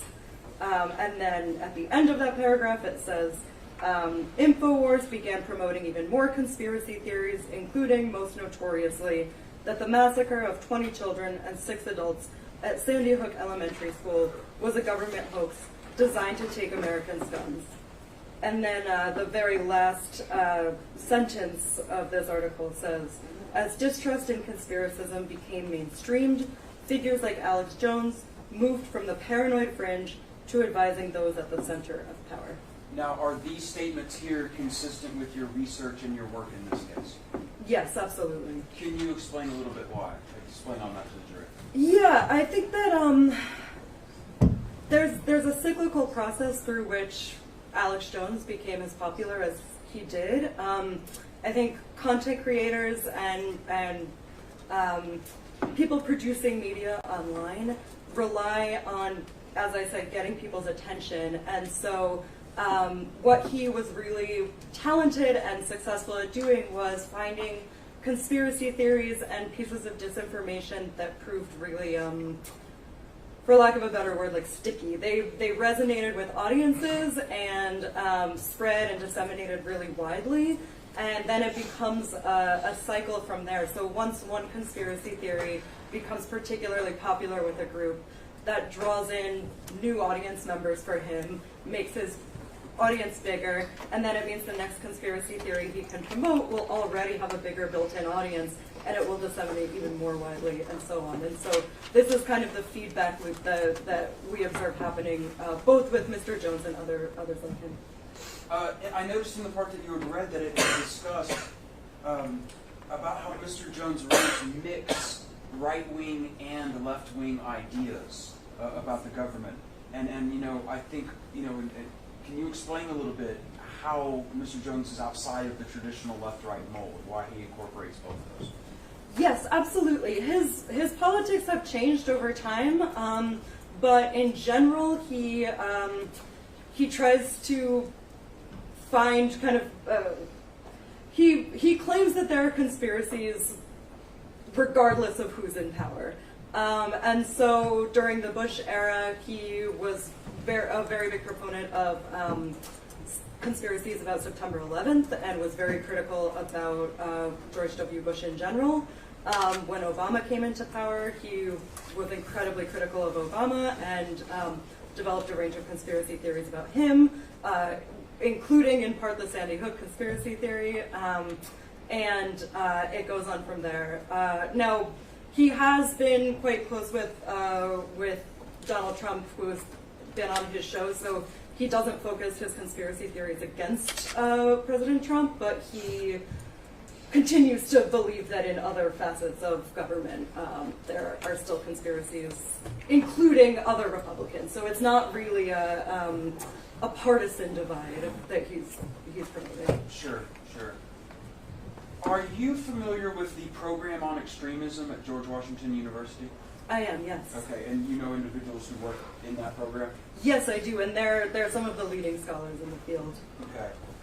And are you familiar with what I'll describe as a white paper or periodical? Yes. That is released by the Program on Extremism back in 2017? Yes, exactly. It's extremely high quality scholarship. Okay, and is that something you reviewed for your case? Yes, it is. Okay, and I would just ask you this, I think you've already answered this, but do you consider that publication a reliable authority in the field of media studies? Yes, absolutely. Okay.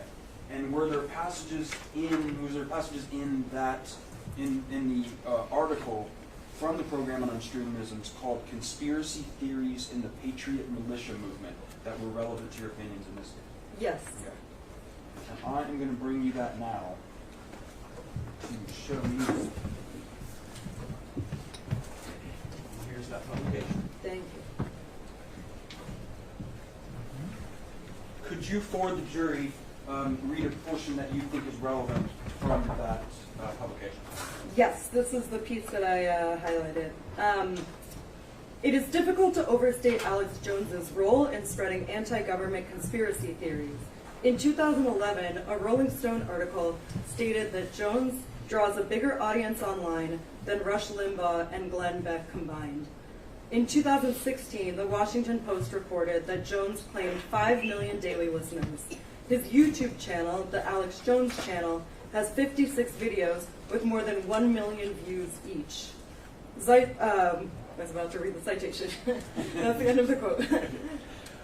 In the study, when it says that it's difficult to overstate Alex Jones' role in spreading anti-government conspiracy theories, is that consistent with your research and work in this case? Yes, it is. Can you explain why? Yes.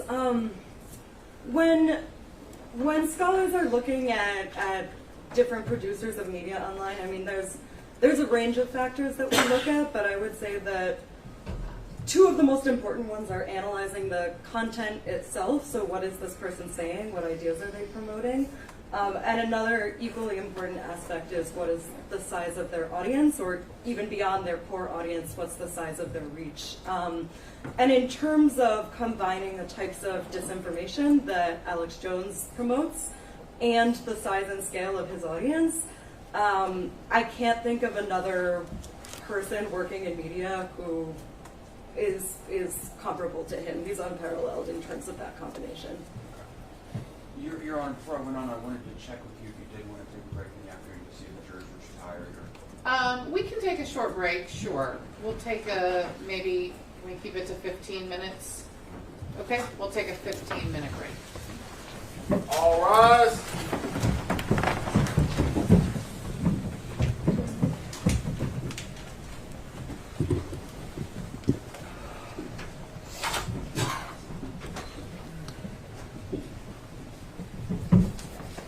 Ms. Lewis, you can go ahead and come back up to the witness seat.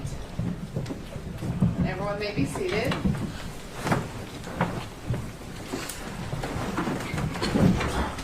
And you may begin. Thank you, Resume, rather.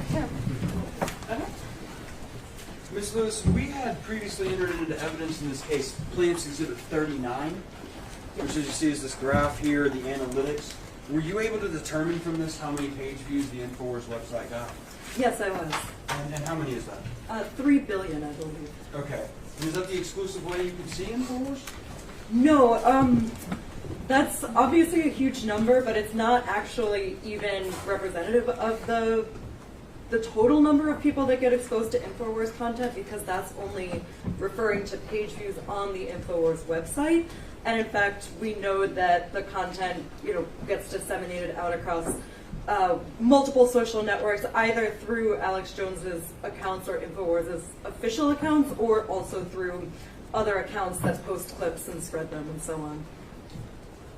All right, I want to talk about another study right now, or another publication, and that is the Syracuse Law Review. Are you familiar with that publication? Yes, I am. Okay, and in that publication, did you review an article entitled Free Expression Rationales and the Problem of Deepfakes Within the U.S. and EU? Yes, I did.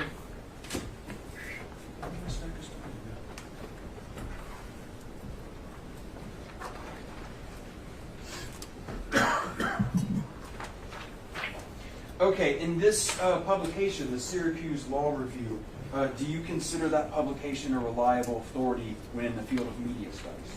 Yes, I do. It's maybe counterintuitive, but some of the best media scholarship actually gets published in law journals.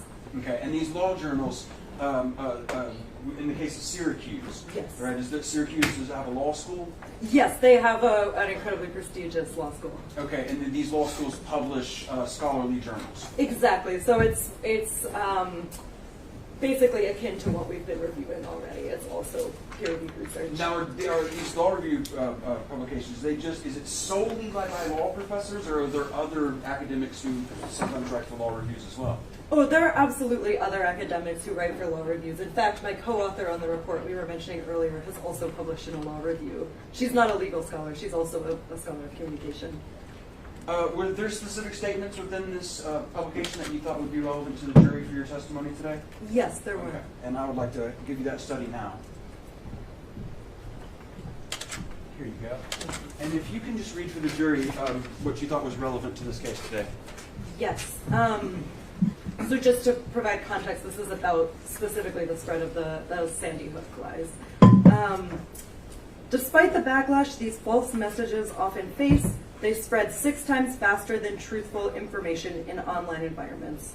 These falsities gain particular traction in heavily fragmented virtual communities where individuals seldom encounter ideas that challenge their realities and where misleading information that supports dominant narratives is likely to be accepted and shared.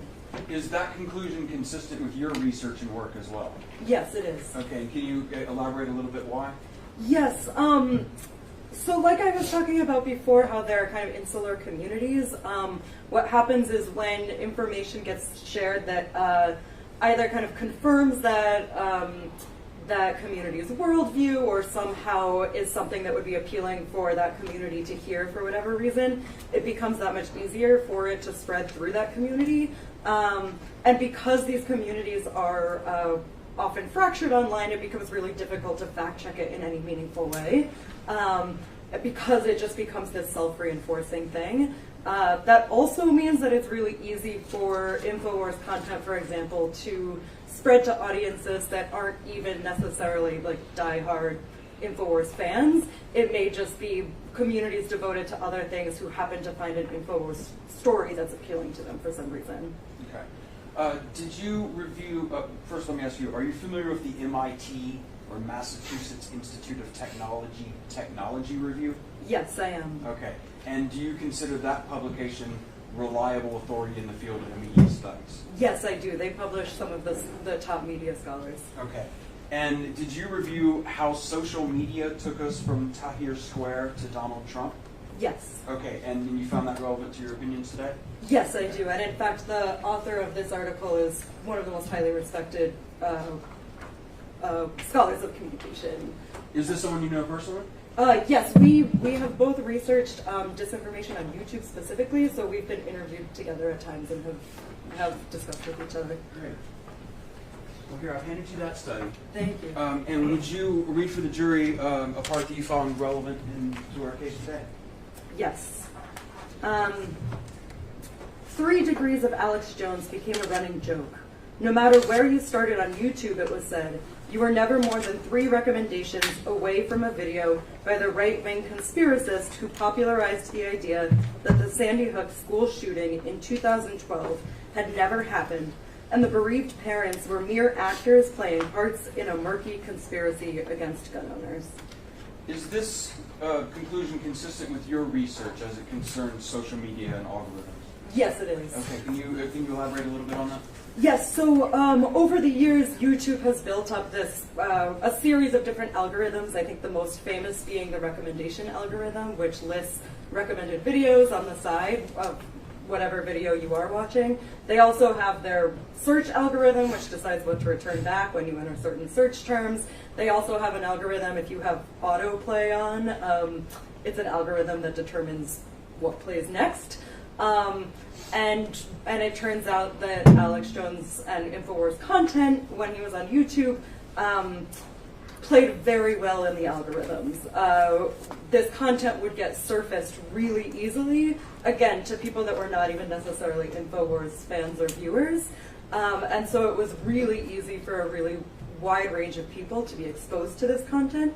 And on top of that, I think I can't speak to Mr. Jones' strategy specifically, but in general, it's common practice for people on these websites to develop what's known as SEO, search engine optimization strategies. So people very specifically will kind of work to get their content surfaced highly in those algorithms. Now, does Infowars have a role in amplifying or giving a platform to small voices? Oh, yes, absolutely. Okay. I want to talk about some individuals who we've heard about in this courtroom today, over this past week. Yes. And one is Jim Fetzer. Are you familiar with that name? Yes, I am. Okay. And outside of Infowars, right, other than Infowars, did Mr. Fetzer ever have any substantial presence on the internet? Oh, absolutely not. Okay. Did Mr. Fetzer have his own blog? Yes, I believe he did. And any one of us could make a blog. Yes.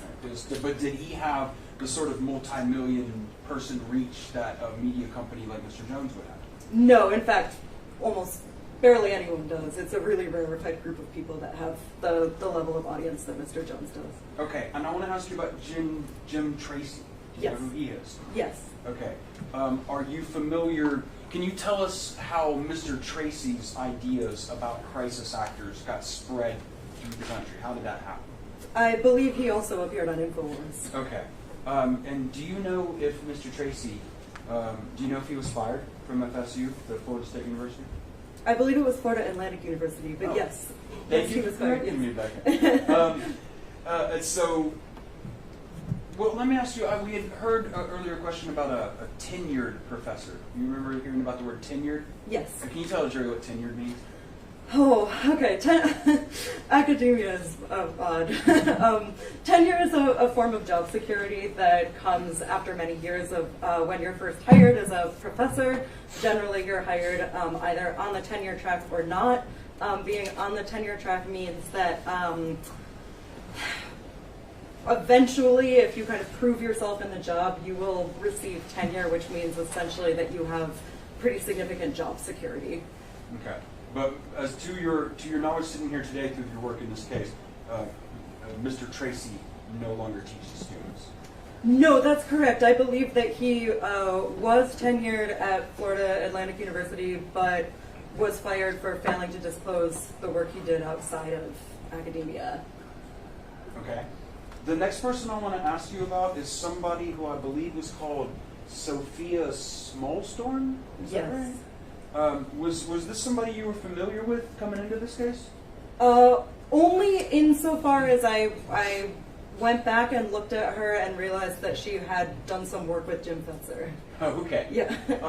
Do you have any indication from your work and research that Miss Smallstorm had any sort of substantial audience? Absolutely not. I looked into it and confirmed that she had little to no reach online. Okay, and in terms of your career over the past 10 years or so of looking at this sort of stuff, had you ever encountered in your research, devoted any research time to Sophia Smallstorm? No. Okay. The last person I want to ask you about is Wolfgang Halbig. You know who that is, right? Yes. Okay. Outside of Infowars, did Wolfgang Halbig have any real platform of substance to get his message out? No, absolutely not. And in fact, I believe the witness from earlier this week mentioned that Mr. Jones, loved to help the little guy, I believe is how she put it. That Wolfgang Halbig had no national reach. He didn't even have regional reach. He had little to no reach. And it was Infowars that gave him that platform. I mean, any of us can post pretty much anything we want online in some capacity. You can find a way to post things. But what almost no one has is a sizable audience, and virtually no one has the level of audience that Mr. Jones does. So just posting something online is really not even able to be compared to posting it to an audience of millions or billions. Okay. And then I think did you happen to be in the courtroom where we had a email from Infowars about them distributing or helping to promote Jim Fetzer's book? Yes. Do you recall in that email the mention of another person who was willing to do that for Mr. Fetzer named Jeff Rentz? Yes, I believe so. Okay. And then did you recall the email from Mr. Watson warning the company? Yes. Was Mr. Rentz discussed in that email? Oh, now I'm going to forget. Let's show it to you. I don't want you to speak from something like that. Let me put it in front of you. There is a lot. I'm going to make sure you're doing it right. Here's plaintiff 673. Thank you very much. Okay. Can you read that for me really quick and to yourself and confirm for us whether Jeff Rentz is discussed in that email? Yes. Should I read it out loud? No. Okay. Yes. Okay. How does Infowars editor Paul Watson characterize Mr. Rentz in that email? As one of the most batshit crazy people. Okay. Can you tell me what is Zero Hedge, this website we've been seeing in the shorter video? What is that? Yes, it's an anonymous blog that publishes people anonymously. Okay. So the contributors who contribute to that blog, nobody can verify who they are. Correct. If an Infowars employee was posting on Zero Hedge as 0 point now or whatever, would you have any way to know? Sorry, could you say that again? Yeah, sure. Like if I'm going to object to reading. Overruled. If an Infowars employee was surreptitiously going by an anonymous pseudonym, 0 point now, and making themselves a contributor to that website, would you, through your work, have any way to be able to figure that out? No. There are times when people, leave tracks behind where people can kind of, de-anonymize someone, but otherwise, no. Okay. And do you recall seeing when, at the time it was shared, or excuse me, at the time it was put on Infowars, did you recall seeing how many times it had been shared? Yes, because it was so strikingly low. I remember it was 3 shares. Okay, and so at that point when it was put on Infowars, had it had any significant exposure anywhere? No, I would categorize 3 shares as virtually no. Okay. No exposure. Am I sure 16?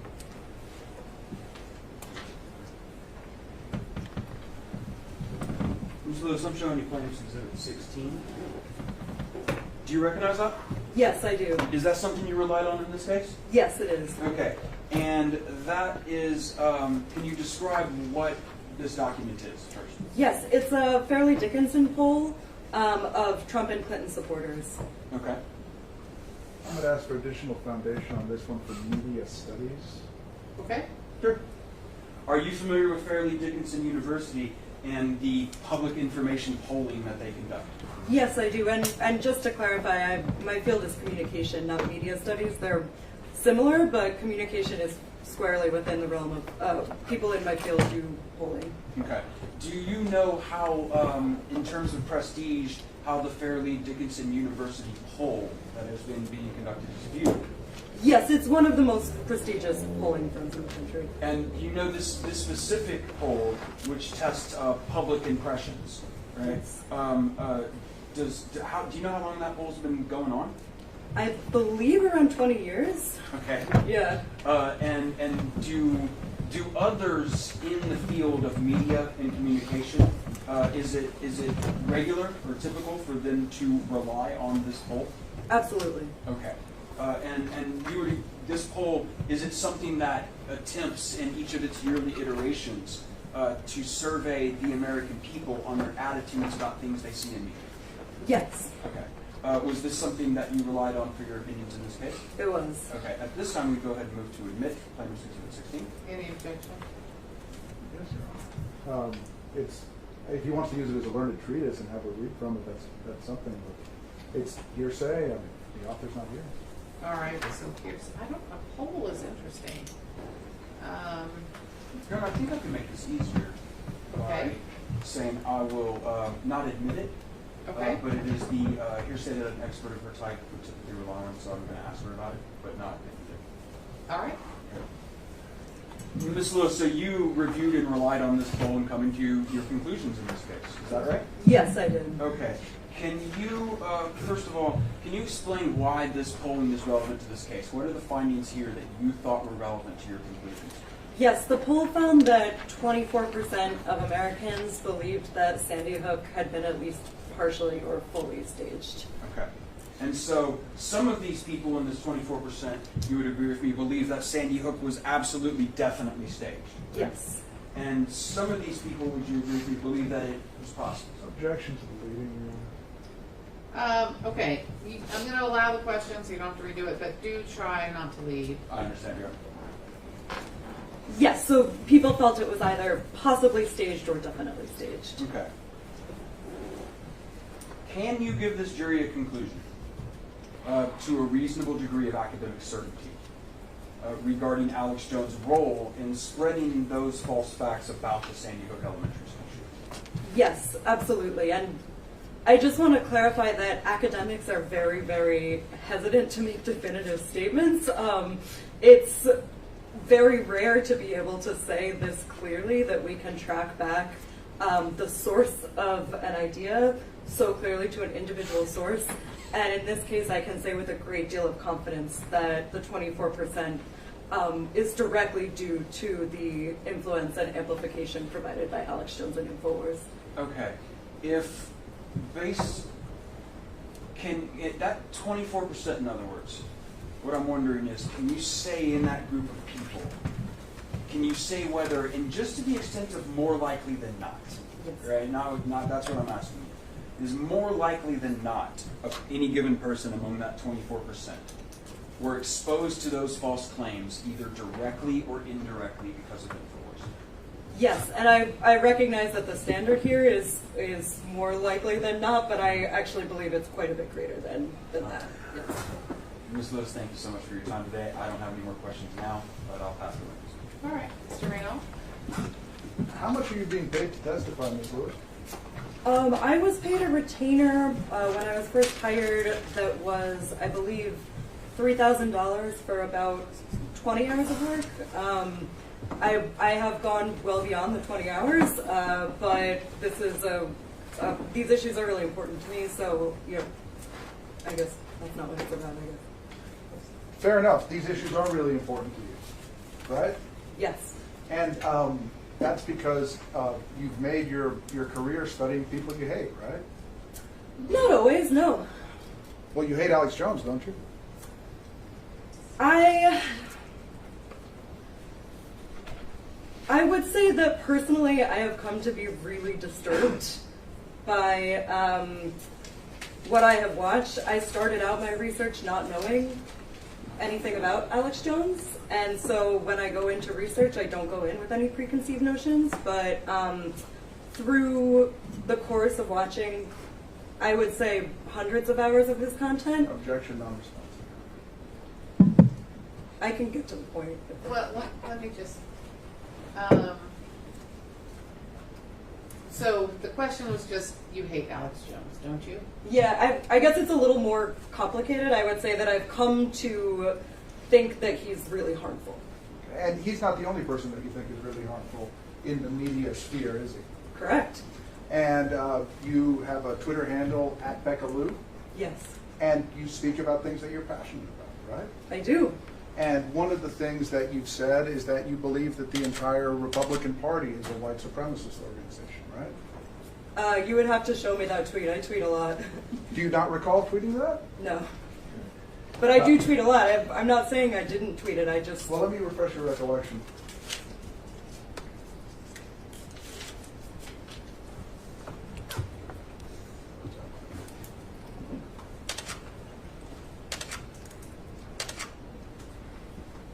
Oh yeah.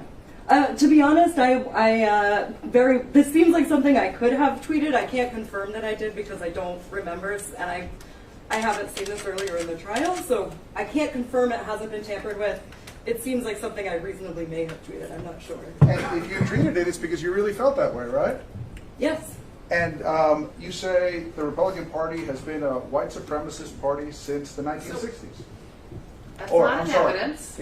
Would it be You fair? know you can't read things that aren't in evidence out loud to the jury. And she just said she can't confirm that it hasn't been altered in any way. So the jury is instructed to strike everything Mr. Rinal said after the witness's answer. Try again. Would something like the Republican Party has been a white supremacist organization since the 1960s be the kind of thing you would say? Yes. And so I take it you believe that Eisenhower was a white supremacist? Not necessarily. However, it was in the 1950s that... Objection, non-response. Overruled. It's not non-responsive. I take it you believe he was a white supremacist is a yes or no question. Well, can I clarify my answer earlier? Mr. Bankston will have a chance to ask you questions after I'm done. You can clarify with him. Okay. Gerald Ford, white supremacist. Your Honor, I'm just going to object to relevance at this point. Why are we even talking about it? Goes to bias, Your Honor.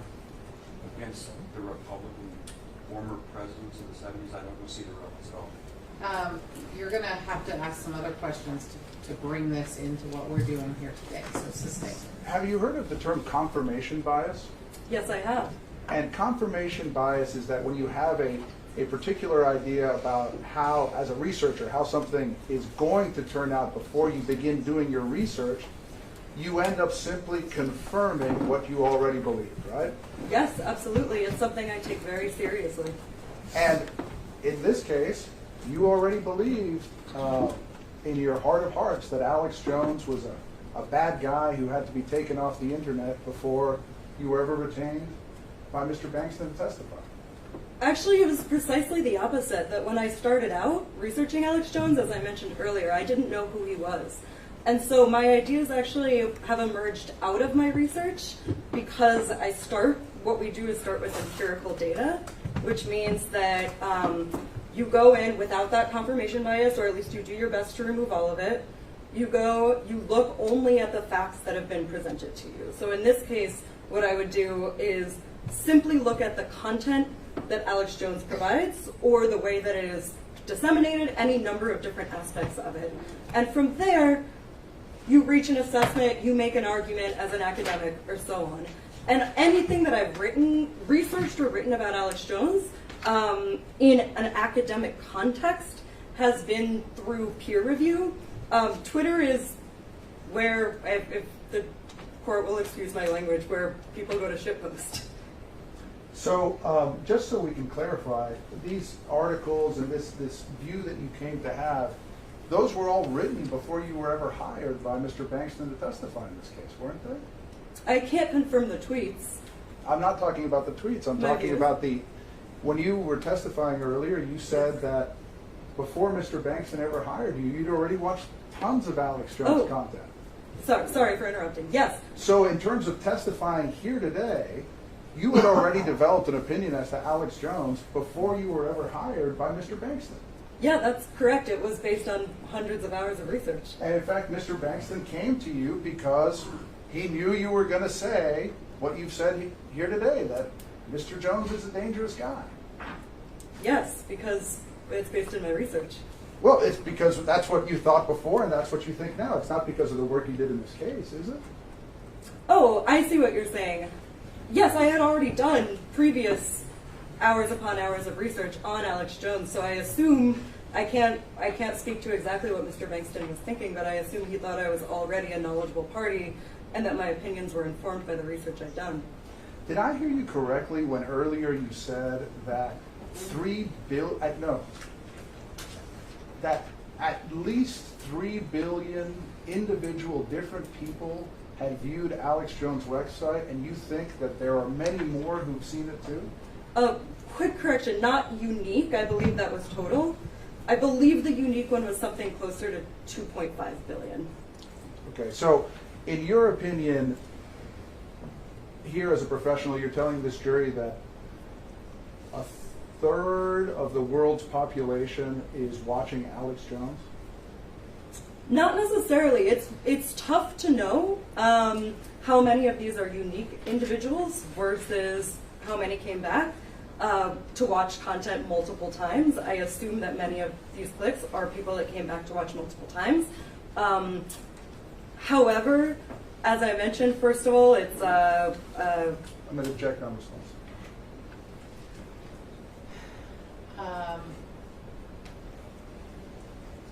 Well, I'm not going to strike anything she said, but I'll let you ask another question.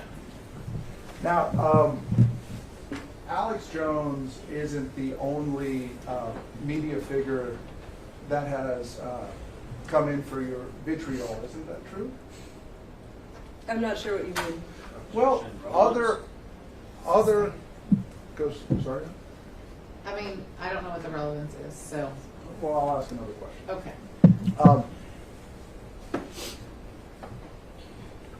It's fair to say that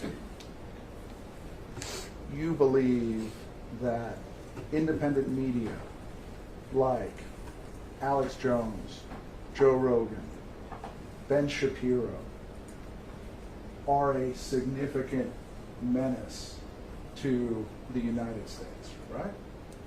I would need more specifics to simply confirm that statement. Well, I'm just asking you. So I'm saying I can't answer based only on that. Well, Stefan Molyneux, do you know who that is? Oh, yes. And you've been very, very critical of Mr. Rogan for hosting him, right?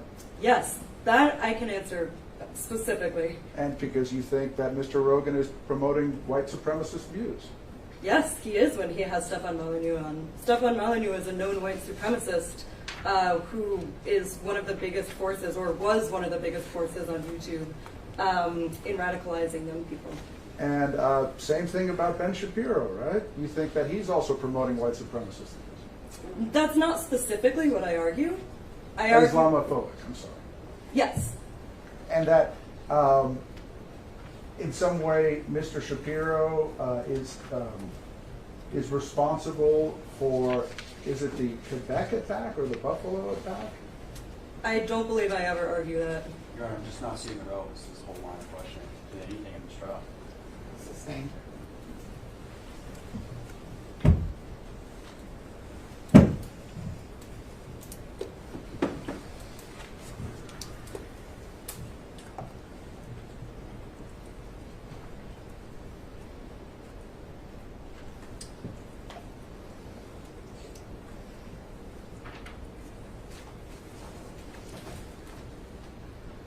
Let me ask you about deplatforming. You testified about that? Yes, I'm happy to, yes. Mr. Jones was deplatformed, yes? You'll have to be more specific. That word means lots of different things to different people. Okay. So let's put it this way. Mr. Jones and his employees, if identified, cannot post on YouTube, true? They cannot post from the account that they held. They can still appear in other people's content on YouTube. And they cannot have an account or post on Facebook, right? Correct, same answer. That their content can still be posted by other people. They cannot have their accounts there. And same thing with Twitter, right? No Correct. accounts at Twitter. And actually, I mean, they can't even have an Uber account, can they? I can't confirm that. They can't even have an Airbnb account. It's not, I can't confirm that, and it's not clear to me how that's relevant either. The judge will decide what's relevant, as will the jury. I'm saying to my line of research. The poll we were looking at earlier, Exhibit 16, what was the sample size of the poll? I don't remember offhand. I would have to go and read it. You think that's important? Yes.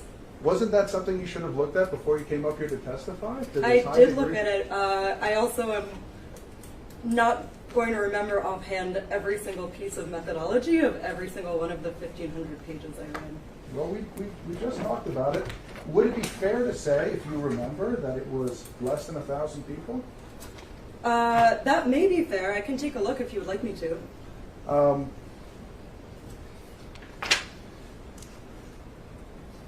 Have you ever, in forming your opinion about this poll, did you ever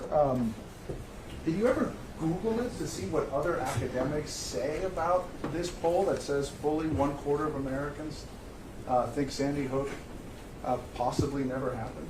Yes, I believe I did at some point. And did you see a very prominent article by The Atlantic saying that it was junky? Yes, this sounds familiar. I couldn't tell you about specifics. Have you ever heard the term clickbait? Yes. For example, 5 foods that are sure to shred body fat? Yes. And another form of clickbait is 24% of Americans believe Sandy Hook never happened, right? Well, that depends. Well, it's the kind of catchy title that people like putting on their polls so that lots of people are going to click on them and read articles about them, aren't they? The way I understand clickbait is that it's misleading, and in this case, that would be an accurate representation of what was measured in this poll. With a sample size of less than 1,000 people.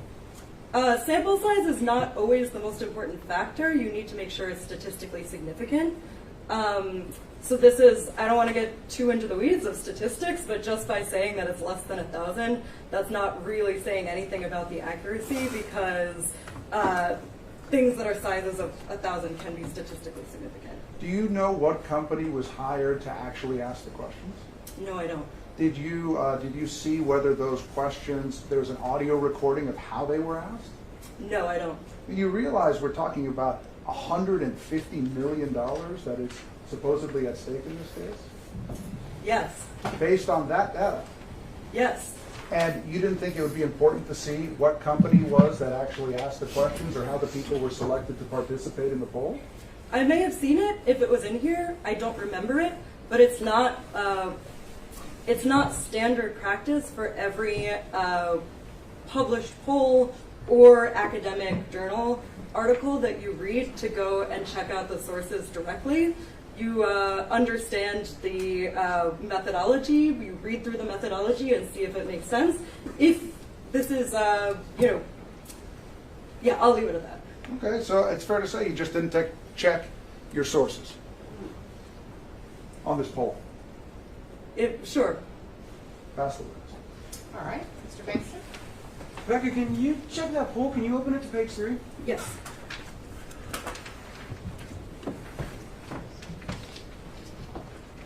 Do the statisticians who provided this poll provide a margin of error?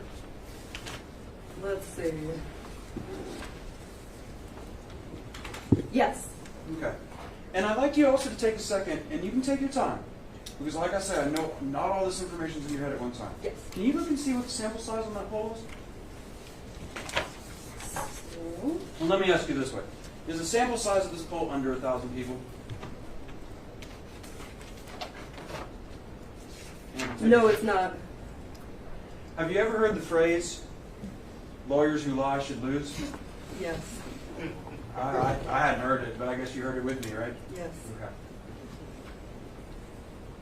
Think Mr. Reynolds should have checked that before trying to call you out in front of this jury? Yes. A sample size of over 1,000 people, when it's run by qualified statisticians, can produce a result. Can it produce a result that's within acceptable margins of reliability? Yes. Do you consider a plus or minus a plus or minus margin of error 3% to be a fairly reliable for your use in this case? Yes. Okay. Oh, yeah. The margin of error inside the poll is it below 4%? Yes. Okay. And is it listed right there in the exact number? It is. And what can you tell the jury what that number is? It's plus or minus 3.1%. Okay. What does that mean? Can you tell the jury what a plus or minus 3% margin of error in a statistical analysis means? Yes, okay, now I have to get back into my statistical mindset. It means that The results that they come back with, there's a possibility that it may be anywhere between actually 3.1% lower than what they said or 3.1% higher than what they said. And so what we're saying here is that potentially it could have been, closer to 21% than 24% of people at lowest. Sure. Let's talk really quick about the 2.5 billion page views. Yes. And you were talking about how that could be people who revisit the website. Yes. In fact, almost certainly is some revisitation, correct? Yes. Is there any, from the data that Infowars has provided in this case, is there any reliable way to ascertain the exact number of individual human beings who access the website? No, there's not. Okay. Does the identifying digital data of a person, can it change over time? Yes. Again, if we're thinking about these anonymity online, there are a lot of ways for people to disguise or kind of seem like different numbers of people than they actually are. Okay. And are you aware or have you reviewed any conclusions from any experts in this litigation from the defense who are going to say your opinions are wrong? No, I'm not aware. Are you aware that any such expert exists or will come to this courtroom? No. Okay. Ms. Lewis, have you ever testified before? No. I think you might be doing it more. That's all I have for you, Ms. Lewis. Mr. Randolph? Ms. Lewis, why don't you tell us, since we're getting into this, exactly how many people were interviewed? It was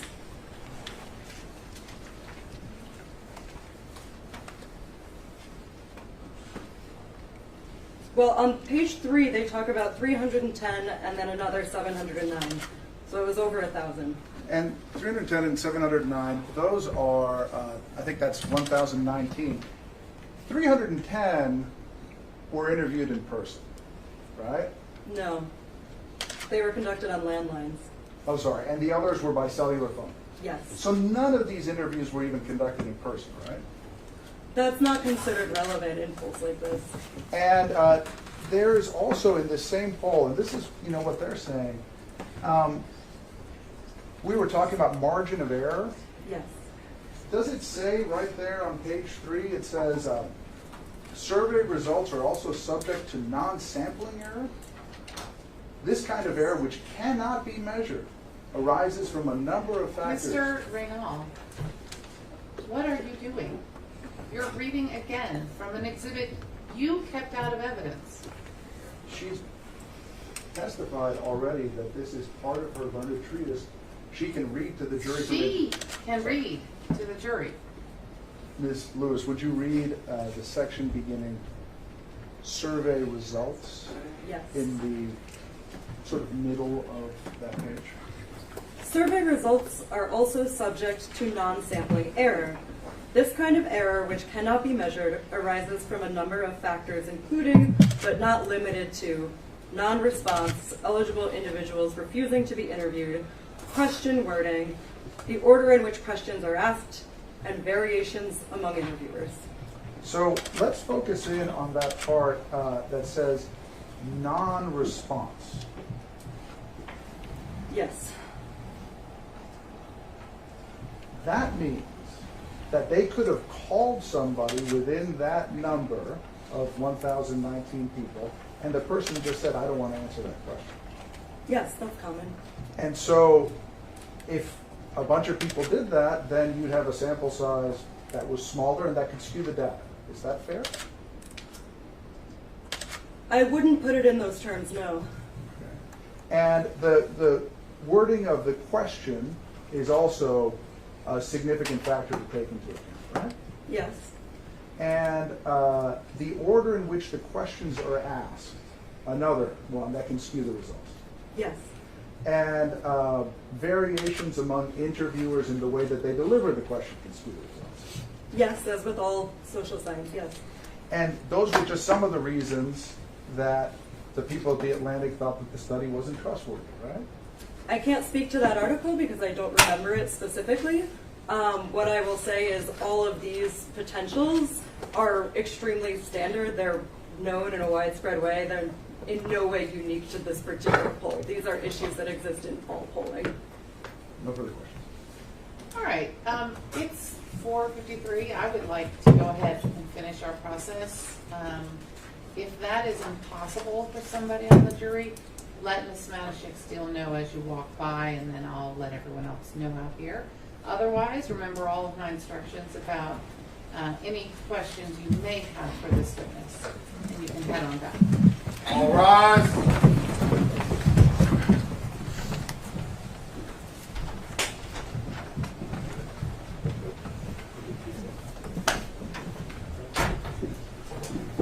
And Ms. Lewis, you'll have to wait in the hall. Sounds good. Should I do that right now? Yeah, I think so. Okay. Thank you. Yes, thank you. And if you'll just shut the door behind you when you walk through. Thank you. All right, you may be seated. I hope that's okay with everyone. And I was going to ask A you little just bit. so Ms. Lewis wouldn't have to stay the weekend. Yes. They always give me a look when this doesn't need to be on the record, when I told them to shut the door, but then the one time I didn't, they left the door wide open. So I think people, I know I sound like a broken record. I'm going to go ahead and do time now. So let me just do some math, and then I'll let everyone know.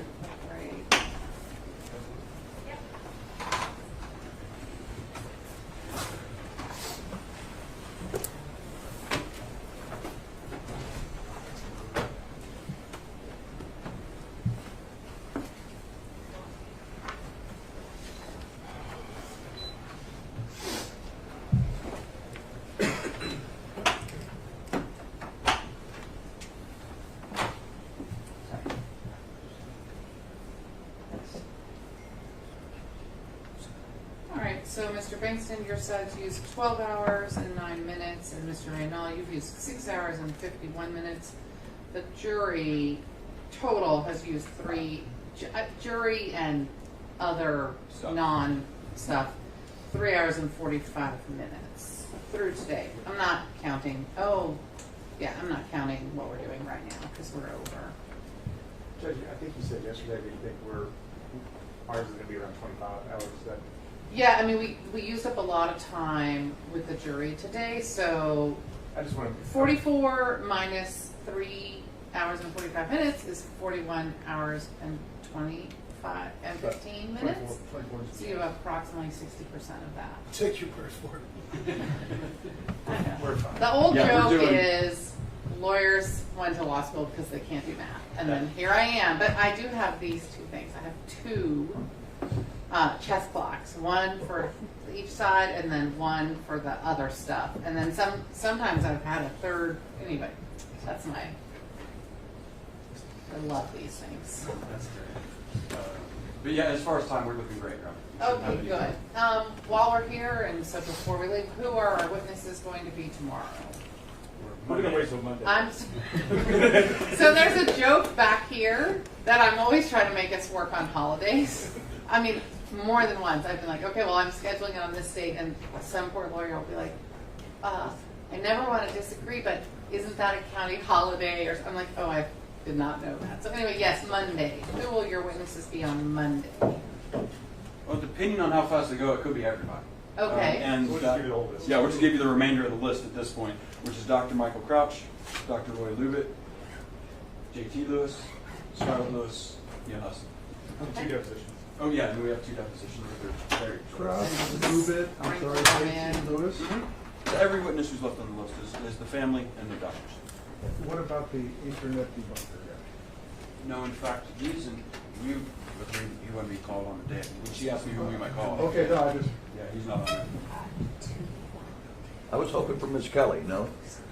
I can bring her if you really want her to. I'm not sure you want that. That was supposed to be humorous, but you That know, was a joke. whatever. We Mine all was know too. that was a joke, and it's not on the record. We're not on the record. That was just a joke. Your Honor, we may want to go on the record.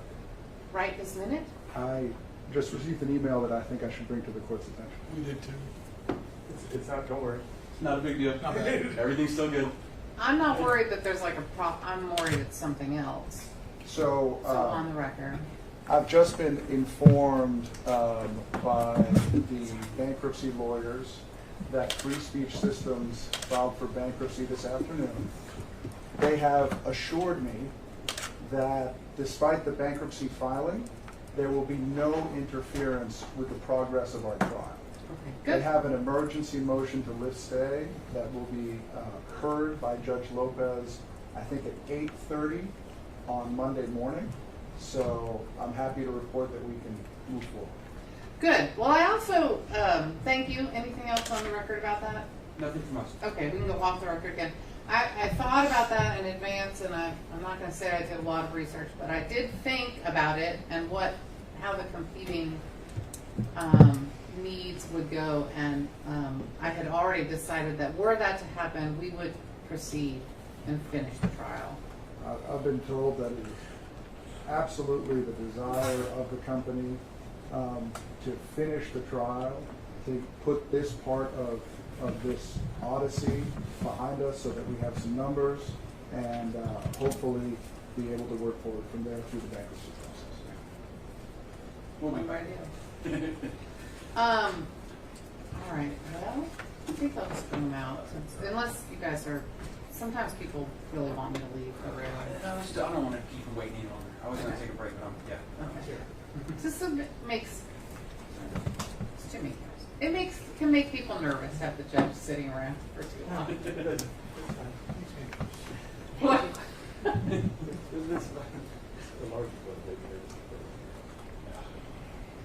When you say you receive an email and it's urgent and I have to hear about it, I just want you to know my first thought is that it involves me, and it's very stressful. I'm sorry. Because I've asked to not be told about anything unless I need to know. No, So totally. that's why I freaked out a little bit there.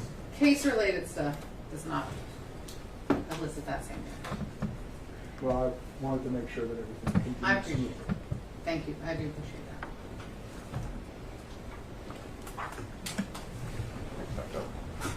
Do we have any questions? I'm going to run to the right. Okay, that's fine. I won't say anything while you're gone.